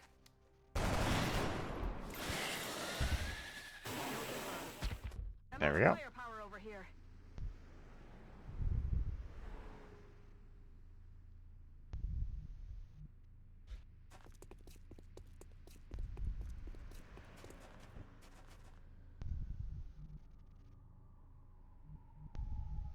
Understood. Moving out.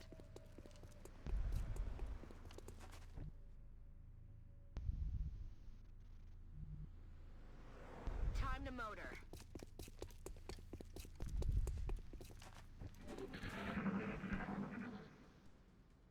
Okay.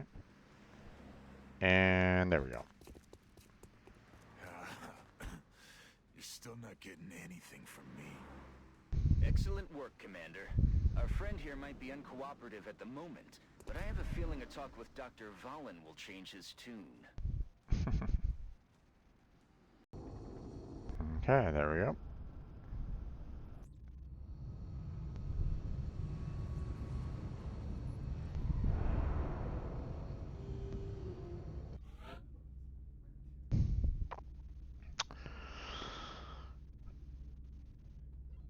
Gravely wounded, wounded. It's like, oh. So, sergeant promotion on the sniper. So, there we go. So, we have either bonus damage with the pistols, which is meh. Or we can have, damn good ground, confers plus 10 aim and plus 10 defense against enemies at lower elevation, in addition to usual elevation bonuses. So, if I can find higher elevation, I get 10 extra aim. So just consider that. So I tend to go for the damn good ground overall. So, alright. Assault, run and gun. Congratulations. And assault. Another run and gun. So, both assault, both wounded. Yikes. Alright, so we got sectoid corpse, 8 10-man corpses, and a lot of weapon fragments. So, your squad arrival is perfectly timed. Survivors should be able to aid us in identifying the missing truck and help us locate it for a follow-up operation. 1 scientist, 1 engineer, and $150. We will be in touch, Commander. So, we gotta research, and you'll have, 15 scientists. The new engineers arrived this morning, Commander. We're always glad to have more help down here. Here's those extra engineers, so that's great. Now we have 100, we got that 150, so that's gonna help, build some extra facilities. So that's handy. That's helpful. So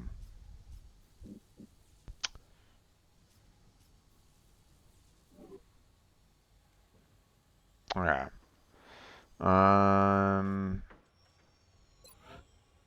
But there's really not much I want to build right at this moment in time, so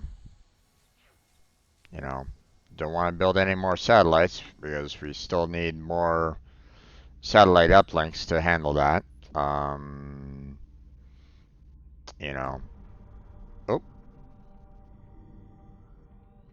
You're telling me that we should risk the lives of our troops so we can take one of these things alive? Yes. Without a live specimen, I'm afraid we've reached the pinnacle of what my team is able to accomplish. And how do you suggest we do this, Doctor? The autopsy I've just completed confirms that the alien's physiology is quite similar to our own. A highly concentrated electrical current delivered at close range should cause Close range? And what happens if it doesn't work? Do you really think this is worth the risk? I do. We do not know our enemy. How can we hope to stop something that we do not understand? If we can capture one of these creatures alive, we may be able to communicate with it. And interrogate it. Find out what they want. Where they're operating from. Yes. That possibility outweighs all risks, in my opinion. I can construct a safe enough facility to house our captive, but I do not know how we could possibly communicate with it. Not to worry. I will see to that. All right. I'll speak to the commander. Xenobiology. That was kind of necessary for the story to progress. So, assign new research. So, construct an alien containment facility, research the arc thrower, build an arc thrower, capture a live alien, and interrogate the captured alien, the captive alien. So, that is a lot of text that I don't really necessarily want to read. I mean, if you want to, you're welcome to, read through it, but yeah, I'm not going to bother. I've already read it once before a long time ago. Don't really want to read it again, especially all that. So you're welcome to pause and breathe through it if you want. Here's the top part again if you really want to. But yeah, so top part, pause, and then bottom part, pause. There you go. So we had to build an alien containment facility. So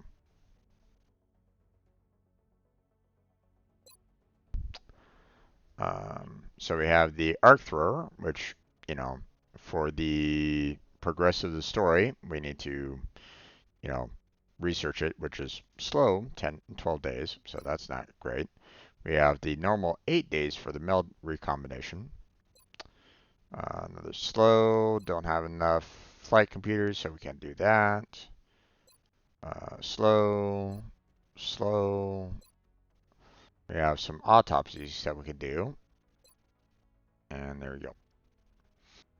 So, but the thing is that these autopsies are like, I mean, they eventually will unlock other things, but still one of those,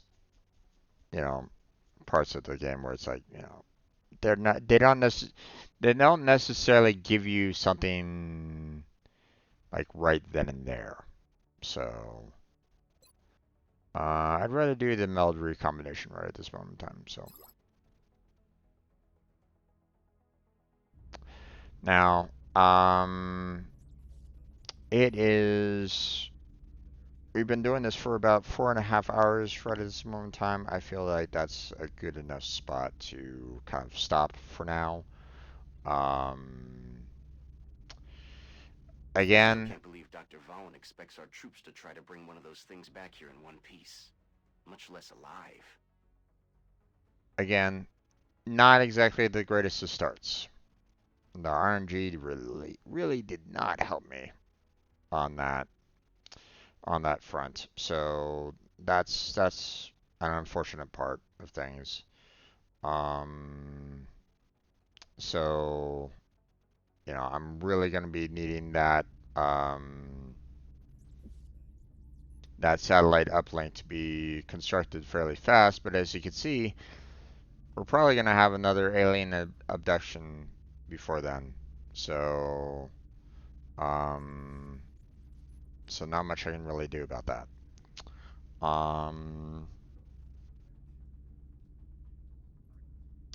The facilities, it's going to take a while.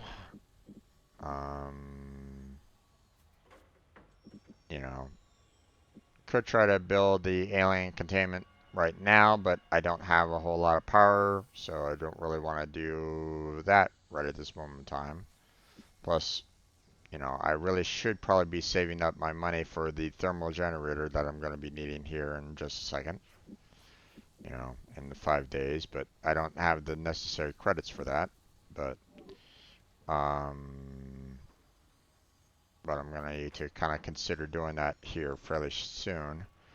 I'm gonna need to consider getting some more ships in here. You know, order some interceptors in Europe and Asia so that I can protect the satellites that I'm going to be placing, you know, in both of these spots. Um, I mean, you know, I need $80 for that. So, um, but I can try to wait a little bit longer for that. Um, you know, so Commander, far I have we've not. suffered a number of casualties and haven't found suitable replacements yet. We need to start hiring additional soldiers through the barracks. Well, so, you know, as you can see, 6 of the soldiers out of the 12 are active. If I lose 3 more due to wounds in the next battle, I'm going to be in a very um, difficult situation.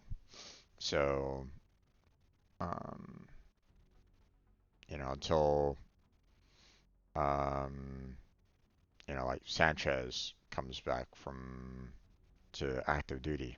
So,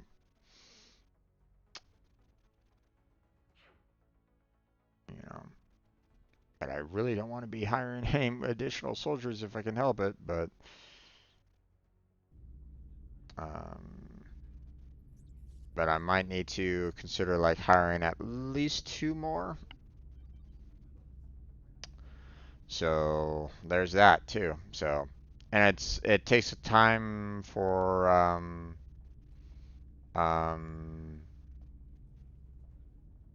for them to arrive as well. So, but that's going to be it for today's um, XCOM.